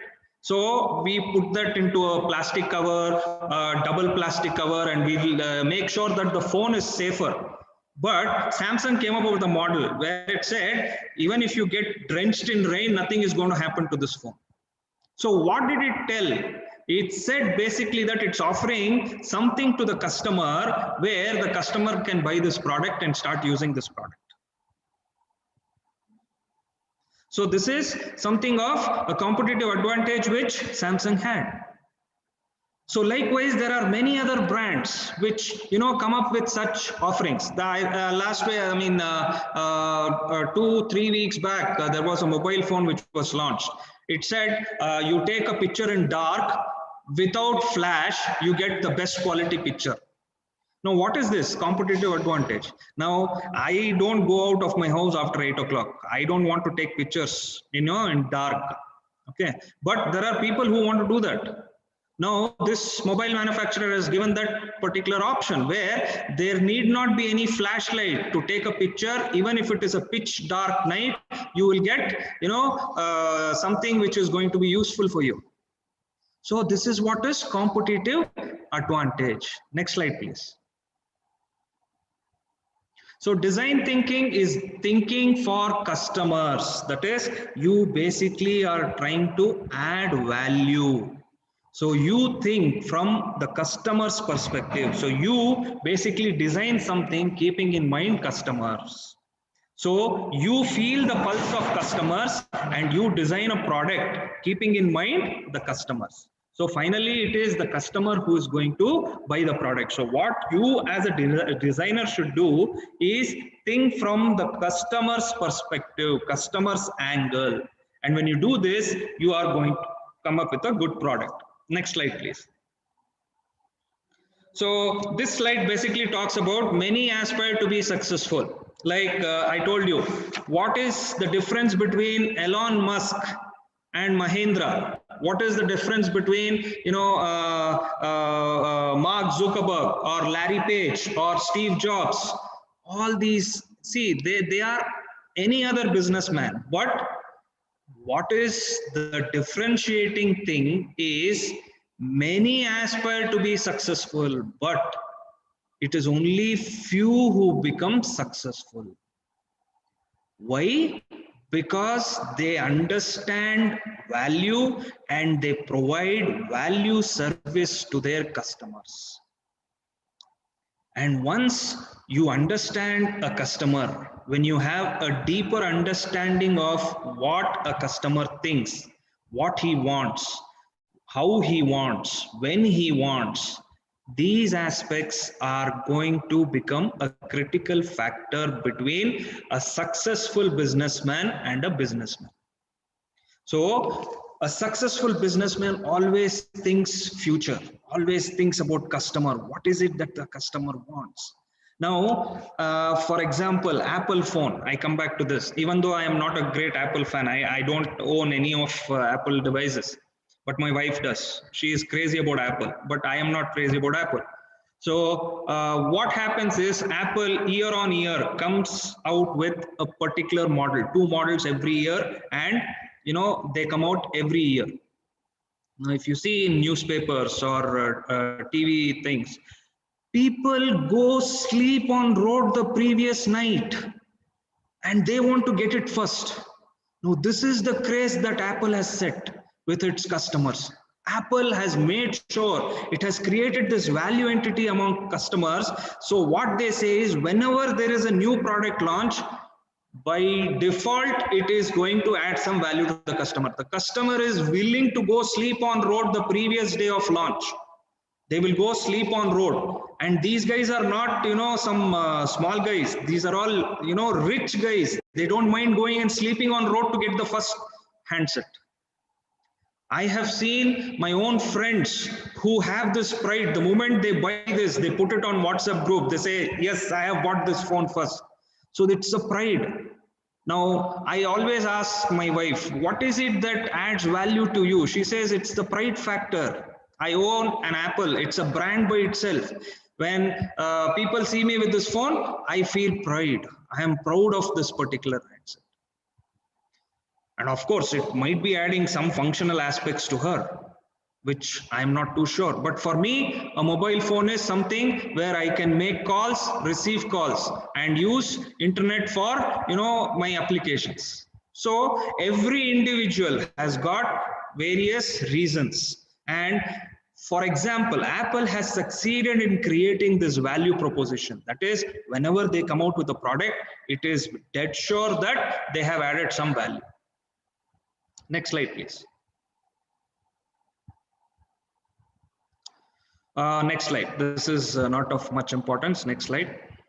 So when we are talking about a design, it definitely should have a system. So what is a system? A system is any group of interacting, interrelated or interdependent parts that form a complex and unified whole that has a specific purpose. So a system, a mobile is a system, a pen is a system. So whatever you are trying to create is a system. So a system is any group of interacting, interrelated or interdependent parts that form a complex and unified whole that has a specific purpose. So if I take this mobile phone, so there are a lot of interacting services which are there in this mobile phone. So you have, chip, you have, various sensors, you have various interdependent parts which put together make this particular mobile phone called a system. Next.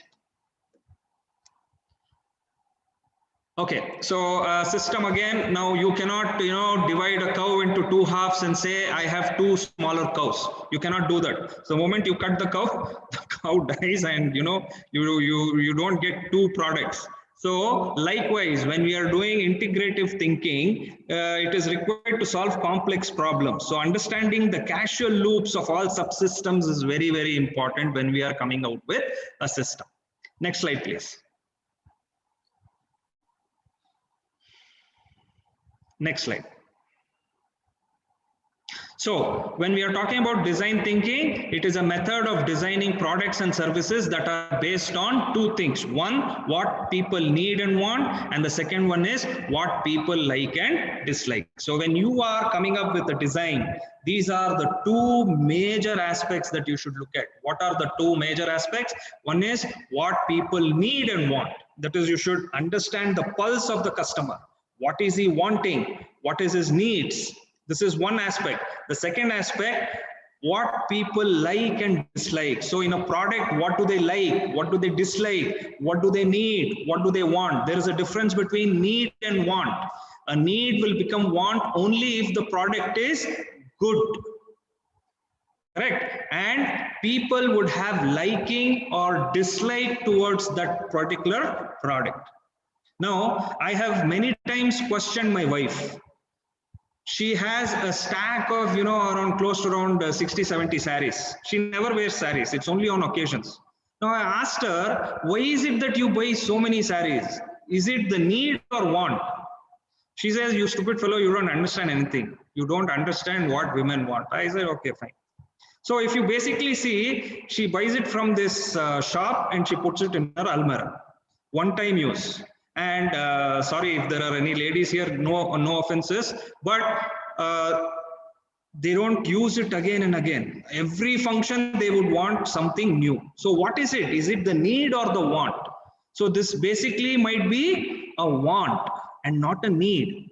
So likewise, when we are talking about product, we as a business entity should create this want where it becomes a need for the customer. So I come up with a product, it should become a want first, because after that, if you give the need part, then it is going to satisfy them. And people would like or dislike depending on what you provide. So when you go to a shop to buy a shirt, there are so many choices that you have. You have a t-shirt, you have a collared-less shirt, you have a collared shirt, you have a half-arm shirt, you have a full-arm shirt. So when you are going to buy a shirt, one is the need or want. That is, you want to buy it for an occasion or you really need it. Correct? And you like or dislike a particular variety of shirt or trouser for this reason. So what you are trying to do when it comes to design thinking is you are trying to infiltrate these things into the customer's mind, whether he needs it or wants it, whether he likes it or dislikes it. You need to look into the pulse of the customer. So a skill that allows a designer to align what people want with what can be done and produce a viable business strategy that creates customer value and market opportunity. So it is a viable business strategy. It's a strategy where you're trying to, bring in the needs and wants, what the customer is looking for, with creating customer value. That is trying to give that importance factor and the market opportunity which exists. That is how much you can, penetrate into the market. So these are the three things that you look basically when you're doing design thinking. So one is viable business strategy, the second one is customer value, and the third one is market opportunity. Next slide, please. I'd like to know how much more time I'm left with. Can I continue?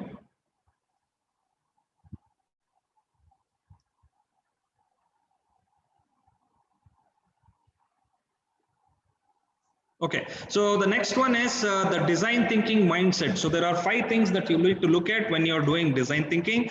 The first one is think users first. The second one is ask the right questions. The third one is believe you can visualize or draw a conclusive product. The fourth one is commit to explore, and the fifth one is prototype to test. So when we are doing the thinking aspect, when it comes to the designing, we first need to think of customers first. It is not for me that I'm making, it is for customers.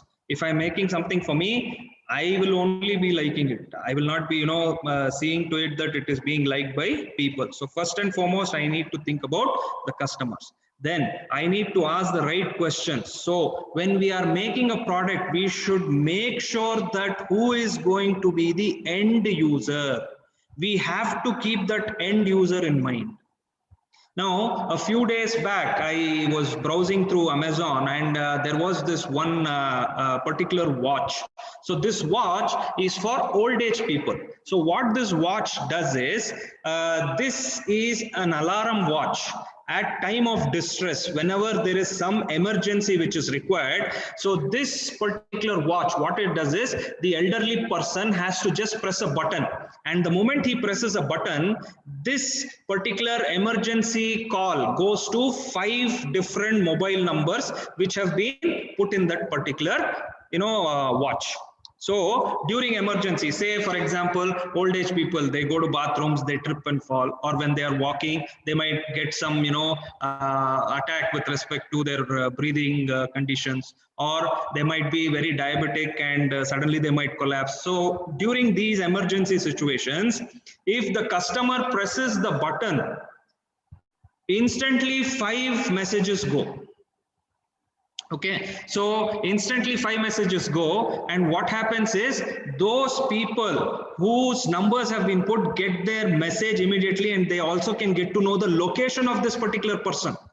So what has this product going to do? This is going to be mainly helpful for old age people. If somebody wants, if I want to buy it, it might not be of good use to me, but what this product designer has done is he is specifically catering to the requirements of old age people. So when you are making a product, you should know who your customer is. When you know who your customer is, you make the product best, because you ask the right questions and you visualize as to what is required, and you are committed to explore to give the best of the product, and you do this by doing a prototype testing. And finally, you're going to give it to the market. So when it goes to the market, it is beneficial for old age people.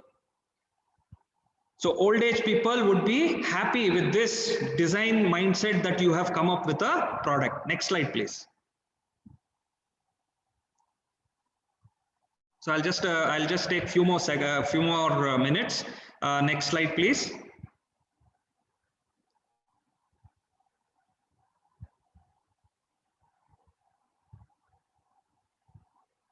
Yeah, so there are 5 phases of design principle. I will not be going through these slides. I'll just tell you what are the phases. The phase 0 is, understanding the process. That is, so the phase 0 is to understand or observe. The second phase is to visualize or realize. The third phase is to evaluate or refine. The fourth phase is to implement. And the fifth phase is to implement the actual manufacturing thing itself. That is, the third implementation is the prototype making, and the last one is to actually come up with the product. Next slide, please. Next.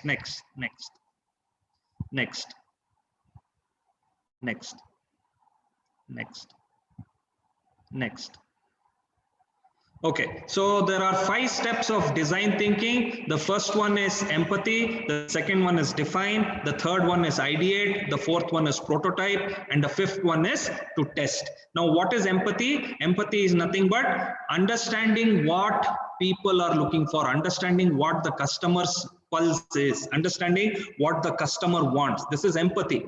Next, the moment I understand what he wants, I will be defining as to what I would be giving to my customer. Then I will be coming up with various ideas as to what needs to be done. The fourth one is I'll be making a prototype. Before I go into my manufacturing, I will test my prototype. And finally, once I am convinced that my prototype is good, I go for main production. And once I have completed my production, I test this product and then I send it to the customer. So these are the 5 steps in design thinking. Next slide, please. So in detail, it has been elaborated here. So empathy is nothing but to understand your customers or his pain points. Defining is outlining clear project or business objectives. Ideate is to explore ideas and solutions. Prototype is build and visualize ideas and solutions. And the fifth one is testing, that is review and decide whether you want to launch this product into the market or not. Next slide, please. So in conclusion, the world of business is constantly changing. As I said, this is a completely competitive world today. So we need to keep in mind the technology shifts. We need to keep in mind the market shifts. And we need to also now compete with international players who are coming into various developing countries. So keeping in mind all these things, when we are doing design thinking, we need to find solutions with respect to innovation. We need to inspire our customers by giving good products. And we also have to keep in mind the human-centered ideas that creates and delivers value to our customers. So these are the conclusive points that whenever you are designing something, you need to innovate, you need to keep people in mind, and you need to inspire people for whatever you are giving. They should accept it. And it's only when they buy it, your job completes. If your product goes and sits in finished goods inventory, nothing is happening. You have invested time, money, energy, resources, everything, and it is sitting idle. It is of waste. So there has to be money circulation. This is when the economy of scales comes into picture. So I stop here. If you have any questions, I would be happy to take questions. And this can be circulated to all the students and faculties. And if you have any questions, you can also, send me a mail on my email ID, which is bharat.s@presidencyuniversity.in. So I'll be happy to take your questions. Or if there is no questions, we can stop here. Good morning, sir. Yes. Sir, I am Ajit. I am studying in BCom CA Vidyamanira Arts and Science College, Uthangarai. Yes. I have a one doubt, sir. Yes, tell me. Sir, how can value engineering reduce cost and time overrun in construction industry, sir? How value engineering can? Reduce cost and time over in construction industry. In construction industry? Yes, sir. Okay. So how value engineering can reduce cost in construction industry? Now, yes, construction industry, what type of industry are you looking at? Is it apartment building industry or is it a complex building industry? So there are various things when you look into construction. Okay. Construction. Yeah.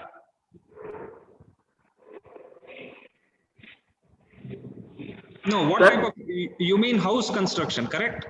Yes, sir. Yes, sir. House construction, sir. Yeah, so civil construction work. So whatever you do for your houses. So how you can increase the value and reduce cost is by coming up with, appropriate design, which is going to, see to it that you are utilizing the space of your land and also trying to use alternate materials. Now, earlier days, people used to build houses with bricks. People used to build houses with stones. But today there are alternate materials which have come into picture. Like you have special category of bricks that you get today. Okay, so these are cost effective and these are also lightweight, and this also gives good resistance to the weather conditions. That is, it could be with respect to cold weather or hot weather. So there are materials which are available in market today which you can use to see to it that you are reducing on your cost of procurement of material, as well as you are increasing the value with respect to what you are providing to your customer. So if you see construction industry today, it's going through a major transformation where they are using alternate materials. As I said, every construction company today, there are so many competitors in this business. So they are trying to come up with different material usage, which is going to add value to the customer. So it could be with respect to your raw materials or semi-finished materials like your bricks or your tiles. Now, earlier days, people would want to go for marble tiles, but marble is very expensive. So how did you reduce cost? By going with vitrified tiles. Now, vitrified tiles looks like a marble tile only, but it is cheaper compared to marble. So like that, you can reduce. Sir, we can answer. Thank you very much, sir. Thank you, sir. Thank you. Thank you for spending your valuable time and giving your deep insights and the knowledge, sir. Thank you. Thank you. I thank SVM Group for giving me this opportunity to speak on value engineering and design thinking. So as I said, if you want any clarifications, you can send me an email. I'll be more than happy to answer your queries. And all of you have a good day. Thank you. Thank you, sir.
Shall we start now, sir? Madam, okay, ma'am. Okay, am I audible? Yeah, Any now disturbance, audible, ma'am. sir? No disturbance, ma'am. Okay. Okay, sir. Okay, thank you, ma'am. Most respectable correspondent and management of Vidya Mandir Group of Institutions, respectable principal, head of the department, faculty members, and participants from this college and other colleges and universities across the country and foreign delegates. Good afternoon, one and all. The gathering in this virtual international conference titled Innovative Entrepreneurs and Smart Economy. This is an excellent platform to sharing knowledge on innovative entrepreneurs and smart economy. Then the topic of the conference is an emerging one and essential for the present scenario. I congratulate and appreciate the organizing team to choosing the wonderful theme of the conference. And I thank to the gathering team. I thank to the organizing team invite me to share, learn things from virtual gatherings. Now I am going to share few things with you under a title on entrepreneurs innovation and how they drive the smart economy. First, we know the term economy and smart economy.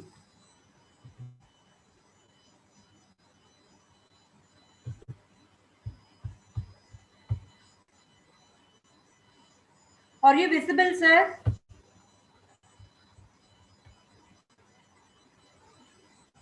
Sir, are you visible? Yes, ma'am. Visible, ma'am. Okay. The traditional economy is more manual driven and ownership capacity, etc. Whereas the smart economy is technical driven, partnership, productivity, competitiveness. Simply we can say the traditional economy is from paper to electronic. However, the urban development leads the people from traditional economy to smart economy. Therefore, the urban development is drive the smart economy.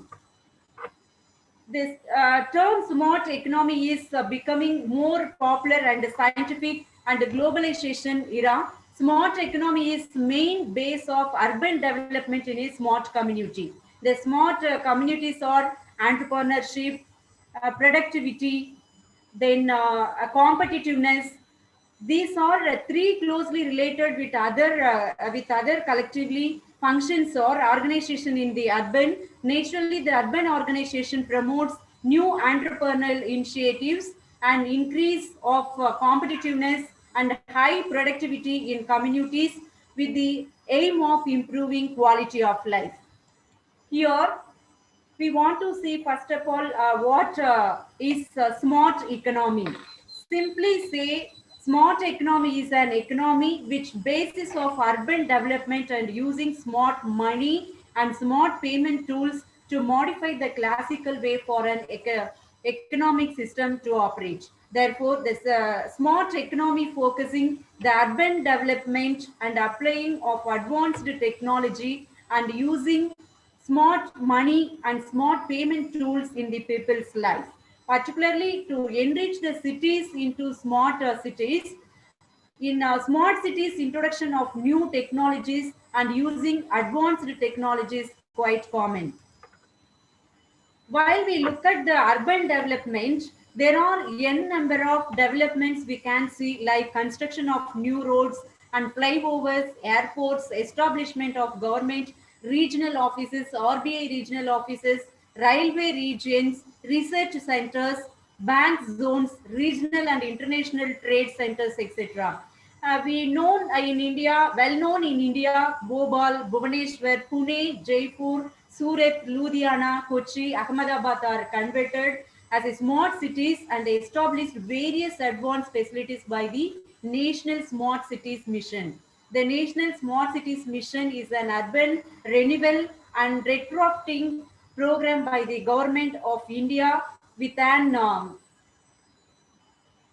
Government of India with the mission to develop smart cities across the country, making them citizen friendly and sustainable, which leads the smart economy. Therefore, the smart economy driven from the smart city system. Now, just we are going to smart city system. The smart city system comprises of 6 key building blocks such as smart people, smart city economy, smart mobility, smart environment, smart living, and smart governance. These 6 building blocks are closely interlinked and contribute to the smart city system. In the smart city system, one of the component is smart people. Normally, smart people are intelligent, clever, and brilliant, which mean people having a good amount of mental ability. Intelligent is used of a person who can handle new situations and solve problems. Clever is used of a person who learn very quickly. Therefore, smart people make smart decisions, and they also know that they have to earn business results one decisions at a time. The smart people are having qualities like make smart decisions, learn from their mistakes, surround themselves with smart people, resourceful, often their own worst enemy. As entrepreneurs, they are not always successful. Hence, the smart people think different and their approach is always different. We can see this picture in this. It shows 2 plus 2 is equal to fish. And 3 plus 3 is equal to 8. 7 plus 7 is equal to triangle. This explanation is very simple. Take mirror image of the number 2 and join it with 2. You will get a fish.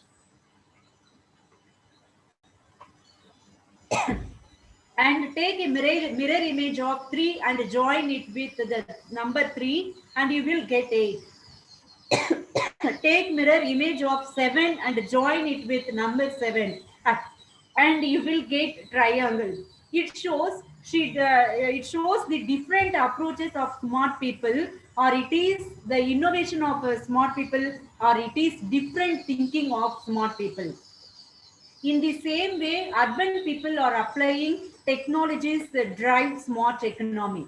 For example, use of smart money and payment through credit card, debit card, and net banking, etc. Then smart city economy. The second component of a smart city is smart city economy. The smart city economy driven the innovations of science, industry, and business, but also for cultural heritage, architecture, planning, development, etc.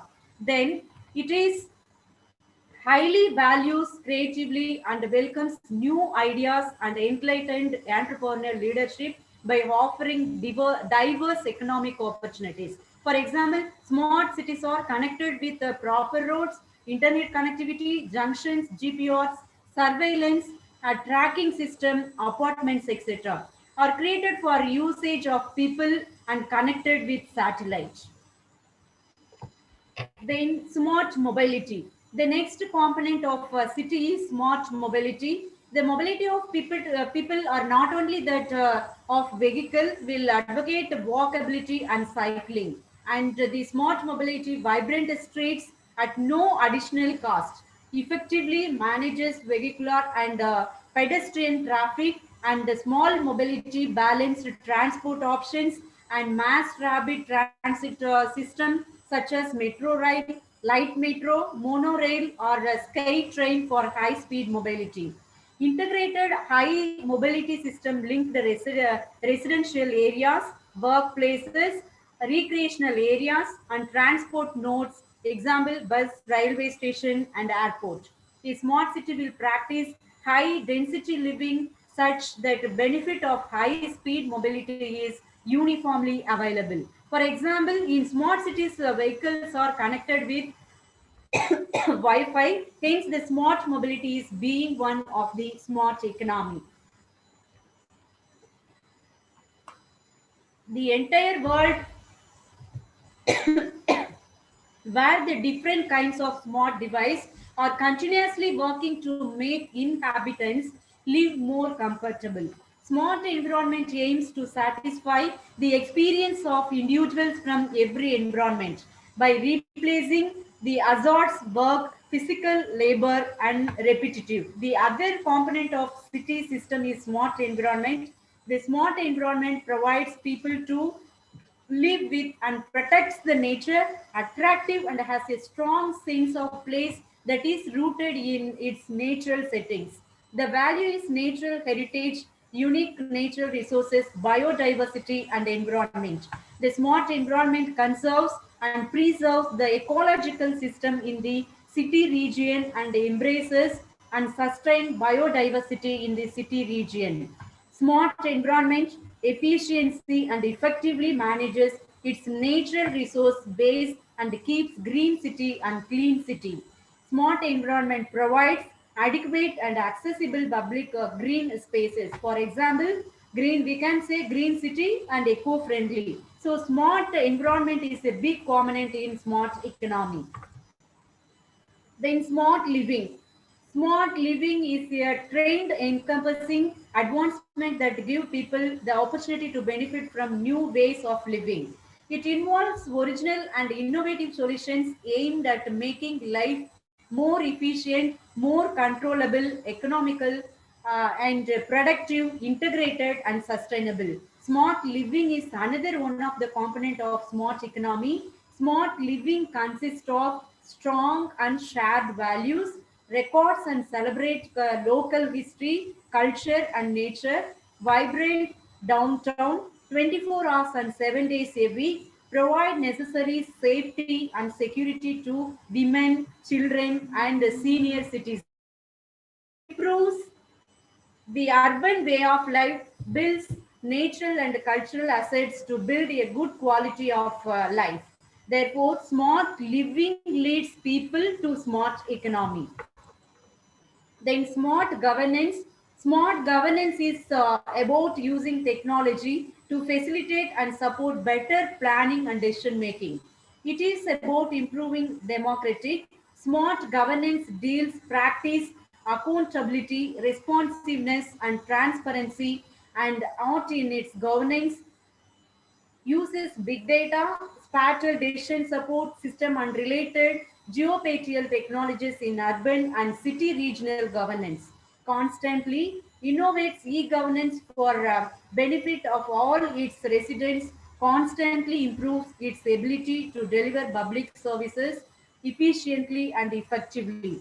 So e-governance technology leads the people to smart economy in better way of planning, infrastructure, operations, evaluations, performance, prioritization, procurement and permission, etc.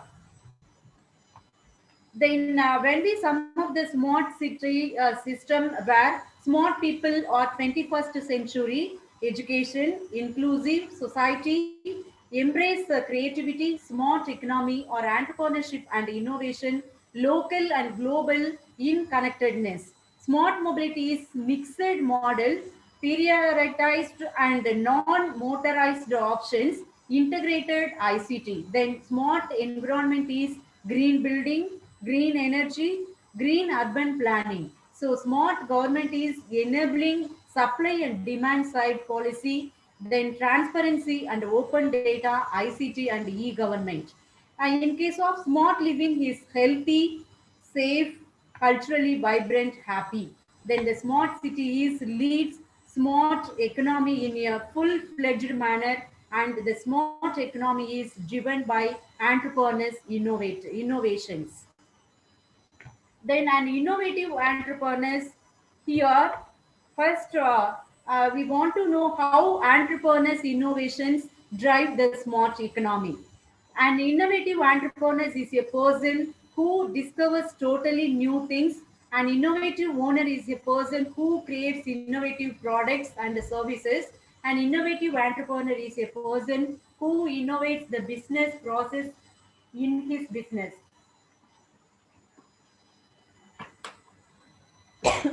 An innovative person is a person who is not afraid to take a risk. Entrepreneurs locate and exploit opportunities. They convert the latent and ideal resources like land, labor, and capital into national income and wealth in the form of goods and services. They help increase national product and per capita income in the country. For example, in the globalization scenario, entrepreneurs are moving towards digitalization of their transactions according to the changes business environment. Digital transactions on India's real-time payment platform at a record high. The number of mobile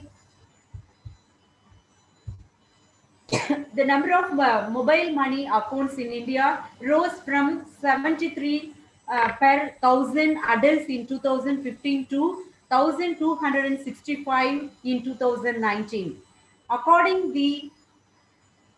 to the International Monetary Fund's Finance Access Survey. Then entrepreneurs innovation in banking sectors. Electronic banking services or a range of banking other services for facilitates that use electronic equipment and include these are online banking, ATM and debit card services, phone-based banking, SMS banking, electronic alert, mobile banking, fund transfer services, point of sales banking. Due to entrepreneurs innovation, any one of smart people can access the entire globe in a single device. Smart people can save their money, planning the money, search ideas and use the money for buying, selling of products, making payments by using credit card, debit card and net banking, mobile banking also. Then entrepreneurs innovation in payment. There are many applications are invented and introduced by various entrepreneurs. The innovations are Google Pay, Paytm, RuPay, then Phone Pay, UPay, which means Unified Payment Interface, BHIMI, which means Bharat Interface for money. Then there are n number of technologies introduced by entrepreneurs. Majority urban people are vigorously using these technologies. Then entrepreneur innovations in education. There are n number of promoters and innovative minds are introduced many applications. Virtual reality in education. Virtual reality technology is already hottest thing in the technology world. Artificial intelligence and machine learning, cloud computing for education, 3D printing, social media in educational institutions, the use of biometrics in schools, Google Meet, Google Classroom, Zoom and WebEx also. Then innovations, the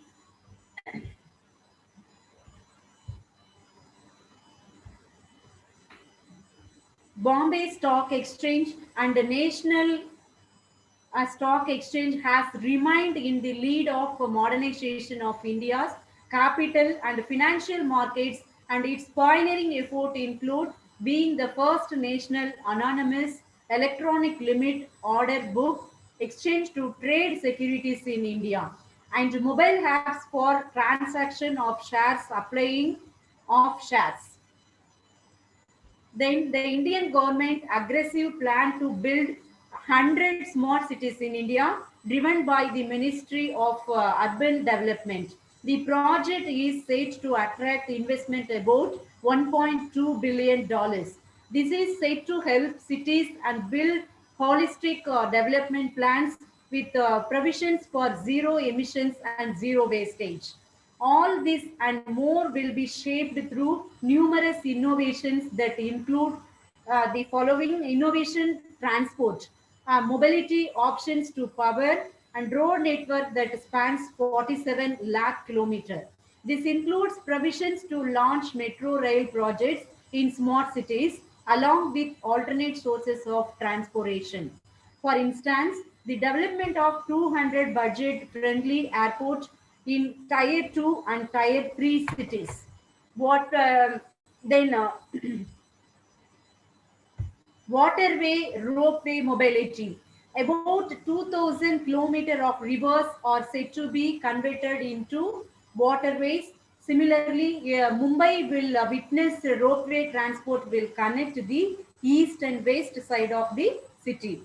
Walkable localities, road networks to be transformed to include pedestrians and cyclists in a bid of reduce congestions and fight pollutions. Then multi-modal logistic park, key initiative to reduce overall freight and warehouse cost, drive freight aggregation and distribution along with value-added services. 36 ring roads around the country will be used in the building blocks. Land aggregation and management. Here, strategically acquiring land and making it available for the development in cost-effective manner. New infrastructure investment could be made while also compensating existing residents. And next one is development of open spaces such as parks, playgrounds, and recreational zones. They boost the quality of life. The next one is destination, bringing all government initiatives online to boost accountability and transparency. Also, including online programs activities to gather Facebook and citizen-friendly decision making. Then city-wide video surveillance systems. Here, surveillance systems that are backed by technologies to monitor every corner of the city. Data would be saved onto centralized servers to track roads and accidents. Then eco-friendly norms. Here, equipping houses with solar panels and wind generators to increase the reliance and renewable energy sources. Reduced fuel consumption also decreasing air contamination. Then smart home. Technologies such as automation, security, and surveillance kits to monitor activities in the around houses. With the wireless data exchange, residents are granted access to information and news. Citizen response management system. Here, responsible for managing and receiving emergency alerts, interacting with distressed citizens, dispatching first response vehicles such as ambulances and fire bridges. All these efforts are being taken to ensure that smart cities are sustainable, inclusive, and safe.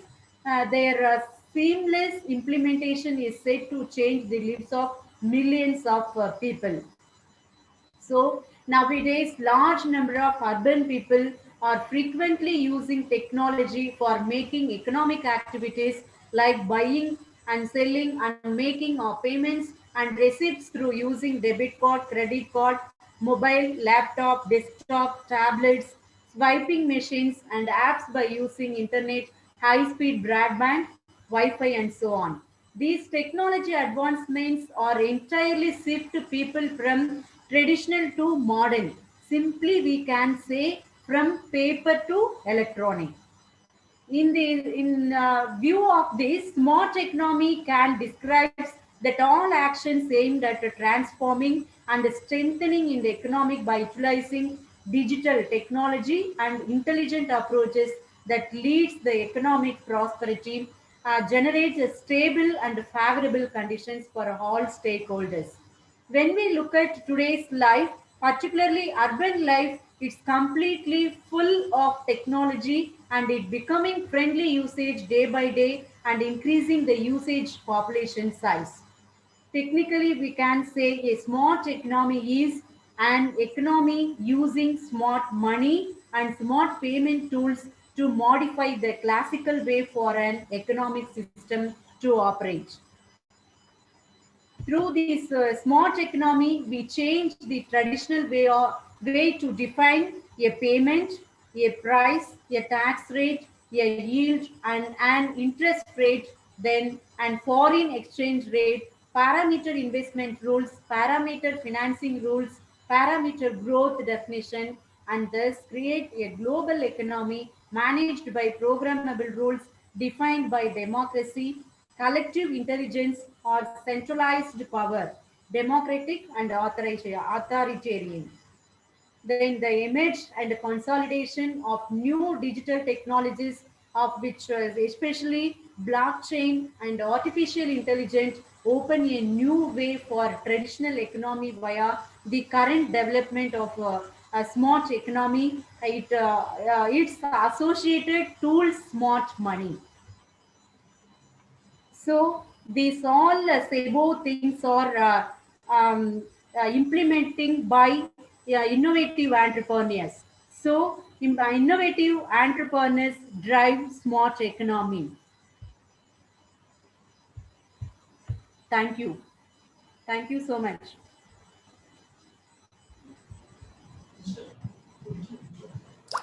Thank you, ma'am. Participants, if you have any queries, you can clarify your doubts with our speaker. Good afternoon, ma'am. Good afternoon. Ma'am, if any changes in smart economic before and after COVID? COVID, yes, we can use, most of people we can see use phone pay. Before COVID, definitely we can't use phone pay usage. Nowadays, many people use phone pay for buying and selling activity.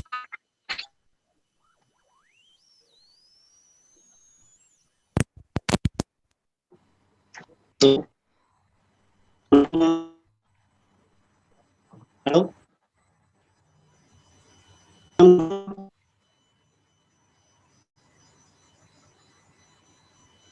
Hello, I am not clear from your side. Samudran, your I'm voice not is audible. breaking. Put your questions in the chat box.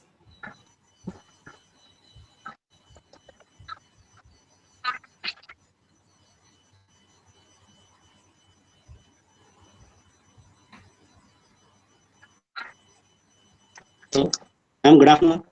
Good afternoon. Hello. Good afternoon. Good afternoon. Good afternoon.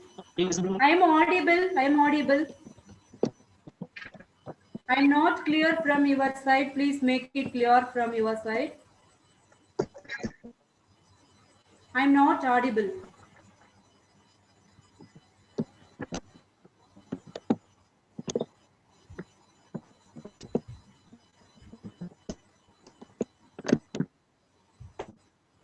Samudran, send your question through chat box.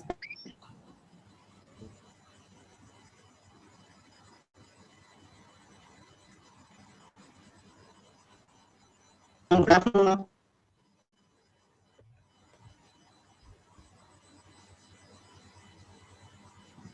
Hello, ma'am. Yes. Ma'am, Participant. question box is put in the chat box, ma'am. The question is how to support the young entrepreneurs securities market. Yes, we can invest. What is the we can invest money through mutual funds, and we can more opportunities invest our shares through share market. Like nowadays, we can see gold rate is always increasing. Recent days only it is decreased. Before that, gold rate is very high. You know.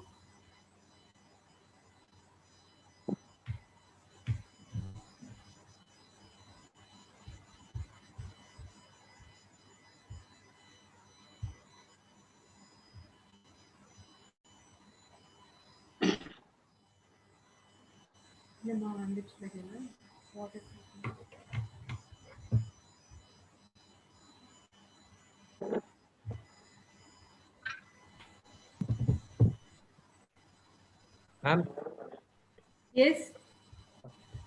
what are the benefits in smart economy? For rural entrepreneur. Rural entrepreneurs, I think nowadays urban people only utilized well the technology and also make a smart economy. But rural people really they are not getting any benefit through this smart economy. My point of view.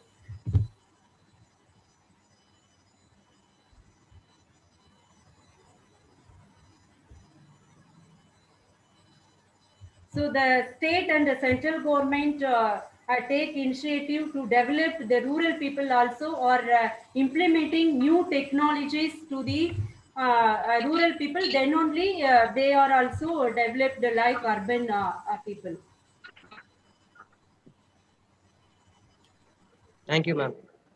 Thank you.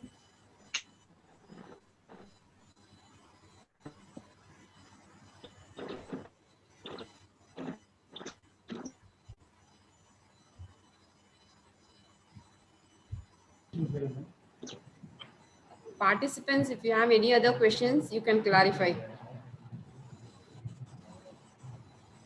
Ma'am, one more question from student. Which business is more possible to start post-COVID? Post-COVID,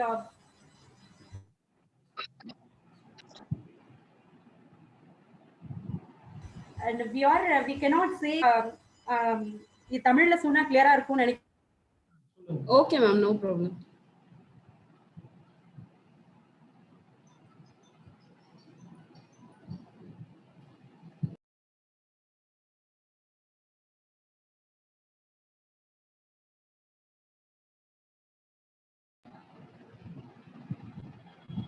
Ma'am, you are not audible, ma'am.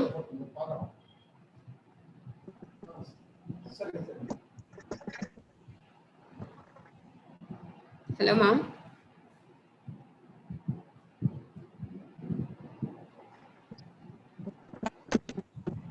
Hello.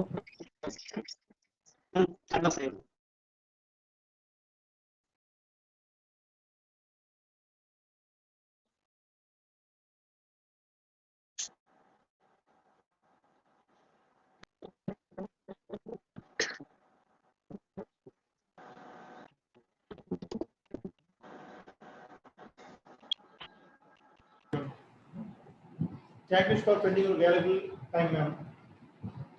Okay, ma'am. Okay. Sir, left ஆயிட்டாங்க அப்போ. ஆமா, இது சரிங்க ma'am, சரி.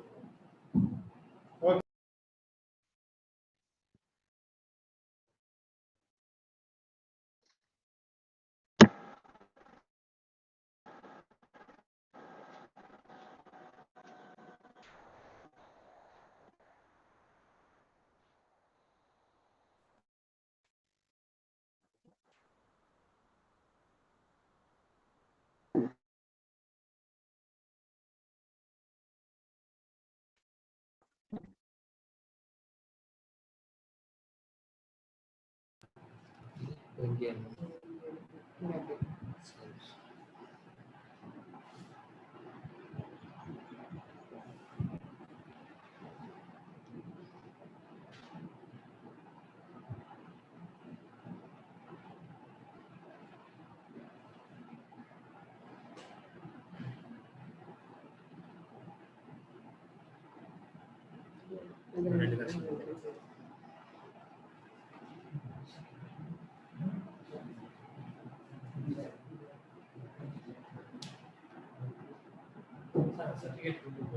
Certificate? வர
Sir, good afternoon, sir.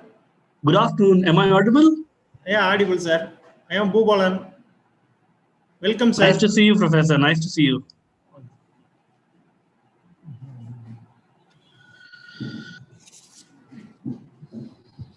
Good afternoon, sir. Good afternoon. How are you, sir? I'm good. Thank you. How are you, ma'am? How do you learn, sir? Yes, yes. Sir, It's a shall- holiday today here, the Okay. weekend. Okay, So, sir. yeah. Sir, shall we start, sir? Yes, ma'am. Give me 1 minute, please.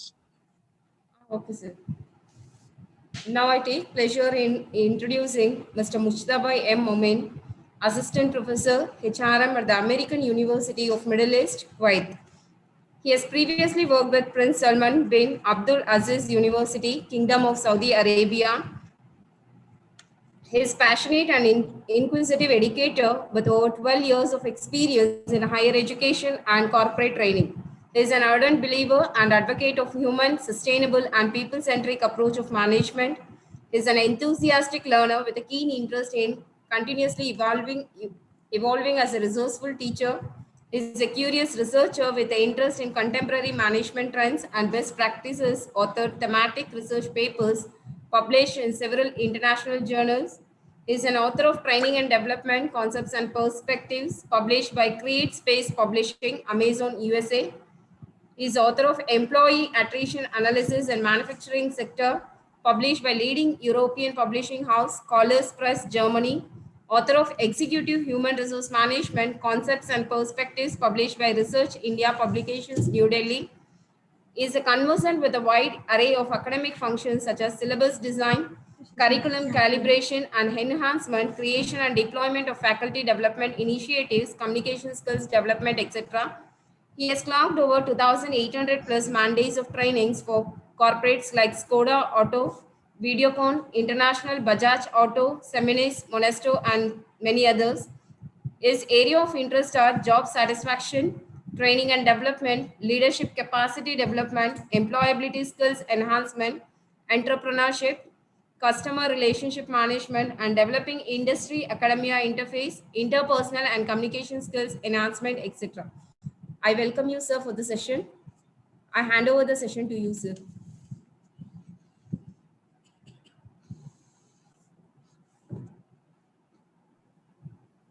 Can you hear me now? Yes, sir.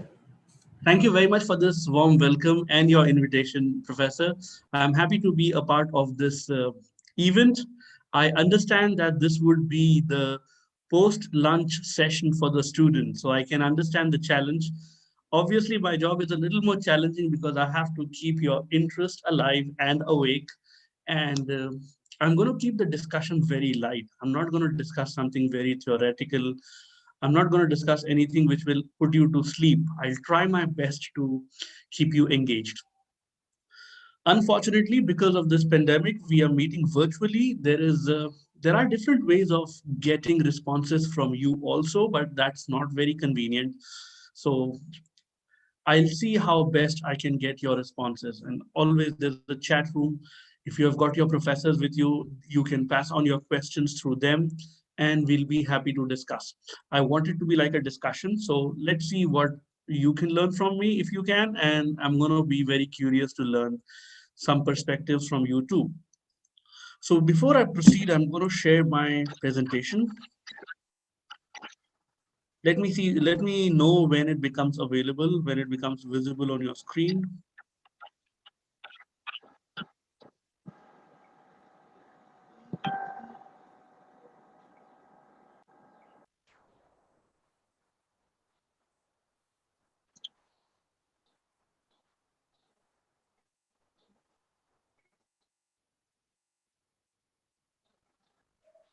All right, please let me know if the presentation is visible on your screen. Yes, it is visible, sir. Perfect.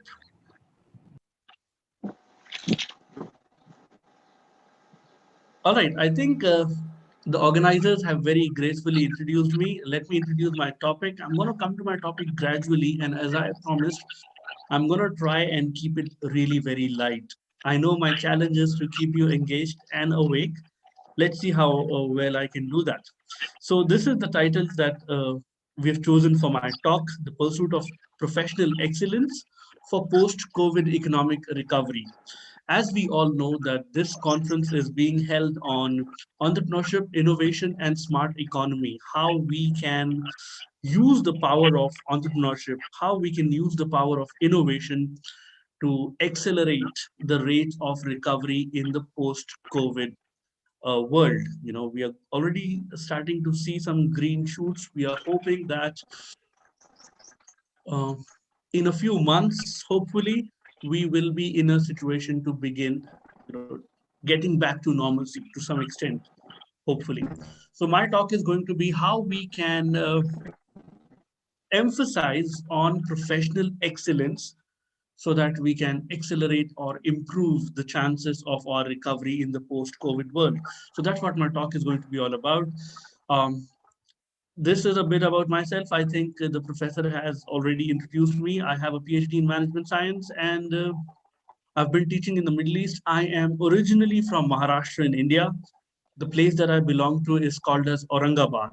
You know, it's a city in central Maharashtra, historical city, and that is where I've completed my education from. Before joining the American university, I've worked with other Middle East universities, and these are the books that I've managed to write so far. I've written because most of my writing, authoring, and research has been about HR and management in general. Okay, I'm going to introduce with the traditional way, like many other speakers do. I'm going to begin with a quote, and I'm just going to tell you the three words. We'll come to the meaning of this quote a little later. The quote that I want to begin with is Citius Altius Fortius. Citius Altius Fortius. Obviously, it's not English. The meaning is very interesting, something which touches me, which rings a bell with me. We're going to come to that a little later. So I'm going to begin with another set of trivia facts. You know, let's talk about some interesting facts, some interesting, unique, interesting information. You know, our ancestors, we say that the apes are our ancestors. You know, our evolution has been from the ape species. It's very interesting to note how much we are different in terms of our DNA. In terms of our DNA, what is the difference between the genetic makeup, the DNA of a human being and that of a chimpanzee?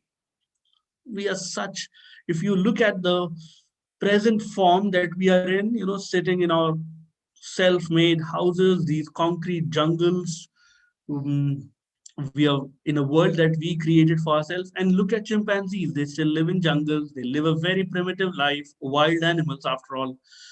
But if you look at the genetic makeup, the difference in the DNA between human beings and chimpanzees, this surprised me. It's just less than 1.5%. Let me simplify this. The difference between the human genetic makeup and the genetic makeup of a chimpanzee is less than 1.2%. Isn't that amazing? We are such different creatures, and still the genetic makeup is so similar. It's over 99%, it is similar. Another interesting fact. Have a look at this. You know, for a long time, it was believed that human beings are smarter because we have a bigger brain. It was believed that, you know, the body to brain ratio, the size of the human body and the size of the human brain, that ratio is very good. And that is why we are so intelligent, it was believed. But now we know that if you look at a dolphin, you know, those wonderful fish that are in the ocean, if you look at the body to brain ratio of a dolphin, it is in fact better than human beings. This simply means that body to brain ratio is also not a decisive factor. It's not the reason why we are so clever, apparently. The body to brain ratio of dolphins is actually better than us humans. Genetic makeup, we are not very different. Body to brain ratio, dolphins are better than us. Still, these creatures have not accomplished a fraction of what we have managed to achieve, isn't it? Look at our achievements. About 200 years ago, not too long, just 200 years ago, if someone would say that 300 or 400 people would be flying together, people would laugh at that person, isn't it? It would sound funny, unbelievable, unrealistic, dreamy, but today that is the reality. Today we have got 400, 450 people sitting in a tube-like plane and flying for long distances.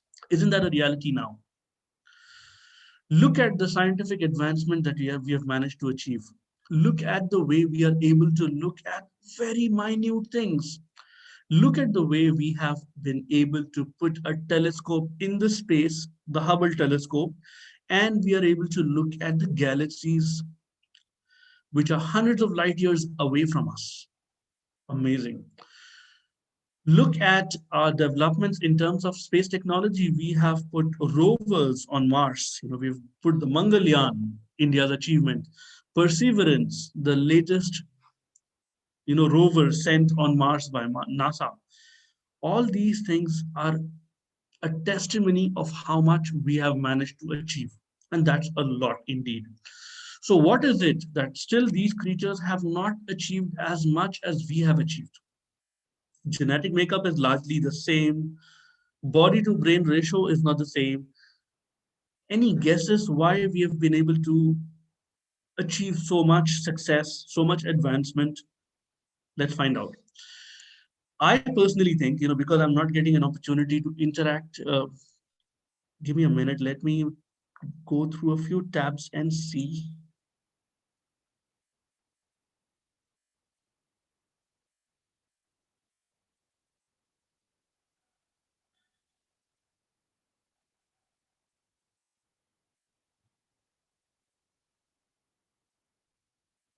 I'm trying to see if I can have a look at the chat box. Can I have a message in the chat box to confirm if you can hear me in the chat box? I want to be able to read the chat box. Oh, here I have it. You're audible, sir. I'm audible, and now I can see the chat box too. Perfect. Okay, sir. All right, guys. If you think you want to respond, if you think you want to contribute to my discussion, please mention something in the chat box, and I'll be happy to, take those responses. So let me fix something right here.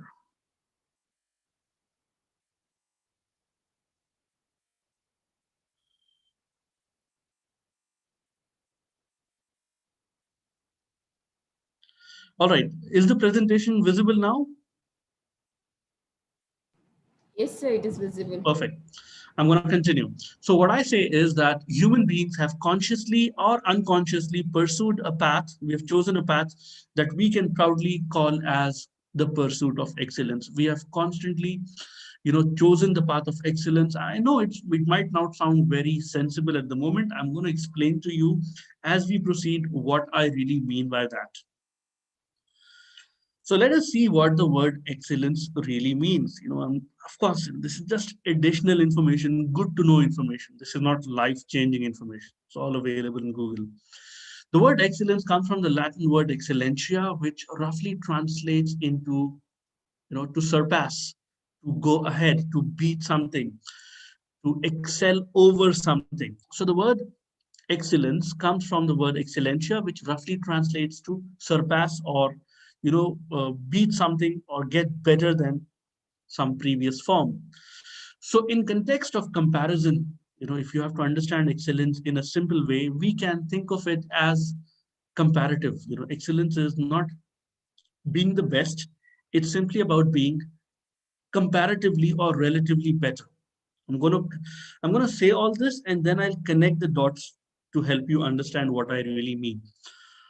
I'm going to share with you two more examples, which are testimonies, which are demonstrations of human excellence. The first example that I want to share is that of the F1 pit stop. In India, I know these races are not very popular, but if you look at the international level, there's something called as the Formula One car race. I'm sure many of you may have heard about it. In Formula One car race, what they do is they've got specially modified cars in which there's only one person who can sit with a helmet and a complete gear, and they have to complete laps or rounds of a certain track. that is called as the F1, Formula One car race. Let me share some very interesting information with you. Now, this sport is not new. F1 Formula One racing is not a new sport. It's been there for decades now. I think over 100 years now. Interestingly, in that Formula One car racetrack, there's something called as a pit stop. Look at this word on slide here, pit stop. Now, what is a pit stop? Pit stop is, when the drivers are racing, for some time they have to stop their car, they have to change their tires, they have to refuel, and maybe the driver will take a sip of glucose or something, he'll take some refreshment, and then they will continue on the race. So between the race, during the race itself, they have to take a stop and they have to, refresh themselves, they have to prepare their car for the other round, so on and so forth. This is a regular feature. It has been there in F1 race forever. Now, in 1950, in the year 1950, about 70 years ago, about 70 years before now, this pit stop, the time that the drivers needed in the pit stop, the time that they needed to refuel, to change the tires, that was 67 seconds. So as soon as the driver came in the pit stop, other people would work on it and they would change the tires and they would change, they'll give the driver something to drink and it will take 67 seconds. So in 1950, this procedure, this pit stop process, it took 67 seconds. Can you believe it? At present, in the present times, this time is less than 2 seconds. Let this sink in. Something which took over 1 minute in the past, now we are able to do it in less than 2 seconds. Isn't that amazing? What does this show? This shows simply one thing. We are never satisfied with what we have. We are constantly trying to do better. We are constantly trying to improve. We are constantly trying to make things better as we proceed. So something that took over 1 minute in the past, now we are able to do that in less than 2 seconds. Now let's take another interesting example, okay? Now this is about athletics. 100-meter athletic race is a very popular race in which, the sprinters and athletes, they're supposed to run a 100-meter race track. This is running. Now, this is a very popular sport in Olympics also. In the year 1912, that means more than 100 years ago, the record for 100-meter sprint was 10.6 seconds. So the world record holder, who was Donald Lippincott, he took 10.6 seconds to complete a 100-meter racetrack. In these 100 years, guys, so much has changed. The running track that has improved, the kind of shoes people wear. Wow, look at the kind of shoes people wear now. The athletes, the shoes they wear, they are specially designed for running. Forget about athletes. Even people who work out, I'm sure many of you who may be working out, you know about running shoes, right? So now we have got special running shoes, special racing, running tracks. In 100 years, so much has changed. But look at the world record now. The present world record for 100-meter race is 9.58 seconds, just an improvement of 1 second. In 100 years, we have improved so much in terms of the footwear technology, in terms of the running track technology. Now the track is rubberized, it's got very fine rubber, you don't slip on it, and it's very, very good. In 100 years, there has been so much progress. But if you look at the human performance, the human physical performance, there is only an improvement of 1 second. What does this show? In the first example, F1 pit stop, we see a phenomenal improvement. Do you agree? We see a phenomenal improvement in something that we do with the F1 pit stop. But in terms of a running race, athletics, the world record has just improved by 1 second. What does this show? This shows something very interesting. In terms of our physical capabilities, We have not improved or changed much. You know, Donald Lippincott, he was not physically very different from Usain Bolt. He, you know, that human capability is by and large similar. But in terms of human organization, in terms of human planning, in terms of human execution, look at the example of F1 pit stop. We have made so much progress. So in terms of our natural capabilities, we still have those 2 hands, 2 legs, you know, 1 neck. We've got a regular body structure, most of us. That has not changed for thousands of years. But in terms of our organizational skills, in terms of our, you know, the way we work, so much improvement has taken place. These are 2 examples of surpassing, excelling. We have been doing better than what we did in the past. I thought these examples are interesting. That is why I included them. Now, let's talk about why, again, guys, as young students, as faculty members, I want to be clear about why I'm discussing about excellence. The reason I'm discussing about excellence is because I want all of us to believe, and I want myself to believe more strongly, that there's always room to do better. There's always room for improvement. I don't have to settle for how I am now. There's always scope for improvement. And I want to encourage you to think about how we can constantly improve and excel. Now, the problem with excellence is a lot of people think it's a fancy word, you know. I'm a normal guy. I'm like, I don't know I don't know about excellence. I'm just a normal average person. But I want to remind you something very important. Excellence is not about being the best. I repeat, excellence or pursuit of excellence is not about being the best. You don't have to be better than everyone else. You simply have to be better than how you are now. That's all. It doesn't have to be beating others. It simply has to be trying to become a better person, a better version of yourself. Are you a little better than how you were yesterday? If yes, you are on the path of excellence. You are in the pursuit of excellence. You are already pursuing excellence. This is exactly what I want you to believe. As the other speakers have emphasized, I'm not going to talk too much about the COVID crisis. In the post-COVID situation, in the post-COVID scenario, obviously there's going to be a lot of challenges for businesses, for institutions, organizations, for all of us. Why? All businesses have suffered. Employment has suffered. People are without jobs. Obviously, there's going to be greater competition. In a country like ours, in a country like India, where we already have a lot of population and we have very few opportunities, I know about the challenge of jobs and unemployment back home. In such a situation, it becomes all the more important that we are constantly improving ourselves. It is extremely competitive, but we don't have to try and beat the external competition. We simply have to focus on our internal competition, which is ourselves. We simply have to focus on what can I do which will make this talk that I have with you guys, how can it be better than my previous talk? All that I have to do is I simply have to think about improving one step at a time and connecting the dots.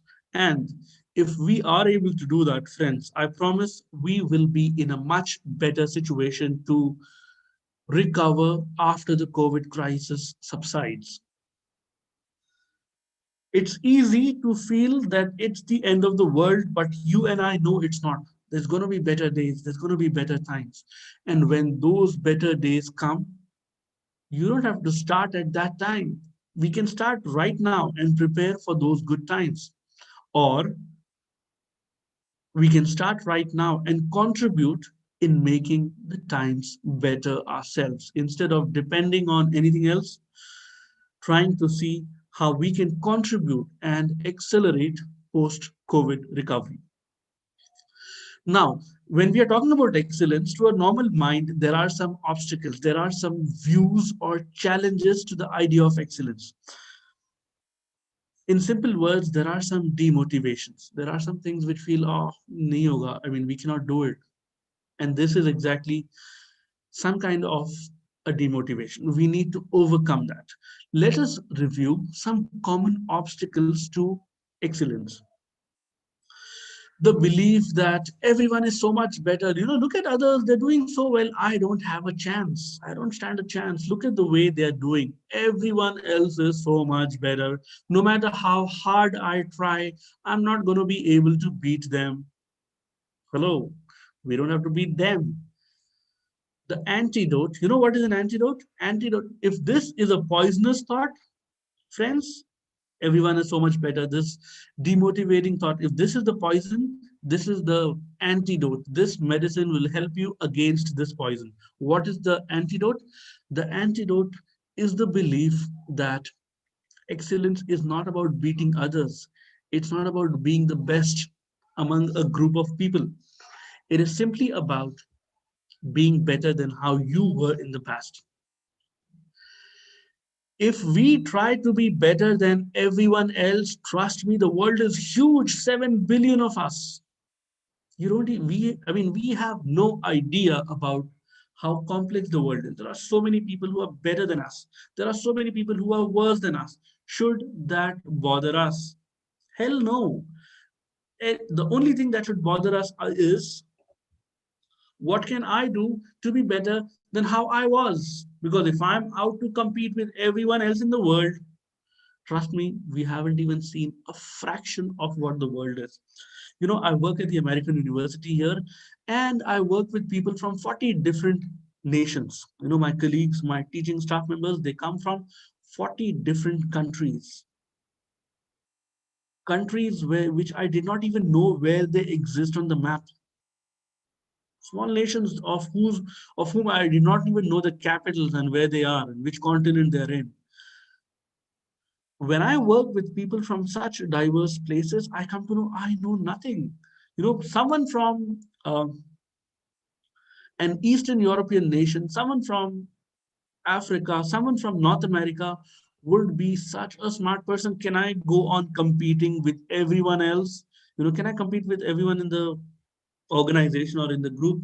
Absolutely not. That's a total waste of energy. It's going to be a huge demotivation, and it is something that will kill my confidence. If I think they're so much better or someone else is better than I am, this will simply kill my confidence. So the point is, in every situation, we must look at not trying to be better than others, but we must focus on trying to be better than our previous version. So when the thought comes, okay, I can never beat everyone. They're so much smarter. Everyone else is so much better. Please take a minute to remind yourself that the pursuit of excellence is not against anyone. It is not competing with others, trying to beat others. It is simply about trying to become a better person than how you are really. Okay, that's the first thought. The second obstacle to the idea of excellence is, this is my best. The belief, what I've done is my best. I cannot do better than this. A lot of people say, especially when they don't want to do any more. Sorry? Okay, please let me know if there's a message for me. So what I was saying is about the second obstacle to excellence. And the second obstacle is the belief that this is my best. I cannot do any better. This is a trap. The belief that, I have reached my point. This is my best. I cannot do any better than this is actually a trap. The antidote is that we are far more capable than we think. Whatever you think you can do, you're far more capable of doing much, much better than that. When we came out of those caves, when we came out of those jungles, when we set up those villages and cities and towns, were we competing with any other race? Were we competing with any other species? Were we doing like, let's build better houses than chimpanzees? Or were we trying to say that let's try to fly better than eagles? Were we doing that? No. We achieved excellence not by competing with others. We achieved excellence by trying to make ourselves better, by trying to find solutions and finding solutions. I was hearing some parts of the design thinking talk by Professor Sampath, I guess. Excellent points there. Excellence is going to come through finding solutions to our present problems. Excellence is going to come through looking at ways on how we can make the future better. So this belief that this is my best, I cannot do any better, this is clearly a trap. Anyone who says that either does not know how capable they are, or they don't want to do better. Come on, doing more is hard work. If there's someone who's lazy, I don't want to do any better, so I say, this is my best, take it or leave it. But this, my friends, is a trap. We are far more capable than we think. I believe, the organizer, when they introduced me, they mentioned the name of a company, the Skoda Auto, the car company in India. They make cars, very fine cars. That's a European company, by the way. Once I was training their employees, their engineers at a plant in Maharashtra. They have a plant, manufacturing assembly plant in Maharashtra. So I was providing them some HR consulting. They had some problems with workers and union. So I was providing them with some consulting services. So we had long meetings. And during the lunch break, the general manager said, Mustafa, let's go. I'm going to take you. I'm going to give you a round of this facility. I'll show you the company. Come with me. And he took me to, a tour of the facilities. This is where they manufacture cars. This is where they assemble the doors. Everything he was telling me. At the end of that tour, he took me to the testing facility. Now, the testing facility is a kind of a track where they try the assembled cars. Once the car is ready, they're going to take it to the track, and before delivery, they try the car in that track. That's called as, some testing process. When we went to that testing facility, I saw that there were beautiful cars that the drivers were driving and testing. I can't tell you how horribly they were testing them. They were driving too fast, they were applying sudden brakes, they were taking sharp turns, and they were doing really, very interesting maneuvers with the car. They were using the car in a very rough manner. And I was looking at the way they were testing the cars. I said, wow, why are you doing this? It's a lovely new car.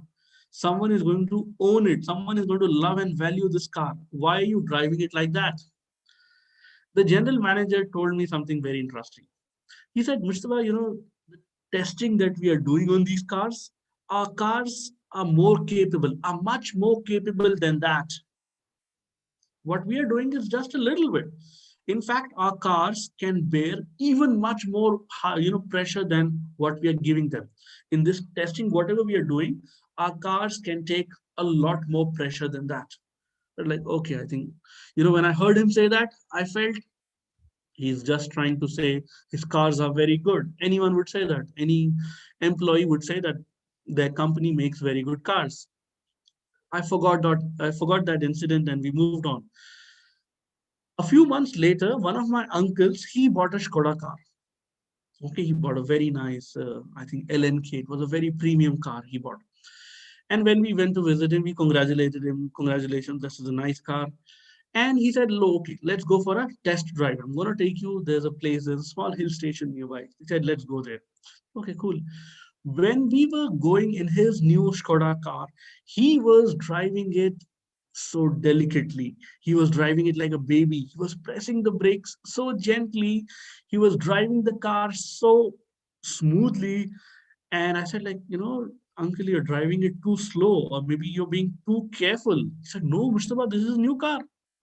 This is a new car. I have to be very careful with it. I didn't tell him anything, but I remembered what I saw at the testing facility. Now, why am I saying all this? The reason I'm saying all this is because I want to tell you that we are, look at this, far more capable than we think. The car was far more capable than what my uncle thought. My uncle was handling it with so much care. The car did not need that much care. It was ready for greater challenges. He could drive it in any way he wants, and the car would do really well. But still, what is the moral of this narration? We underutilize our capabilities. Maybe I can do a lot more, but I'm going to be very, very cautious. I would say this is my limit. I can't go beyond this. And this exactly, my friends, is a trap. This is an obstacle to excellence. We are much more capable. Just like those cars, they were prepared and tested for greater challenges. So are we as humans. We are totally prepared for much greater challenges than we think. A lot of times we think, I don't want to do that. Why? It's going to harm me. When I see parents who are being overprotective with their kids, hey, don't do this, it'll hurt you. Don't do that. Don't chew that. Don't eat this. Eat this. When I see parents who are overprotective, and sometimes maybe even I am overprotective, we fail to understand that our bodies are simply much more capable. Our spirit, our capabilities are far more than what we think. We can do a lot better than what we are doing. And this, my dear friends, is going to help you pursue excellence. You will not stop at, I've reached my limit. This is my limit. I'm not going to do any better. You will believe that I'm doing well. There is room for improvement, and I'm going to see how I can do even better. All right. I'm going to share with you some interesting books that I would encourage you to read. There is this important book which I really found very interesting, Tom Peters, The Excellence Dividend. Now, let me share something very interesting with you. When this guy wrote this book, The Excellence Dividend, he finished this book within the planned time. You know what took the longest time for him? In an interview that he gave, he said that the longest time that he took the greatest amount of time for deciding the title of the book.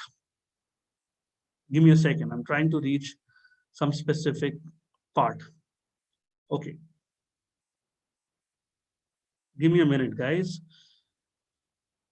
So this guy, Tom Peters, when he finished writing this book, he revealed in an interview that what took him the longest time was not to write the book. What took him the longest time was to decide the title of the book. Why am I mentioning this point here? This point I'm mentioning simply because we need to know that excellence is not about making some plans for years. It is simply about how you spend the next 10 minutes.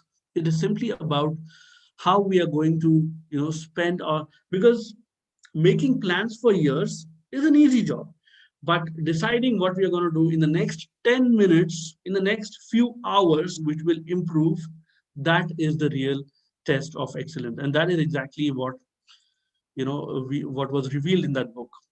I'm going to, conclude by discussing just a few points, and that's just an interesting trivia rather. Can you see this slide which I have put up as an age or generation, how perfect we really are? Can you see this, friends? Yes, sir. Okay. Now, this is an interesting question that I often try to discuss with my participants. The belief that we are already, at our best performance is actually a trap, and I'll tell you why. What do you think? As a generation, as a species, as a race, are we 99% perfect? Is it good enough? Come on, being 99%, is it good or not good? Being 99% perfect, is that enough or not enough? What do you think? I'm looking at the chat box to see if I can get some responses. What do you guys think?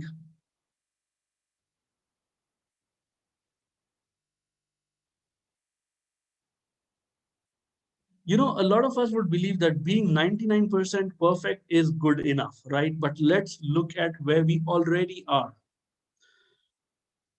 Even if we were to believe that we are 99% perfect, even if we were to be 99.9% perfect in everything that we do, then we will have around 18 plane crashes every day. 18 plane crashes every day. That means we are doing much, much better than 99.9%. We will have, postal services delivering millions of mails, across the world. If you look at across the world, we'll have thousands of wrong mail sent out to wrong addresses. We'll have thousands of wrong prescriptions, the prescriptions that doctors write. Even if we are 99.9% perfect, there's going to be thousands of wrong prescriptions. And you know that if a doctor makes a wrong prescription, that can lead to, it's a question of life and death.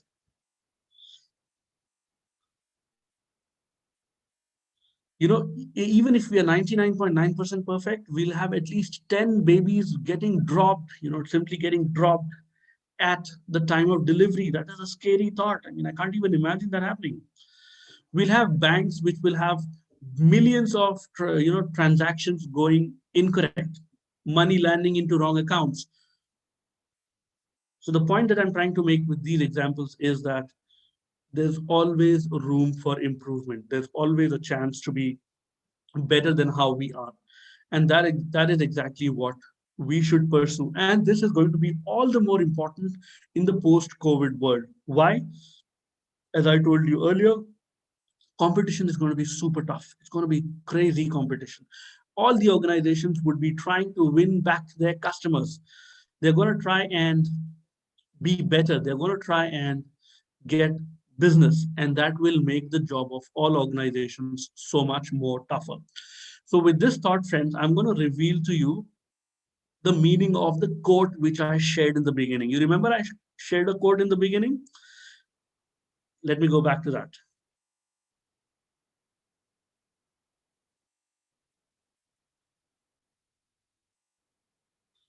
The quote that I shared in the beginning was Titius Altius Fortius. I'm going to tell you the meaning of that quote, and I'm going to tell you why I have included that quote in my discussion today. Friends, please note that the meaning of that quote, Titius Altius Fortius, is simply, I'm going to show it to you. Look at this. It simply means faster, higher, and stronger. It is the motto of the Olympics. It was coined in the year 1894, more than 100 years ago. It was coined, and this motto simply means that Titius, faster, higher, and stronger. Why have I included that? I want to include this quote in our discussion today because I want you to believe that there is always room to be better. He's not saying the fastest. The quote is not encouraging us to be the fastest. It's not asking us to be the highest. It is asking us to continuously improve. And this is the pursuit of excellence, which will help us excel in the post-COVID world. In conclusion, friends, I want to invite you to embrace the idea of excellence. I want you to embrace the idea of excellence with these three words: libens, volens, and potens. That means we are ready, we are willing, and more importantly, we are potent. That means we are capable of achieving a lot more than we think. With this, I would like to conclude my session. If there are any questions which I can answer for you, if there's any thought, any view, any opinion which you would like to share with me, please feel free to do that. Participants, if you have any queries, can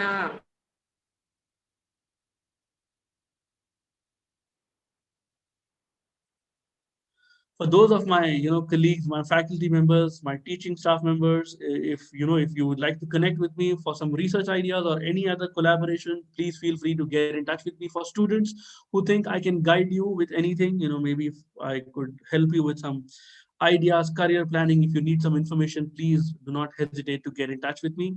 This is my contact information. I'm happy to be a part of this learning event. Thank you, Professor Bubalan, for inviting me for this particular session. It was indeed my pleasure to be a part of this event. I'm on standby. I'm waiting to see if there are any questions, if there are any opinions that you would like to share with me, so that we can discuss them here through this session.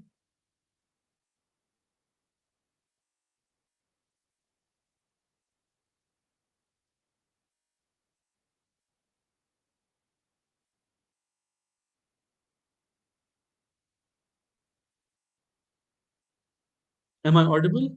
Over to you, organizers. If you have any questions, please go ahead. If you have any feedback to share with me, I'll be happy to know. You would notice, guys, that I've tried to talk about very general ideas that are meant to encourage us to believe that there's always room for improvement, and in the pursuit of excellence we can definitely get better than how we are doing really.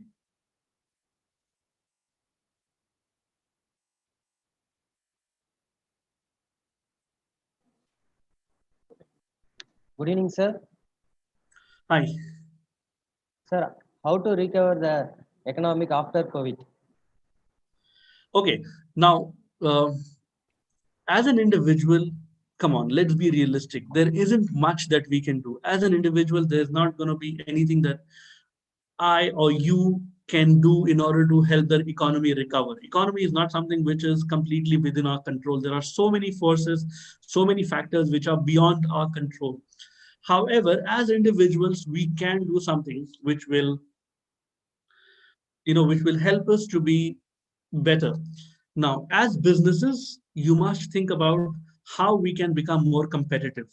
As individuals, you must think about how we can be more employable. As individuals who are perhaps starting out businesses, you can think about how can we solve a problem. So we will have to question a lot of our previous beliefs. The pre-COVID world was somewhat different. Now we have to be much more agile. We have to be much more flexible. And this is the reality of the post-COVID world. We will have to constantly evaluate the way we do business. And as an organization, we will have to think about how we can become more competitive. That is number one, as an organization. As individuals, most important, take good care of your health. Secondly, please know that the world is going to be competitive. We have to be competitive yet not hostile. A lot of times competition makes us somewhat hostile. I have to be better than. This is what kind of makes some people negative.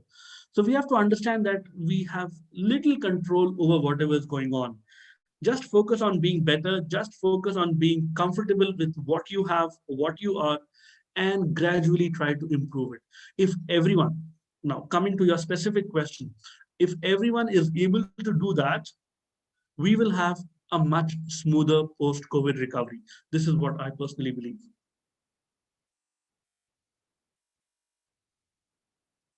Were you able to hear my response to that question?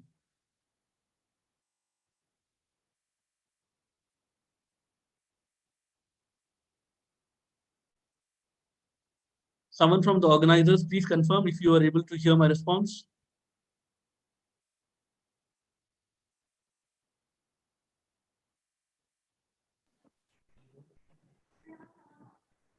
So thank you very much, sir.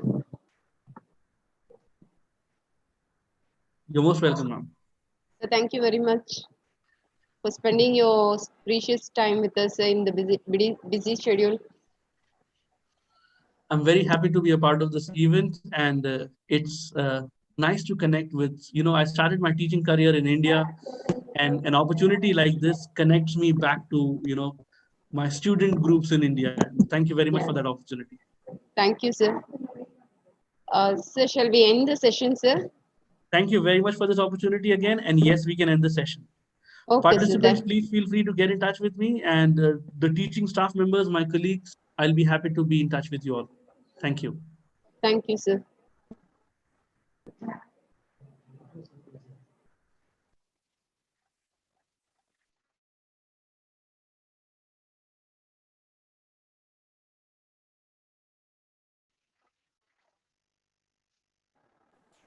Dear participants, a small announcement to you all. The feedback link will be sent to you through the chat box. After you fill the feedback, a certificate will be generated to you.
இல்ல இல்ல இல்ல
நாம் பேசி இது பண்ணிக்கலாம் இல்லையா?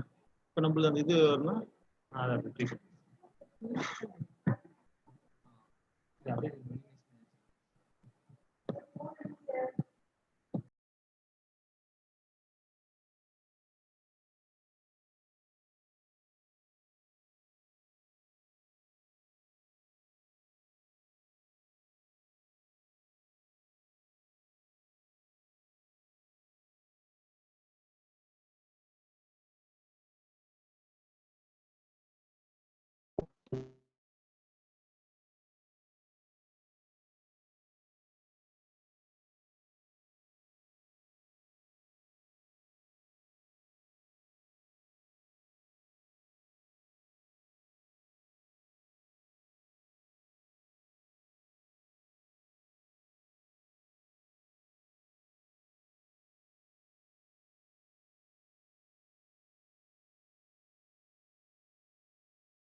Very good evening to one and all present. A very good evening to one and all present here, all the dignitaries and the participants. Now we are at the validatory function of a two-day international conference on entrepreneurship, innovation and smart economy. Now I invite Mr. C. Bhubalan, Assistant Professor and Coordinator, Department of Commerce, to welcome the gathering.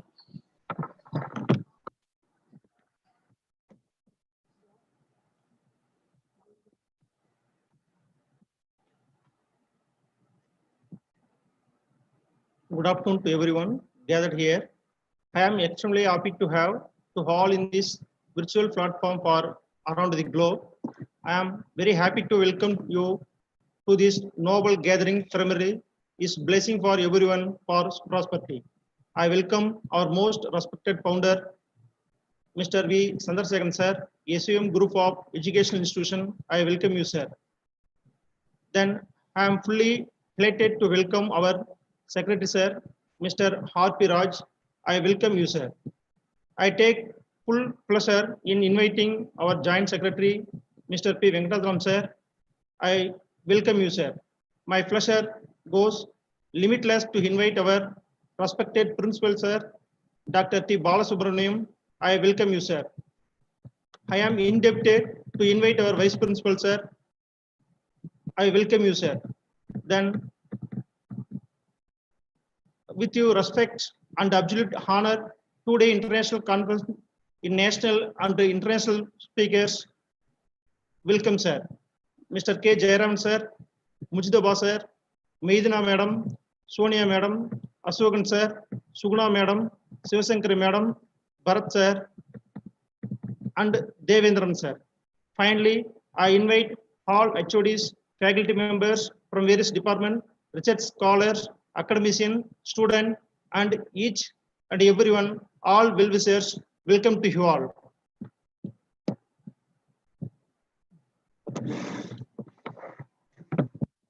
Thank you for your warm welcome, sir.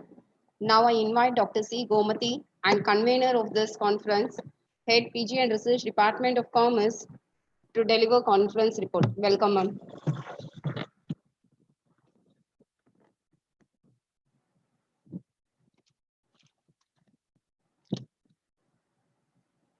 Good evening, one and all present here. We, PG and Research Department of Commerce, organized by a two-day international conference on entrepreneurship, innovation, and smart economy, held on 11th and 12th March 2021. The delegates from all over the country participated in the conference. The session was started with the prayer song, followed by welcome address. The theme of the conference and facilitations, two technical sessions was conducted on each day with 9 eminent speakers.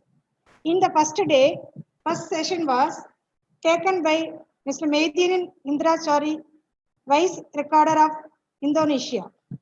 The topic of digital entrepreneur. Then followed by Dr. K. Jayaraman, Associate Professor, Head, Periyar University, Salem. Then the session next taken by the second session was took over by Dr. R. Ashokan, Associate Professor of Economics, Government Arts College for Women, Salem. The topic, the accidental success through entrepreneurships. Then Dr. S. Shivashankari, Assistant Professors, the Allen School of Business, Bangalore. The topic, distribute financial technology and entrepreneurships. On the date second, the first session was handled by Dr. M. Devendran, Department of Visual Communications, Dr. Ambedkar Government Arts College, Chennai, on the topic, career opportunities in media industry. And Dr. K. Sonia, Associate Professor and Head, St. Francis College, Bangalore, on the topic, digital entrepreneurships. The second session was presented by Dr. M. Suguna, Assistant Professor of Commerce, Periyar University, Salem, the Entrepreneur Drive Smart Economy.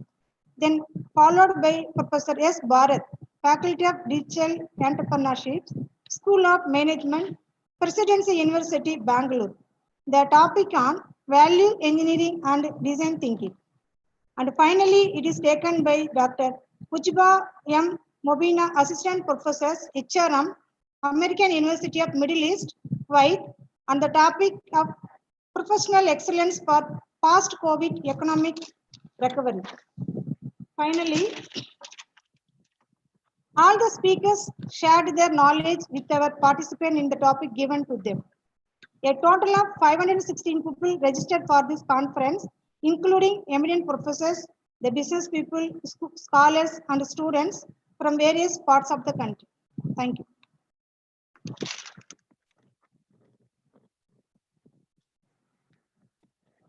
Thank you, ma'am, for your detailed report. Now, with due respect, I invite our secretary, sir, to felicitate this gathering. Welcome, sir.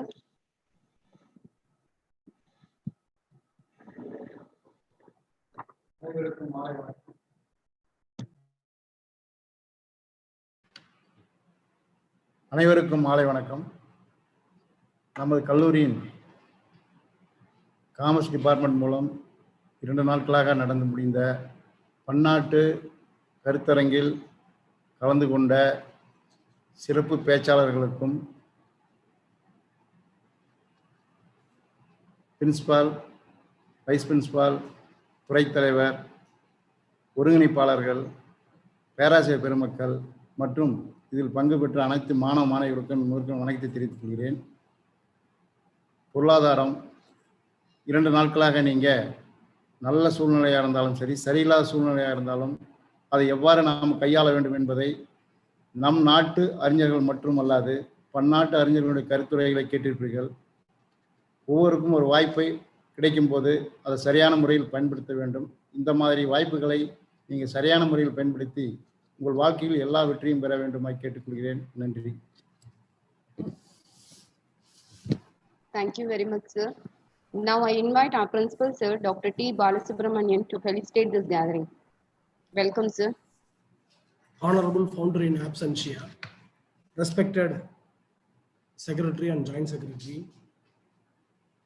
distinguished eminent personalities and invited speakers, dear HODs, staff members, and participants from other institutions, dear students, good evening to all. I hope this international webinar on entrepreneurship, innovation, the smart economy much impressed you all. I congratulate the department head and staff members, PG and Research Department of Commerce and Computer Applications for arranged this successful webinar. This type of webinar induces the young minds to give innovations on entrepreneurship. In this COVID-19 situation, I request all young minds come forward to give their country innovations to survive the nation economy, and I request you all to contribute your innovations in the reputed journal to reach out the entire world. Once again, I congratulate to all the participants and organizers. Thank you for the opportunity given. Thank you.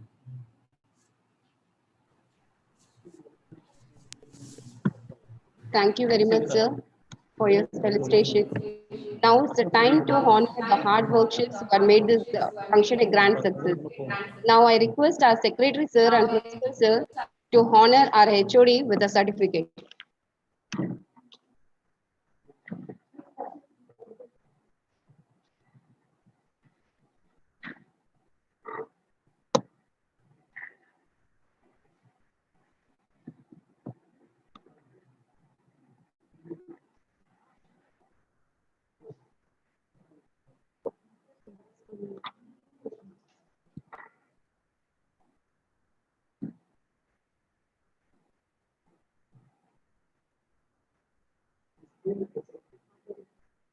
Now I request our principal and secretary, sir, to honor our coordinator, Dr. Mr. C. Bhubalan, to receive the certificate.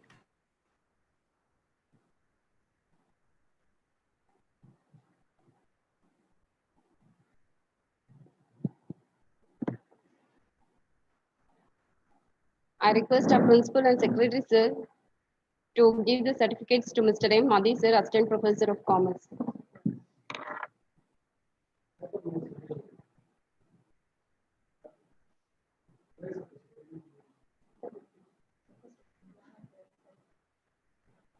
Now I request Savita Madam to get the certificates. Thank you, sir.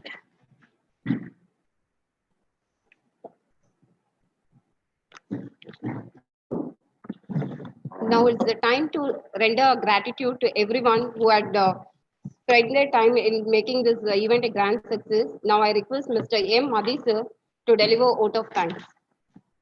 Welcome, sir.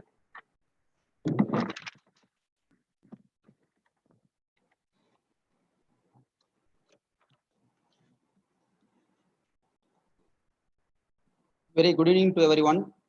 First of all, I would like to thank our management has given wonderful permission to organize the 2 days international conference on entrepreneurship, innovation and smart economy. Thank our secretary sir and additional secretary sir. Then I would like to thank our principal sir and vice principal sir has given wonderful guidance to organize the conference. Our heartfelt thanks our eminent resource persons of past 2 days international conference, Dr. K. Jayaraman sir, Associate Professors and Head in Charge, Peria University, Salem. Thank you, sir. Dr. Mujdaba M. Mubin, Assistant Professor, HRM, American University of Middle East, Kuwait. Thank you, sir. Dr. Medinia Indra Shari, Vice Rector of Dr. Soyotomo Universities, Indonesia. Thank you, ma'am. Dr. Sonia K, Associate Professor and Head, St. Francis College, Bangalore. Thank you, ma'am. Dr. R. Ashokan, Associate Professor, Department of Economics, Government Arts College for Women, Salem. Thank you, sir. Dr. M. Suguna, Assistant Professor of Commerce, Peria University, Salem. Thank you, ma'am. Dr. S. Sivasankari, Assistant Professor, Alliance University, Bangalore. Thank you, ma'am. Professors S. Bharat, Faculty of Digital Entrepreneurship, School of Management, Presidency University, Bangalore. Thank you, sir. Dr. M. Devendran, Assistant Professors, Department of Visual Communication, Dr. Ambedkar, Government Arts College, Chennai. Thank you, sir. I would like to extend my heartfelt thanks to HOD of Commerce, Dr. C. Komadi Madam. Thank you, ma'am. Then I would like to thank our coordinator of this conference, Mr. C. Pubalan sir. Thank you, sir. And extend my thank Mr. Kannan sir, organizing secretary of this conference. Thank you, sir. We thank HOD of various department and faculty members and faculty member of Commerce department. Thank you, sir. And I thank to all the students of our department has given wonderful cooperation to success of this 2 days international conference. Thank you all of you. And I extend my heartfelt thank to all the IT peoples, media and the audio personals gave the very good support to us to organize this 2 days international conference. Once again, thank you all the participants of this conference. Thank you all of you. Thank you. Thank you, sir. Now is the time for national anthem.